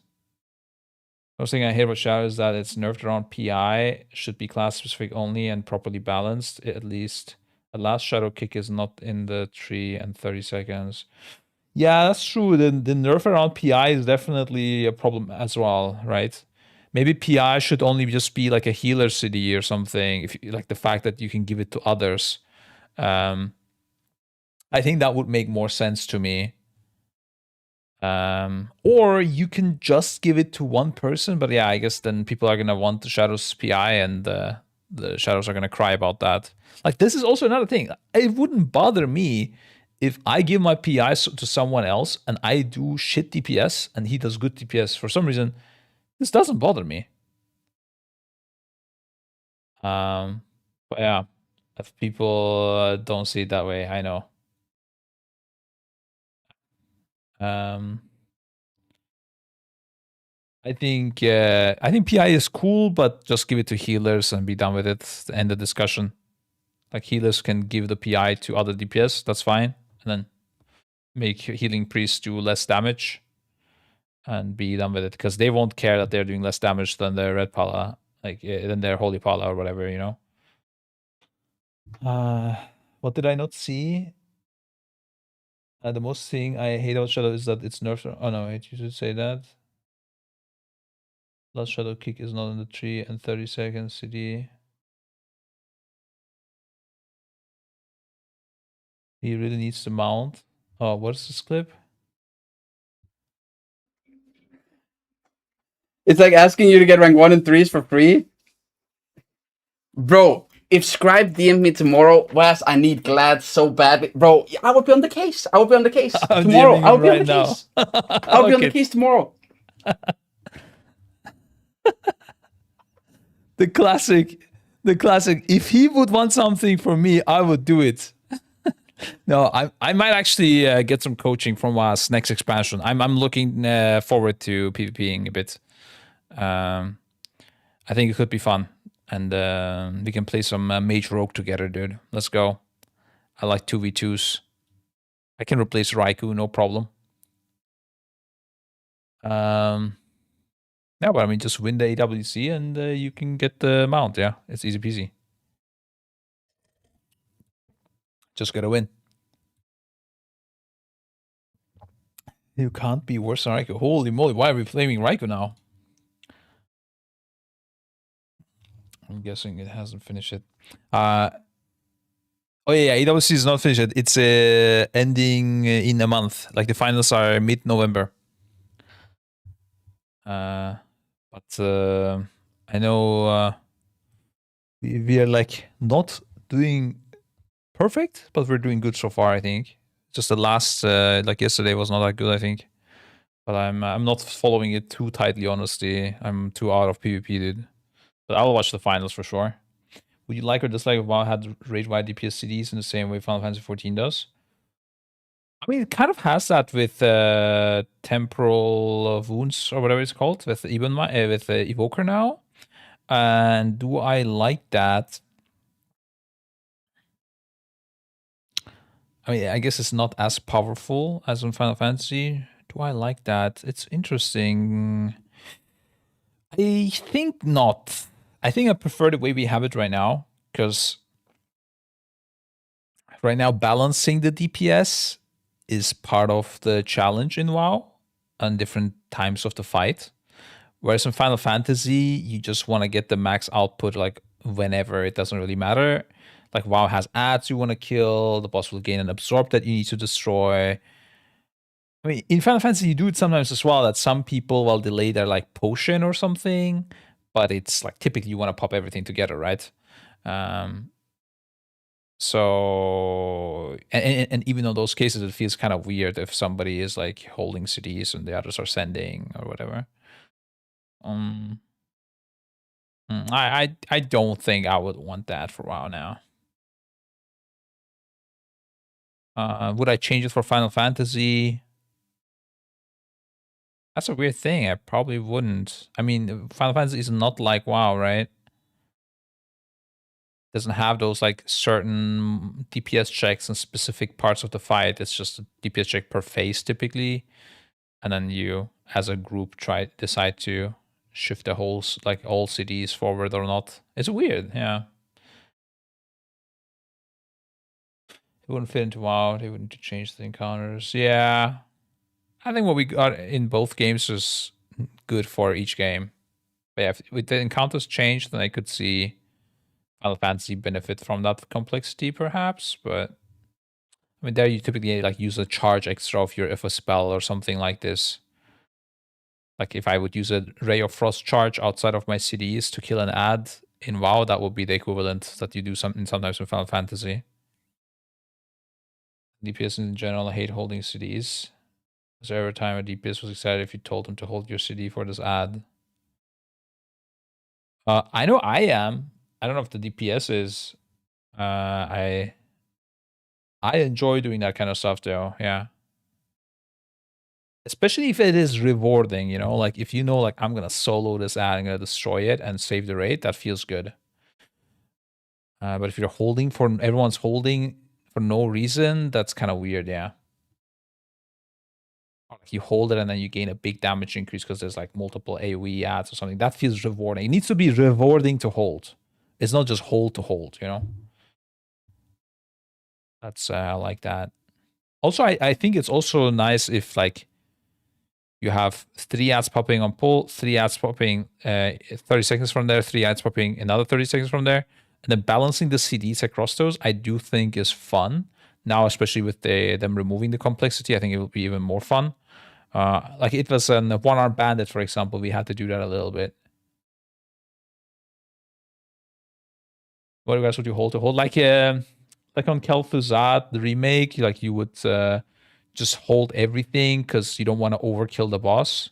You do that in Final Fantasy as well. That's a bit weird. I don't know. The reason to hold, like being, like, I mean, of course, there's a reason still. It's just like everyone is holding, I guess, because like the DPS check is too easy. That's something I don't like too much. But if specific people are holding it for specific reasons, I don't mind it that much. Like you're gonna go down to kill an ad. You go to a different phase with 5 people to kill an ad that has a DPS check. Those 5 people holding CDs to do that, I think is fine. If we're all gonna go down to kill an ad and we're just waiting and doing nothing on the boss and your DPS is irrelevant on the boss, that's kind of weird. Like balance, okay, I guess balancing DPS CDs is fine. Fully stopping and doing nothing as a whole raid, I don't like. Does that make sense? In WoW, most often happens if there's waves of ads or specific intermission DPS check. Some people hold to kill it, others use their CD for better overall. Exactly. Like, I want to fine tune it. I don't want everyone to stop because this phase is irrelevant. That's just boring, right? Like, you just need to determine, oh, okay, this phase is irrelevant, guys. Everyone stops. There's no intelligence behind this. But when you're like, okay, who can do really good 3-target cleave for the upcoming ads? Can we take your damage from the single target? You don't benefit much from single target, perhaps, anyways, that much. Instead, go for the cleave.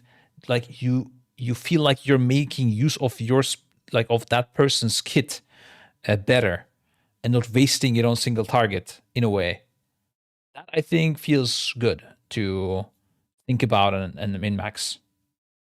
But yeah, if everyone's like, yeah, okay, boss damage doesn't matter, everyone hold for ads. Sure. I mean, yeah, that's not as exciting to me. Yeah, okay. Sanctifies bonuses to Serenity and causes Serenity to also heal allies within 40 yards. So for any encounter where Holy everyone is priest. spread out, or maybe if you just don't want to juggle 2 holy words, that's going to be a powerful new option. Most effects that procced buffs for heals have been removed, and your base heals will just be stronger across the board. Holy has typically been quite an accessible and easy to pick up healer, and that's definitely going to remain the case in Midnight. Holy's Apex talents focus on Cosmic Ripples by giving Prayer of Mending Healing a chance to upgrade Flash Heal to Benediction, which heals for more and causes a Cosmic Ripple. The middle talents massively increase Cosmic Ripple healing, and then each Pulse of Divine Hymn also causes a Cosmic Ripple, and during Apotheosis, Flash Heal will always be Benediction, so there's some huge AoE healing potential there. It's also worth noting that Oracle has been reworked, and Premonition has been replaced entirely. Now the hero talent trees focus on Penance or Prayer of Mending by providing various bonuses and giving you an extra charge of those important spells. Now, Shadow has quite a few changes to look forward to as well. Oh, is it like a healing pulse around you or something like this? Like as an animation? I feel like I remember something like that. Expect quite a few buttons and talents have been removed. Dark Ascension, Last Word, Psychic Horror, and Void Torrent were all deleted from the talent tree, with some new shiny talents to take their place. Yeah, Dark Ascension was always weird. I'm surprised that people did not like Void Torrent on Shadow. Like, this was... I mean, I guess I'm coming from the time with Surrender to Madness, right? And Void Torrent was like the time where I could breathe, bro. That was the time where you're like, oh, finally, Void Torrent is here to save me, you know? And people now dislike it. How did they fuck it up so bad? This was like the coolest thing. I don't know. I'm sad to see Void Torrent go, personally. It also like was good single target burst. I don't know, but nowadays I guess you need to have all buffs up to be able to use it properly. It's like really bad to use it without Devouring Plague, I guess. I don't know. And isn't it you need to cancel Void Torrent instantly? Yeah, apparently that as well. I don't know. I mean, why do you make it so weak that you have to instantly cancel it as well? That's so weird. Void Torrent while moving as well. Yeah, that's true. I mean, you could move during Surrender to Madness, exactly. That's why it was really nice. In Archon, Void Torrent is just there to proc the idol. Yeah, I don't know. That doesn't sound right. I mean, just buff the damage of it and nerf other things then. I don't know, like... Anyways, whatever. I think Void Torrent was cool. Sad to see it go. Devouring Plague was renamed to Shadowed Madness. It deals initial damage and high shadow damage over time and conjures a shadowy apparition. That's still going to be your main insanity spender. Void Eruption was renamed to Void Form to reduce confusion between the spell and the form names, and that will turn into Void Volley instead of Void Bolt. Shadow Crash has been redesigned into Tentacle Slam, so instead of firing off a purple projectile, you now summon a huge Void Tentacle that slams everything in front of you and AoEs around your target, which looks super cool, and of course that will still apply your dots, so you can still get rolling in AoE very quickly. Shadowy apparitions won't spawn from Mind Blast or Void Bolt, but their base damage has been doubled. You can also talent to massively increase the damage of apparitions that deal damage to your target with Shadowed Madness, so that's going to be a big single target damage boost for the most part. Shadow's Apex talents... Who remembers the... High Mall Shadow Priest as well. That was also pretty interesting with spamming mind spikes, and then occasionally that was the weird min max. You could just do mind spikes, mind blast, mind spike, mind blast like of CD, and devouring plague into a mind flay, empowered mind flay insanity. But the cool play was to get your like whatever this energy was up. And actually, you didn't have that. You had just the devouring orb, the void orbs or what? Shadow orbs, I guess. But what I just remember what you would do was you would pull some resource and then you would dot up the target. Then you couldn't mind spike anymore. That was really shit. It would remove your dots and would do no damage. And the devouring plague. And then cast the insanity, and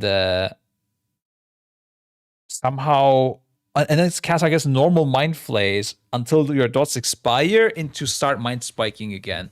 That was a pretty cool rotation as well. I guess, was your Mind Blast instant? I feel like it was. I don't know.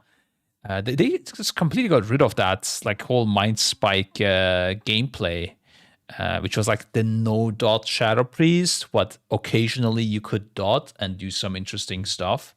I kind of missed that gameplay as well. It was the same tier where Halo Vampiric Embrace was also really cool, but I think it was a quite successful Shadow Priest rotation. I don't know why they ended its life, kind of. Pokemon Class Trinket buffed the Mind Spike build. I don't remember that. I think on Archimond you would play the non-Mind Spike build though. Maybe it was weaker. I don't know. Pretty sure you wouldn't play Mind Spike on Archimond. Yeah, I don't know. Maybe I'm wrong. I don't remember it. More I did shadowy play it, apparition but spawns causes them to sometimes play Shadow, also I don't fire know. off a void bolt. Cascade was really cool as well, and I'm surprised Cascade is also not part of the game. I think that was a really cool spell, and it was like really good on spread out targets. Like really powerful spell, especially when there's like many small ads that would just destroy them, dude. Cascade, basically what it did is, guys, is you shoot it to one target, then it duplicates and jumps to two other targets, and those duplicate jumps to other targets and duplicates again, and then it ends. And when it's like people around the room, like it had like 40-yard range each duplication, so it can just jump from, and it only hits targets that it didn't hit before, I think. I'm not sure. Actually, I don't think so. I think it can hit the same target. I'm not sure. Maybe it preferred the targets it didn't hit. But it was pretty fucking cool, dude. They got rid of that. It's shocking to me, honestly. I don't know why. Like, it's such a good spell. I don't know. I hope they make it return. Like, come and make it come back. Way cooler than Halo. I mean, Halo is also good, but and that was cooler than Halo. Tentacle Slam also activates an effect from one of your idols, so you'll have more access to those power-ups as well. All in all, Shadow is looking really fun with these changes in place. As for the rogues, some of the specs are going to see some significant changes, and it follows the same vein as everything else. For Assassination, you'll be using fewer abilities during your cooldowns, the way in which you apply various debuffs has been streamlined, so Caustic Spatter is now applied from Envenom and Kingsbane instead of Mutilate or Ambush. You won't need to enter Stealth to apply bleeds to multiple enemies. In fact, your entire AoE setup has been changed. Crimson Tempest has been reworked, so it's no longer a finisher spell, and it will spread Garrote and Rupture dots to nearby enemies. So you can spread your dots much easier, and it won't take as long to set up. There's also a big focus on energy management, and a lot of the new talents reflect that. To make room and to simplify the spec quite a bit, a lot of talents have been removed, like Sanguine Blade. Holy shit, is this how combo points look nowadays? That's weird. I've never seen the default UI on this. That's another thing, bro. Listen, I'm actually... Are you gonna be able to track these things with add-ons and stuff, or you can't? Oh yeah, you can't track the things without add-ons now. Like you need to use the default one, right? I saw the paladins were complaining as well because this looks fine, but we're at 4114. If you look at the paladin one, it looks like this, and they were like, "Don't make me use this, please." I've been playing with my own combo points for 15 years. Yeah, I also have my own combo points, but. I do like that you don't need to set shit up if that's the thing. You can't skin them, you're saying. Okay. DK runes I mentioned are also a pain. Yeah. Do you think they'll ever fix DPS variance? For example, from pull to pull, your DPS can be up and down?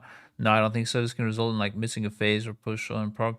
This doesn't seem to be an issue in Final Fantasy, where it's much more consistent. I think in Final Fantasy it's also not consistent. It's just in Final Fantasy, what you do is you adjust depending on what's happening. Typically in Final Fantasy, you have extra damage available that you can pull to the next phase, or you can send it. So like, kind of like an example I made with the Ray of Frost of the Mage, right? I have 2 stacks. I can keep them for next phase, or I can send 1 stack, or I can even send both stacks. So you want to have some damage that is you can freestyle use whenever. And there's quite a few damage spells now, I think, with 2 charges. So I don't think it's an issue.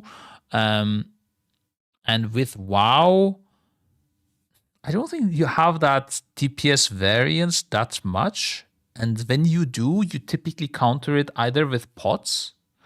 And it's typically not because people are doing low damage randomly. It's more because people are just dead, or like the ads are mispositioned or something. But you can still cover it with additional pots and sometimes with cities. But the last tiers were always very punishing with holding cities. Like that's why I was saying, if you remember a couple hours ago, with like kindling and stuff, it's really bad when you hold cities in with certain classes. It's like with many of them nowadays, is they all get CDR and stuff, and CDR is very, very bad when you don't use your city if you have a CDR build, right? It's like a Fury Warrior holding their cities or a Fire Mage holding their cities is really, really shit. So yeah, that's why. But it's changing now. I think it might actually happen. I don't know. I don't mind the variance of WoW though. It never really affects us. It's not a big thing. I would say actually in Final Fantasy you need to adjust to it more than you would do in World of Warcraft. A lot of talents have been removed, like Sanguine Blades, Serrated Bone Spikes, Tiny Toxic Blade, and Vicious Venoms. The main decision you need to be careful of is when to pull energy to string multiple envenoms together, rather than maintaining high energy for extra damage from your bleeds. So the gameplay of maintaining your bleeds and poisons is still Assassination's bread and butter. It's just a streamlined version string of envenoms fantasy. together. As for their Apex talents, you'll get a huge energy regen bonus whenever envenom expires, increasing for each envenom that you used. Oh, wait, what? Nothing is from target from you. Envenom damage increase. When your envenom bonus expires, you gain 40% increased energy generation for 5 seconds. Gain an additional 15% increased generation for each envenom you use, while envenom bonus was active up to 100% total. Oh. Interesting. And he's saying it's more worth to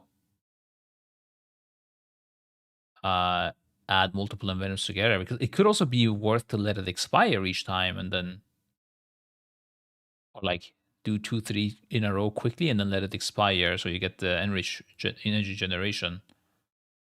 Use one active because that's an extended duration. Interesting. I don't know if he's right in what he's saying, that you want to string the envenoms together. It sounds like you want to send many envenoms early and then not extend it last second. That's what I'm hearing, but I don't know. Nature bleed abilities increase. Okay, yeah. There's some flat damage boosts and some extra damage being added into Kingsbane with extra poison procs and combo point generation. Outlaw has quite a lot of updates too. Roll the Bones has been reworked to have 4 different results instead of 5, and the buffs have been significantly simplified. You're basically now just rolling between 1 and 4, and each subsequent buff is going to be the same but with something extra tacked on top. So if you roll a 1, which is the worst result, you'll only get the double Sinister Strike buff. If you roll a 2, you get that same buff, but Sinister Strike and Ambush also generate 1 more combo point. If you roll a 3, you get both of these buffs plus an extra 30% cooldown reduction from Restless Blades, and then if you roll a 4, which is called Jackpot, you get everything plus 10% extra crit chance. So instead of tracking buff names and understanding exactly what each one of them does, now you just have to look for the first word in each buff and translate that to 1, 2, 3, or Jackpot, which would be much easier to see at a glance if you want to re-roll early or not. In addition to that, Between the Eyes is now a flat damage buff that can stack. Quite a lot of talents have been removed, which gives you less active abilities to pick up, and a lot less access to some of the defensive or utility spells, and your rotation will mainly be focused around Sinister Strike, Pistol Shot, Dispatch, and Between the Eyes, with Blade Flurry for AoE, and Roll the Bones and Adrenaline Rush for your cooldowns and buffs. Outlaw's Apex talents give you a chance to apply 2 stacks of Between the Eyes damage bonus, giving Dispatch some extra damage, and lets you build up some free Between the Eyes casts that immediately reset its cooldown. I thought they were gonna completely get rid of roll the bones, but I guess not. I like this change. To me, it looks good. Maybe as a single target won't suck with the whole thing. I don't know. Yeah, let's see. haven't been entirely left out, though they do have quite a few buttons and cooldowns still. Shadow Dance had its base cooldown reduced, and it will now be further reduced by haste, so haste might be a bit better for sub in Midnight. Quite a lot of talents were redesigned to be less complicated or to reduce button bloat on your bars, like Shuriken Tornado now being a passive that just duplicates your Shuriken toss after a short delay. There were also changes to reduce how punishing sub can be when you get things wrong, though I do wonder if we'll see further changes for sub rogue specifically. You still have quite a few cooldowns to juggle, where most classes were reduced to 2 or less for the most part, and the dev notes do say that additional changes are aimed at further improving approachability by reducing total rotational button count and culling unimportant buffs. So sub is a little bit simpler as it stands right now, It but still seems quite complex. hasn't received the same kind of rework as the other two specs. That could change as the alpha progresses though, and we don't have any Apex talents to preview just yet either, so stay tuned for further sub updates. Moving on to the Shamans, there have been quite a few we looked at updates to already, the guys. class. Doing a Warlock. Next up we have the Warlocks. There aren't any huge sweeping changes to the class's general kit. You'll still have a lot of your utility, but the class talent tree will be losing quite a lot of damage bonuses like Demonic Tactics, Socrathar's Guile, Soul Conduit, Demonic Inspiration and Wrathful Minion, and a lot of curse effects are being reworked. So things like Amplify Curse and Teachings of the Satyr have been removed, but you will be getting a new talent that lets you AoE curse. Foul Mouth causes your curse of exhaustion, tongues or weakness to curse all enemies within 10 yards of the target, which sounds kinda crazy. That's going to be very useful in pretty much any kind of content with multiple enemies. There's also a talent that lets you use your Demonic Gateway useful, twice before triggering a cooldown, so you can zip Wait, what? There's a cast and you can do. Can you use Demonic Gateways twice before triggering a cooldown? What? Is that for yourself or for us as well? back and forth more often. Wait. Pretty much any kind of content with multiple enemies. There's also a talent that lets you use your Demonic Gateway twice before triggering a cooldown, so you can zip back and forth more often. Now, That sounds crazy. What the fuck? You can use your own gateway to go and then come back, but I don't know other people. It says you. Yeah, it's just like I wouldn't trust their wording on that, you know. I would definitely test it. Like maybe it's your gateway. It can be used twice before triggering a cooldown. But if you can use it yourself twice, that's pretty cool still.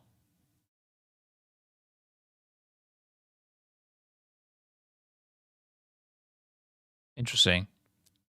Okay. Affliction is getting a much larger rework, and Malefic Rapture is finally being removed. Unstable Affliction and Seed of Corruption will be your major spenders again, and you can now have up to 5 Unstable Afflictions on one target, and a lot of bonus damage effects are being rolled back into Haunt. Quite a few talents or effects are being removed, like Shadow Embrace, so you have fewer debuffs to keep up and maintenance buffs to worry about, and Vile Taint is being removed as well. To shore up the Agony AoE situation, a new talent will let Agony apply to 2 targets at once, so similar to Twin Moons from Balanced Druid if you ever played that. So your rotational loop will be back to making sure your dots are up, keeping Haunt up as often as you can, and spending shards on Unstable Affliction or Seed of Corruption. You won't have to pull shards as often with Summon Dark Glare.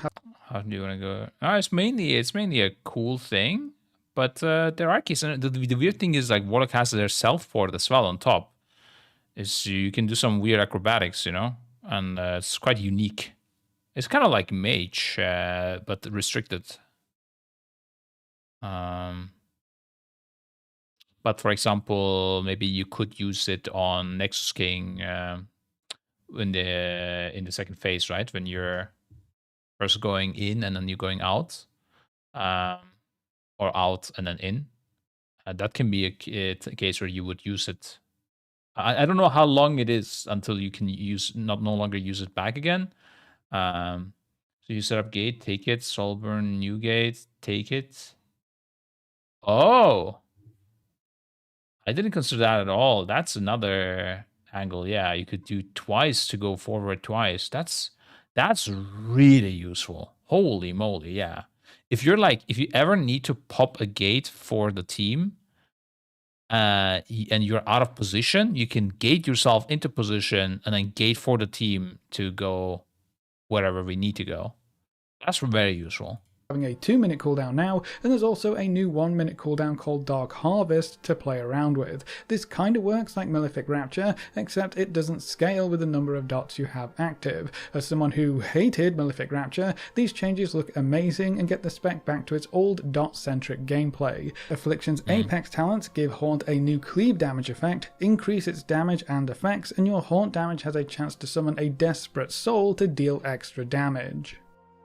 Demonology will also see significant changes. Fell Imps will no longer have an energy mechanic and will last much longer, and the number of Imps you can control at any one time is being strictly limited, so you'll only be able to have 3 Imps at a time, but you can increase that limit via a few talents. The most important extra change here is that when you have your max Imps out, Hand of Gul'dan will change into Eye of Gul'dan, which deals higher single target damage, so you'll swap back and forth between an AoE Hand of Gul'dan and a single target Eye of Gul'dan by managing how many imps you have out. There's also a big change to how many spells or abilities you have to get things rolling. So Vile Fiend has been rolled into Summon Dreadstalkers, so if you take that talent, Dreadstalkers will just summon a Vile Fiend as well.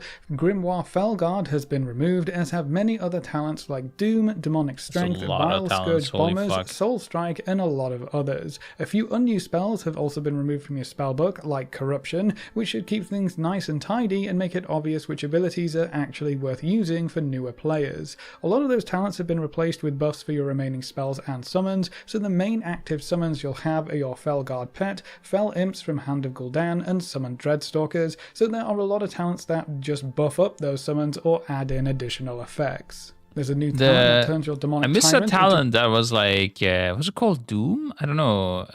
Like the ability that it was like a 5-minute dot or whatever, and then it would expire to do big damage. It was like or it would do damage every 1 minute. That was some interesting shit, and you could time it to do some cool stuff.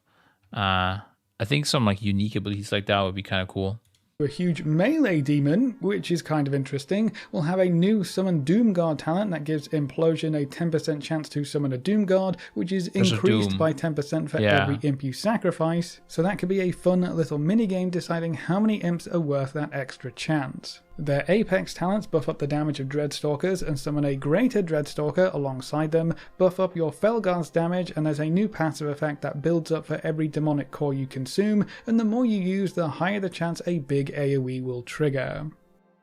Now, Destruction won't see quite as many changes. Most of the updates coming in Midnight revolve around removing temporary buffs to Chaos Bolt and Rain of Fire to buff their baseline damage numbers, as well as just removing maintenance buffs to make the spec easier to play. So just like other specs, a lot of talents have been removed and replaced with simpler passive effects that just buff the damage of your rotational spells or provide simple stat boosts. A lot of remaining talents have also been shifted around, and some are now choice nodes, like Soulfire becoming a choice node with Dimensional Rift. It also looks like your general rotation isn't changing. Fire becoming a choice node with Dimensional Rift. It also looks like your general rotation isn't changing that much. You still have Immolate, Incinerate, and Conflagrate as your main fillers, Chaos Bolt and Rain of Fire as your main spenders, and Summon Infernal as your main cooldown, with Havoc there to create that unique Destruction 2-target damage window.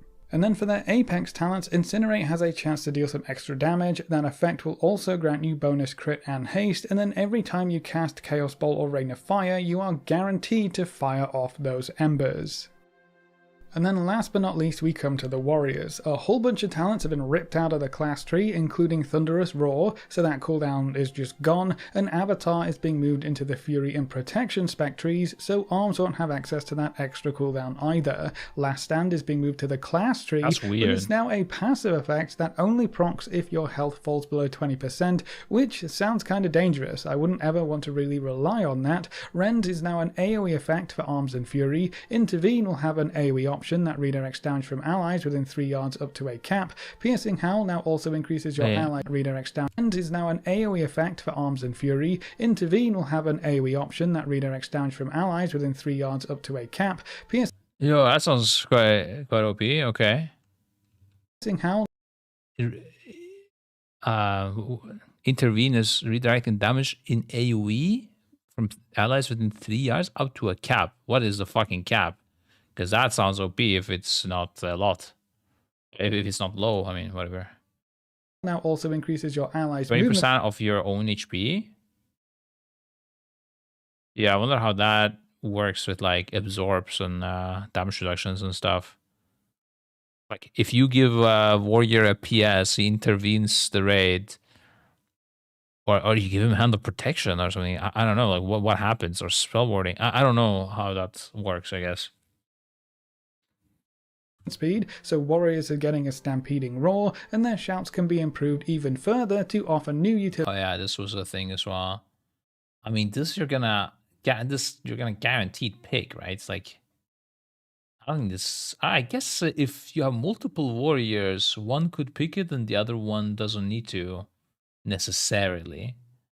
The 5% leash during rallying cry, probably worth it, but yeah. Effects like leech, more movement speed, and even additional attack power.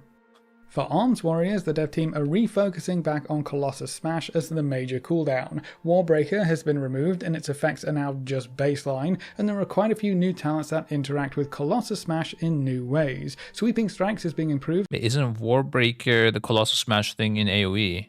To ensure Arms It seems like it's existing, or I'm lost. Stays on top in 2 target encounters, and a lot of talents have been removed, like Ravager, Skull Splitter, and Martial Prowess. So you'll have fewer cooldowns or abilities to use, and fewer buffs or conditional passives to keep track of. This is my Arms Warrior, dude. The only thing missing is Avatar. I don't know why the fuck they took Avatar.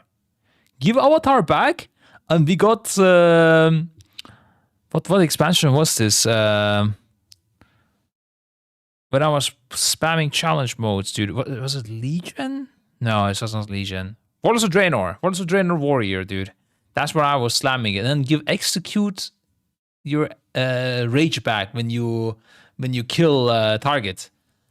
And it quadruple returns, dude. But either way, I think this is the Arms Warrior that I would enjoy a lot. Yeah, I love this Arms Warrior. And you min-max your rage while charging and shit as well. Because you have the capacity now, the brain capacity to do this, actually. Quite a lot of the newer talents have Slam as well. Increases to bleed or ability damage. Arms Mastery has also been completely... Do you have Slam right now as Warrior? As Arms Warrior? I have no idea, actually. I guess so, right? What else do you use as Arms? You must do. Reworked, it's now just a flat damage boost while you're using a two-handed weapon, which is all the time, so that's just a flat damage increase now. This leaves Arms in a rather basic place. You don't really have a big cooldown outside of Blade Storm, and your rotation is back to just a few core abilities.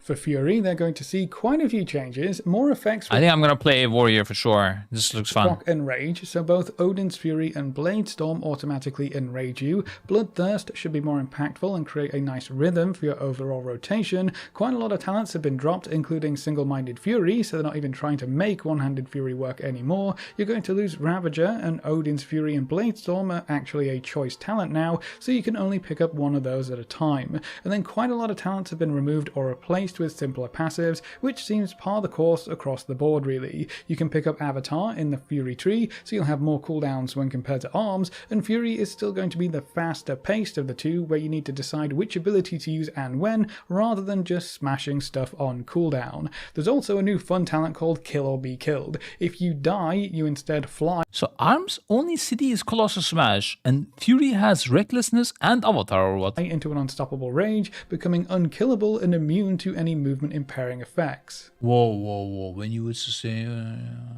killing me for... Yeah, I mean, that's going to be exploited. We know that, right? Kill your kill in a time, you emerge triumphant from your fly. At least 20% of your max health intact. If you're not victorious, you die. Yeah. Yeah, we're gonna absolutely abuse this. Doing this on a class that can taunt as well is crazy, bro. Like, they just want us to abuse it.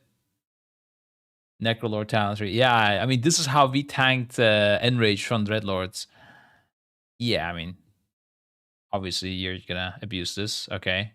If you can kill your would-be killer during this time, you get at least 20% of your max health back, otherwise you just die, and that can only proc once every 5 minutes, so that's going to be a really fun last stand mechanic. That's crazy. And then like, you could do some weird shit with that. If you have like a boss and an ad, and the ad is about to die soon, and the boss has a mechanic that you can soak.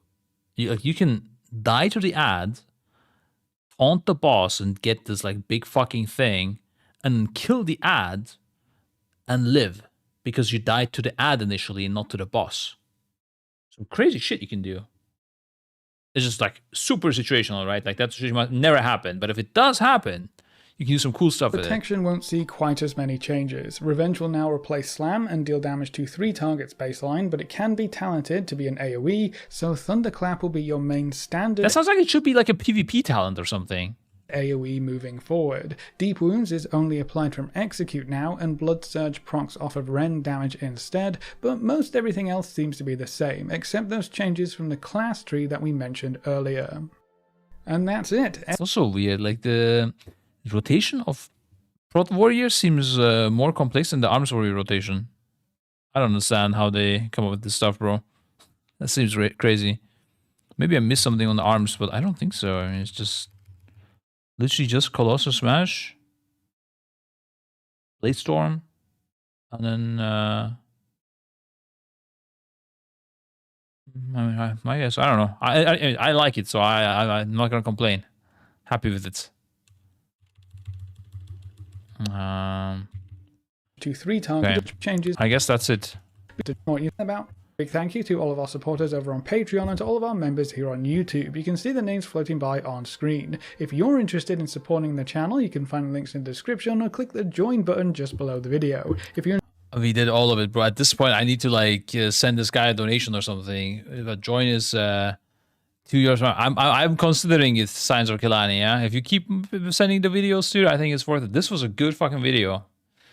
It was very nice. Also, this guy knows a lot about these specs. Holy shit. So yeah, good video. Link video, please. Yeah, I mean it was pinned, but I guess it ended actually. There you go. Also, guys, okay, gonna end the stream. So before I end, quick sponsor segment. We are sponsored by Grab app.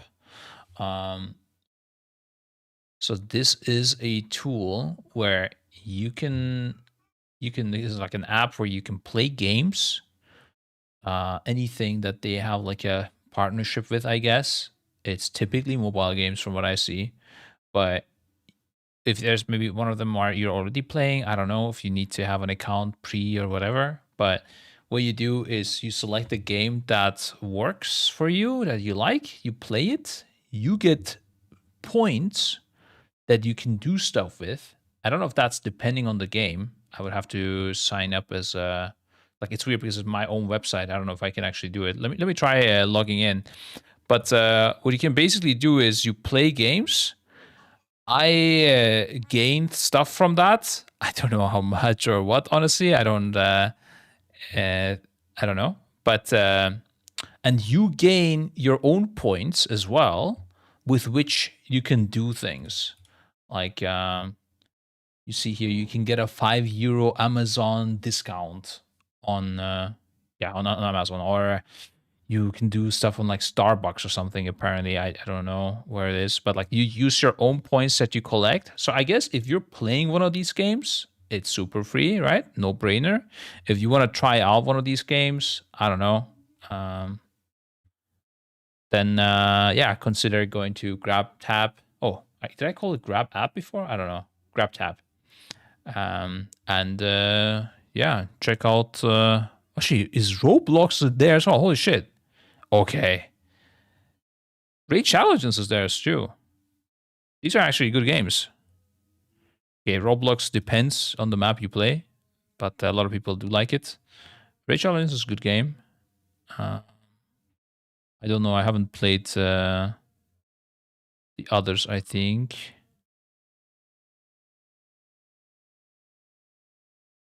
Vita Mahjong. Bro, I never understood this game, guys. Never understood this game. And then I guess you have some missions depending on the game. You can install it. And I think you can also do like more activities in it. It's not just installing that gets you points. Let's say I want to support myself. You can spend money, you can reach levels, you get points for. I don't know. Obviously, I don't know how hard it is to reach that level in this game. But yeah, you get the idea, guys.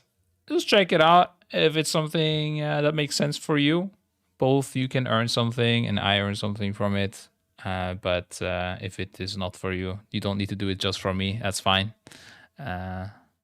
It's not a massive thing or anything. Just something I sold to promote, and you can support other people as well. It doesn't have to be my channel, by the way. Like there might be your favorite other streamer that is not Scribe. Maybe it's Flex27, or it could be GGTV.